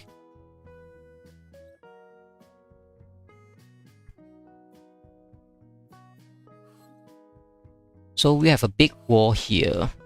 Definitely we need to do something. But should we really set a time before we try to jump in here and let the enemy kill us? Oh, so this guy is also having a low base. So we have one XYT jump. Alright, so we have Killah jump in. So I definitely need my rest, but is call for help. So let's just do that now, because I want to be helpful. So I'm getting into the city now. I'm not supposed to do this, but just to help a little bit. So they are trying to sandwich Killah, and definitely yeah. So we have Sophons jump there. So let me jump here as well. So my boss can do the things to kill this guy, because I think he have an empty base. Now finally he want to move his base out. So I will just chase him down, and then I put my base somewhere here. So I think I somehow block Sovereign as well. So I have to chase him down definitely, and but also put my base a little bit nearby. So let not to have too many of my defense away from my base, so that my base doesn't die unnecessary. And let's train back our troops.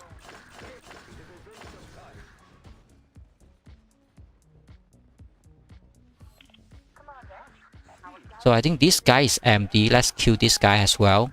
And let's let that guy run for his life. Something like that. I really want to... this is level 1 city. Unfortunately, I have to collect resources all the time. But I don't think this is the best time to do that. So let's kill whatever that is next to me. Let's kill all of them. A lot of them try to get away since my teammates already start to siege. So I just do the backup. No, whatever we can do. So he tried to siege my archeries. I will just return to him saying that I will kill you as well. So definitely we kill that. So let's put our defense back to my base. My super heavy is dying very soon because my super heavy is getting a little bit away from the range. So I don't care about the enemy troops. I care about their base. So let's kill their base. And I really care about resources. So let's find resources.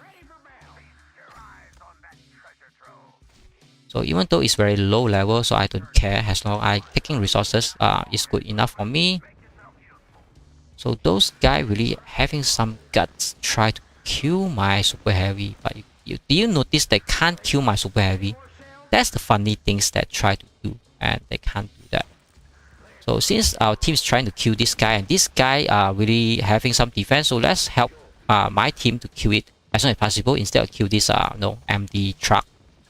It's not needed that time. So we have more XYT try to jump in just to do the correct things. And now this truck try to move. I put my super heavy here. It's not idle, I would say, because this guy is active. So when he try to put his troops out, my super heavy will kill him instantly. That's why I also stop him to having anything coming out. So now they have grouping things. So let's join one of the group. So I gain of the I gain those buff as well. So now I give all my troops to my partners, Dr. Y. So hopefully that is enough, and I have trained back, and we have more members of XYT trying to jump in. So we have a lot of fun that I can't really watch all of them. But at least I do not need to control anything now. I just let my team and teammates try to do the job for me, and I think they really know what they should do. That's the best thing. But I should really try to do my own thing instead of looking at it. But we have one of our ex family alliance, and we have a lot of enemies that are very down. That means we have a lot of fighters in this city that's fight about a long times that are pressured by the enemy. Now we are finally try to call the XYT to come in here to kill. So we might be a little bit overkill, I would say. And behind we have someone try to do backdoor to kill Dr. Y and this game hunter as well. Killer try to move, and Dr. Y base try to get sieged by the enemy. My super heavy get very down already, but I have no troops because my troops is already out. So let's ask one of my archeries to come back so my base doesn't get sieged down. But I'm not going to recall off my other troops because it's fine. We doesn't really need base to defense. So you can see Killa try to do the defense now. Dr. White just leave his base, I would say. So that's the problems of the real fight, and what is the tournament is different because in real fight we have teammate and we know how to win the war, so we doesn't really concern about alone of our base. But if you are tournaments, that you have to very concerned because that is the goal to win the tournaments. That's the problems. So now Killa really have to do more than just moving around.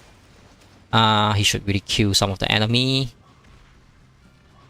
So Dr. White really getting down now, but I don't think he's really worried about that. Anything about that. No, he's not getting down. Somehow Killa saved him. So this game hunter, I think he will get sieged down by Killa because level is just kept too far away. Even though we have more member here trying to help Killah and try to kill those enemies, try to do some backdoor. That's why we always try to have one troops inside our base, even though they take about 99% of your base HP, but you still kill them and defended that somehow. And that's the important things, because your base still staying here and you still can do what you should do with the reinforcement. So this game hunter is down. Then we have this mega dead. I think he's really dead. And this we have one enemy. So let's use my bomber to kill this guy. So we have one fighter there as well. So I don't worry about that. So my bomber did some of the damage to those light tanks, even though it's not very much, but damage is damage.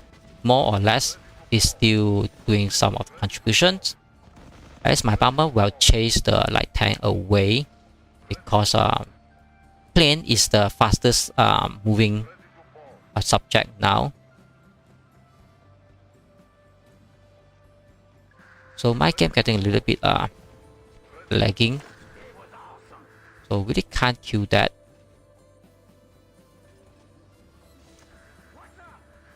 So at least we did a very good job. Once the XYT get a very serious of this war zone, instantly we kill them.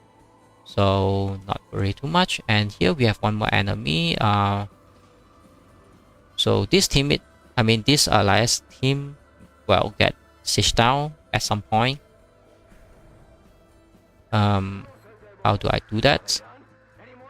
So everyone on the left side try to kill anything on the left side. So my camp getting a little bit lagging. I still think, yeah, this is the main object, because here we have a lot of enemy.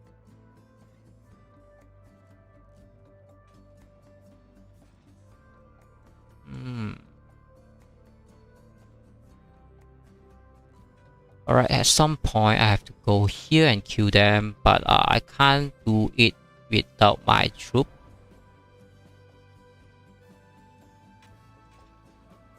So we have a lot of enemy, and we have some of the XYT start to jump in, being very interesting. So let's do that. Leave and then leave. If we are not leaving those what do you call that, army groups, and we do the airlift jump, then definitely our troops will live on that. Will stick on that group, and then our base will airlift to the other side, and we have no troops to defend our base. That is unfortunately the worst thing you try to do. Now this endless YT try to get there. I think he will be fine alone. I try to find some of the, so we have a Sivana there. So let me try to do a top side here. I see here we have 2 target, 3 target, something like that. This guy finally moved. Basically I want to kill him as well, but yeah. So we have General Hitch. I don't think this is the real one. General R is their leader. Alright, I don't know what I should do.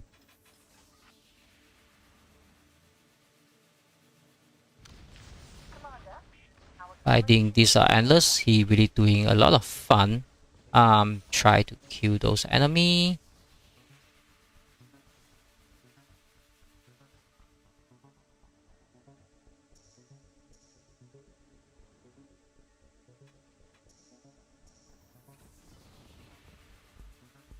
Alright, I think I only able to jump somewhere around here. Alright, so let's jump on the bottom side here and set up my base. Hopefully nothing lagging, nothing bug, so I can set up my base. Yep. So once I set up my base, I wish to know this one whether I have a defense or not. Having not fully defense, and he have maybe the all right, so I'm not sure what I should do with this. Since we are doing siege, so definitely we have to do some officers swap to become a swap to this siege setup to benefit from all those siege damage instead of the defense damage. But it's not working very well. You can see the game is very buggy, very bug all the time. I try to do things and it's always try to jump out. Alright, so I have that now. So let's kill this guy. Because he have just 0.1 HP. So let's kill him first. And trade off some of the archeries of this enemy. Yep. So I think I did the job very nicely. So let's let my super heavy to get some of the HP regenerate and kill this guy as well. I prefer having a full siege group, but I'm going to change that now. So Killah tried to jump here, a little bit funny that I already having this particular area covered. So he want to what do you call that? Chase this guy down before me. But anyway, we are doing exactly the same thing, so it's good that we try to kill this same enemy as soon as possible that we trying to kill. So it's good that another good thing is that this guy tried to kill the Killah super heavy, not kill my super heavy instead. But having two siege top siege guy killing this enemies become very what do you call that, relaxed at some point. So let's kill this guy as well.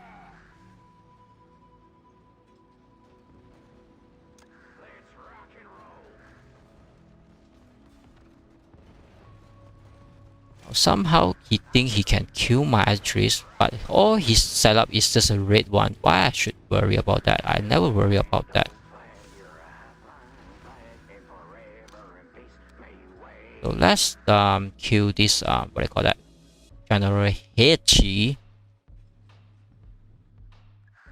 Hopefully we have enough damage to kill this General Hechi, but I think this General Hechi is very easy target because he is about 40 million power. Not really concerned at all. Oh, definitely I need to send my resources truck again. Each of the jump always do the same thing. I don't think enemy will do any counter attack because we are quite strong. I heard about jump, so it's our own people, so not worry anything at all.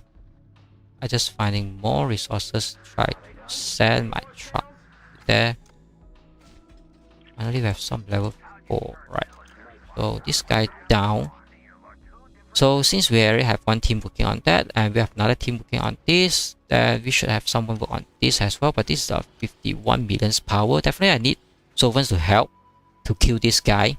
Otherwise I can't do that. But Sovens choose to kill this guy first. Luckily I have Dr. Y.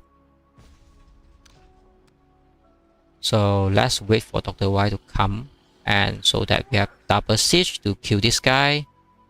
I can do the first guy to take, but as somehow Dr. Y did that first.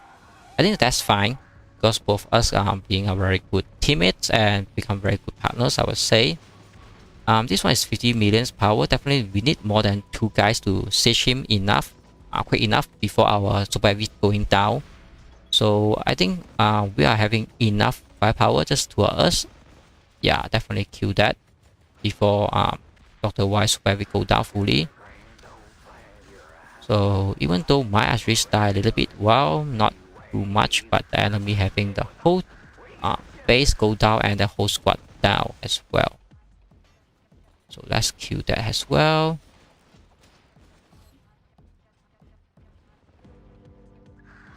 Yep, so the job finished. Let's get back. So at this point of time, I don't think I need to do anything at all because XYT just overrun everything. So just let everyone enjoy that kill, because for me, I don't really chase the kill unless there is a combat drill. But this guy is online. I aware his troops going in and out, and so far might have a little bit problem. So let's ask my troops to come over here and try to help a little bit more. Not to let this guy to bully our fighter.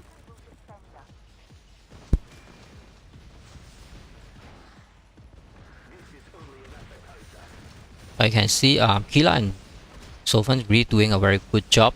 Not worried and scared about how many troops will die. They just continuously to siege until this guy is dying. That is how the real war is going to be having. Just to make sure that you kill the enemy and force them away. But if battle honor events and those combat drill, that is different because we want point instead. Those 400, is it a enemy or not?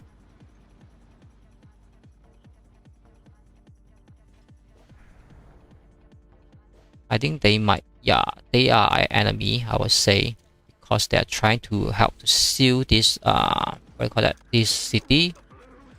So let's kill them as well.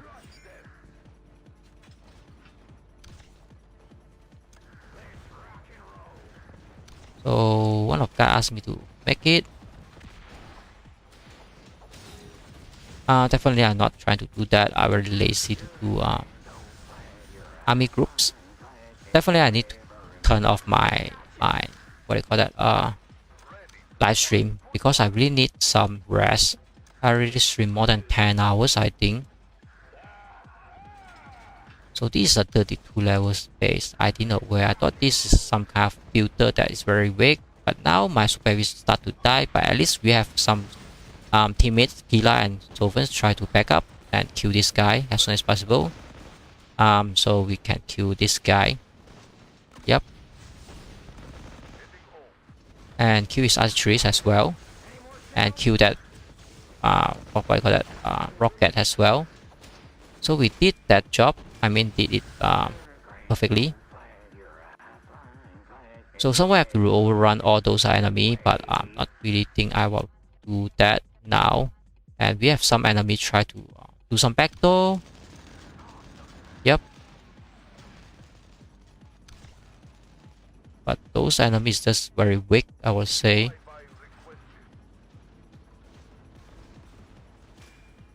So some of the enemy is online, some of them is not online.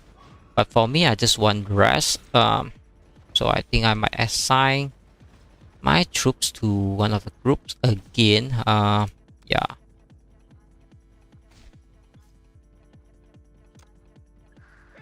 So let's just do that. My job is killing. Killing is in my nature.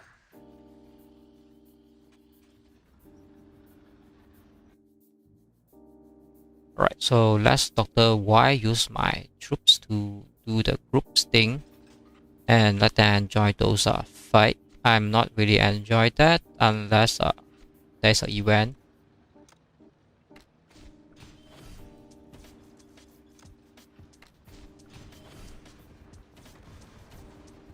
So now he's using my archeries and my super try to siege this guy. Is not very strong. 27 millions. It's super weak. So I also try to use my ATG since my base is just next to it.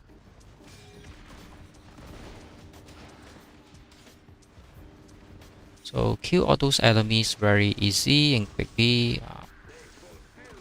So let's get back my trees. The main reason is to try to make room for others to move around.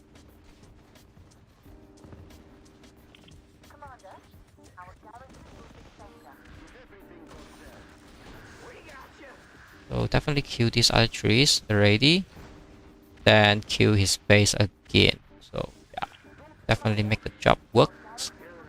And Dr. Y have a 3.1 million fighter. Kill that enemy fighter instantly. So I think here it will be overrun by XYT anytime soon. So let's find anywhere else Are they done? Any more shells? to do a new hunting. We got you. You're a grand old So this is one of the what do you call that lockdown city of level 1, and we try to break it in, I would say.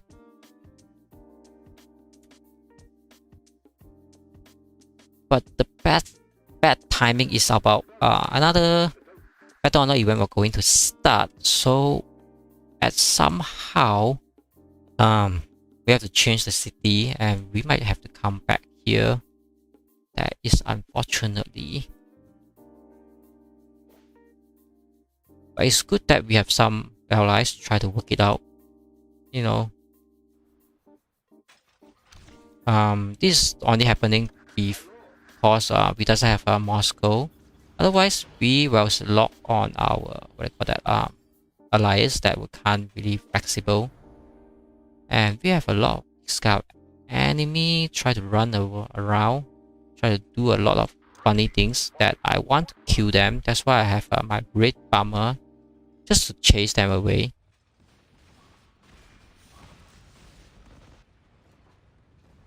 Are they done? Any more? So you can see my bomber just chase them, and then they also try to do something funny. So they're thinking they might try to attack some of the what do you call that. So I have one ATG, so I can still use, but my ATG going to die. At least I save it back. Not going to let them kill freely. Now I can get a little bit lagging, but I still have my bomber, so I can continuously to try to attack with my bomber.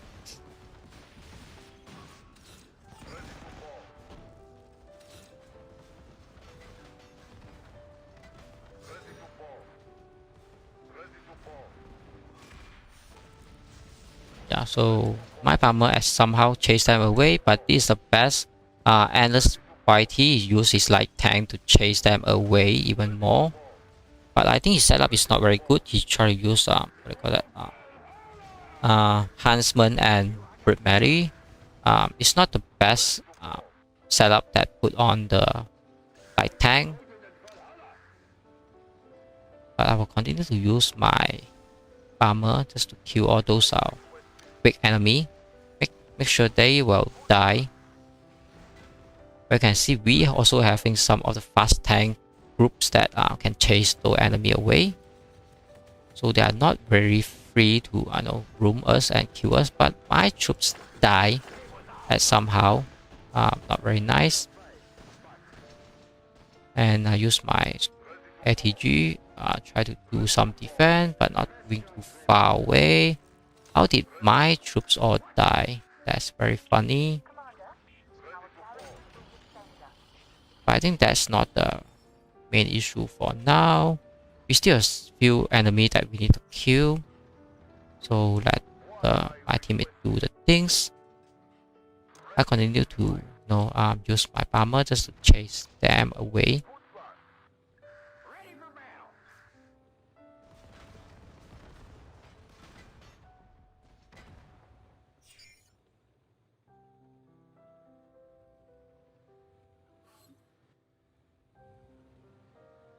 Ready for battle. Ready to fall. Ready to fall. Ready to fall.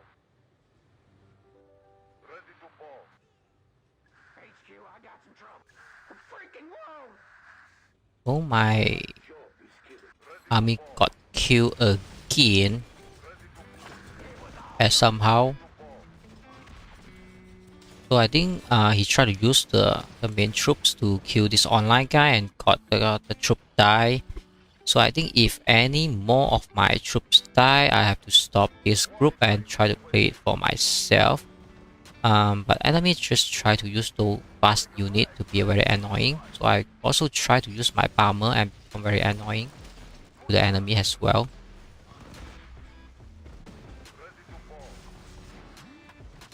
So the tech try to ask to F him, so everyone try to F, but those fast unit groups are very disturbing, I would say.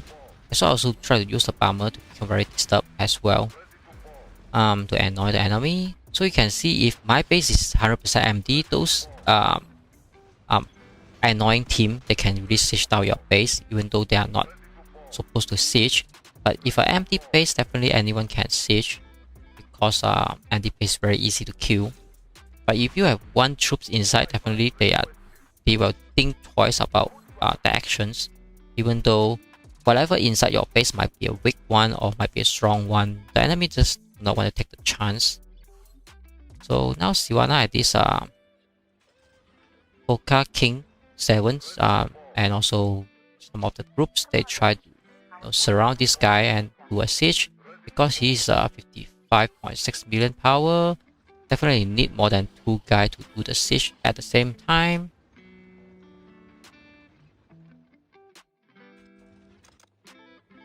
So my bomber still doing the job. You can see doing very annoying things to chase the enemy away. So even though they have a very fast unit, but they can't get away from my bomber unless they just run away.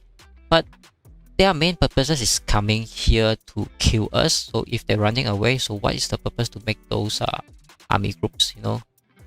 So since this guy is very weak, so I try to continue to use my bomber to kill him, just to make it very annoying. So some of the backup is on the bottom side. So let me see, definitely they're from this side. And once we are on the call, we call everyone on to the top, so no one stay on the bottom side here. So no one really kill this enemy. But we really understand that the enemy very hard to kill unless we're protecting some of the object, I would say. So we are not going to win anything unless we try to burn the enemy bridge with anything we have here. We express ourselves with bombs.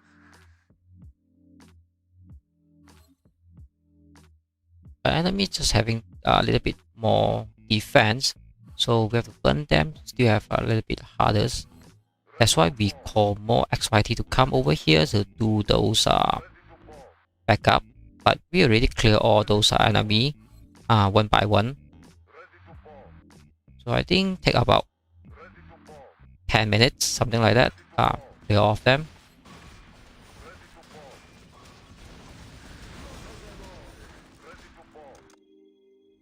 So let's see my bombers continuously do some damage, even though my damage is very small, but it's super annoying that I can continuously to kill them and they can't do anything at all. They just can run away.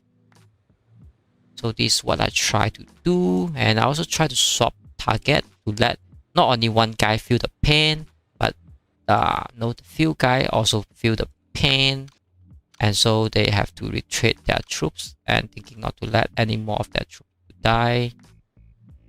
So that's the plan.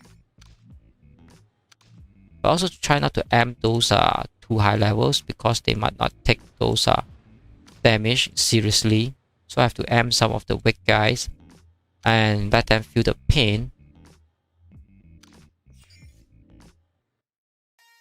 Now they try to retreat because they finally think about the bomber is very disturbing, and so they are not going to annoying our team anymore. They try to run away, and all of my team is really back to my base. That means the siege at some point really done.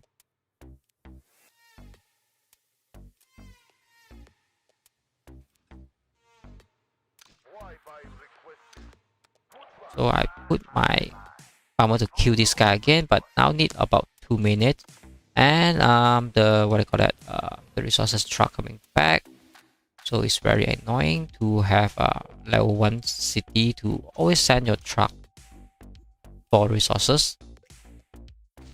And the worst thing is that those resources doesn't give you alliance coin. But for real war, we should sacrifice this kind of thing and the time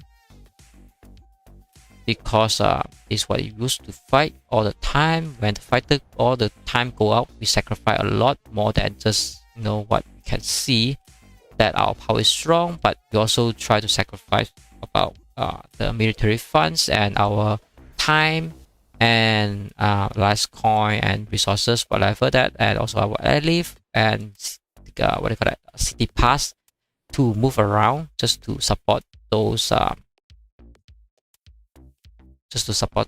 war zone. Now let me move my base.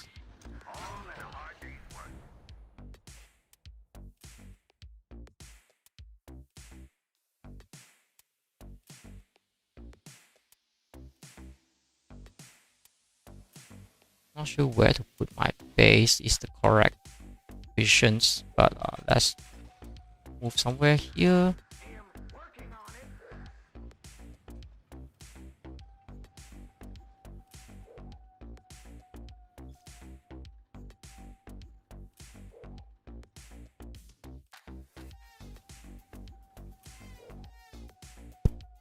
So definitely we need to kill all those enemies and start to burn their territories and make more hole and make more opening on those on this map, on this city, and so we can slowly open up this lockdown city. You can see how much effort they try to do to lock this city away, but now we are trying to open it. Definitely we ruining all those hard work that they putting to lock down this level 1 city, because level 1 city I think is almost very big map and very hard to lock down, because you have to stay on this level 1 city very long time just to make sure that you lock it down.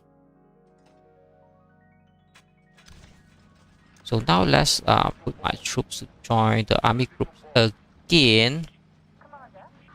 Based on the level, this guy have command 58, so let's join him. Yeah. So definitely he know how to use those what do you call that, army groups, because his level is very high. And this guy try to attack the endless gaming. I think he is very problematic now, because he got swamped by the enemy. So I think he will getting down anytime soon now. Another 20 minutes, no, another 20 seconds. But he also get a lot of kill, I would say. Maybe not. And we have some backup on the top side from we, but this endless YT really down. Definitely going out. I'm not sure whether I want to jump here. Maybe not. But we was here and jump there, and we try to jump back here. Here we have 1 CC. I don't think we need that CC. We can just expand this CC just to cut off any, what do you call that, connections. We have some note that they are not really worried. We definitely need to cut off those buff that is really needed, like defense, offense buff. And their CC is on, where is their CC? It's very hard to find. HK1, HXK1. So their CC on the top, alright. And I just joined the group and asking us to come over here.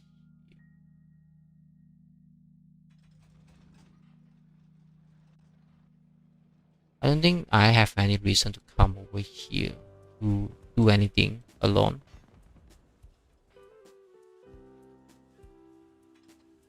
Okay, so General Art definitely is here, but he's not very strong. We have some level 4, so let's search for level 4. Yep, get level 4.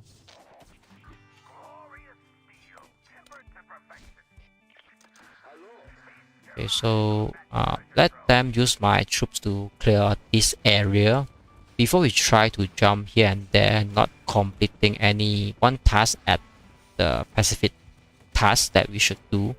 Instead of we just jump here and there and can't even finish anything at all. It's not a wise choice and wasting our lilith for no reason. So let's stay here. Make sure that we have one job done.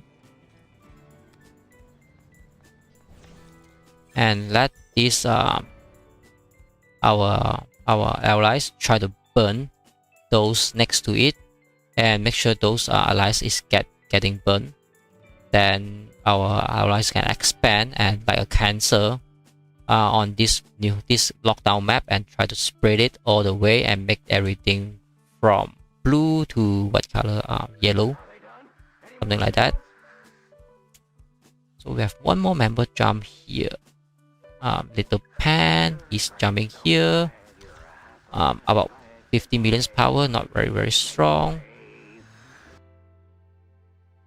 Okay, so the game had somehow crashed. Okay, very interesting.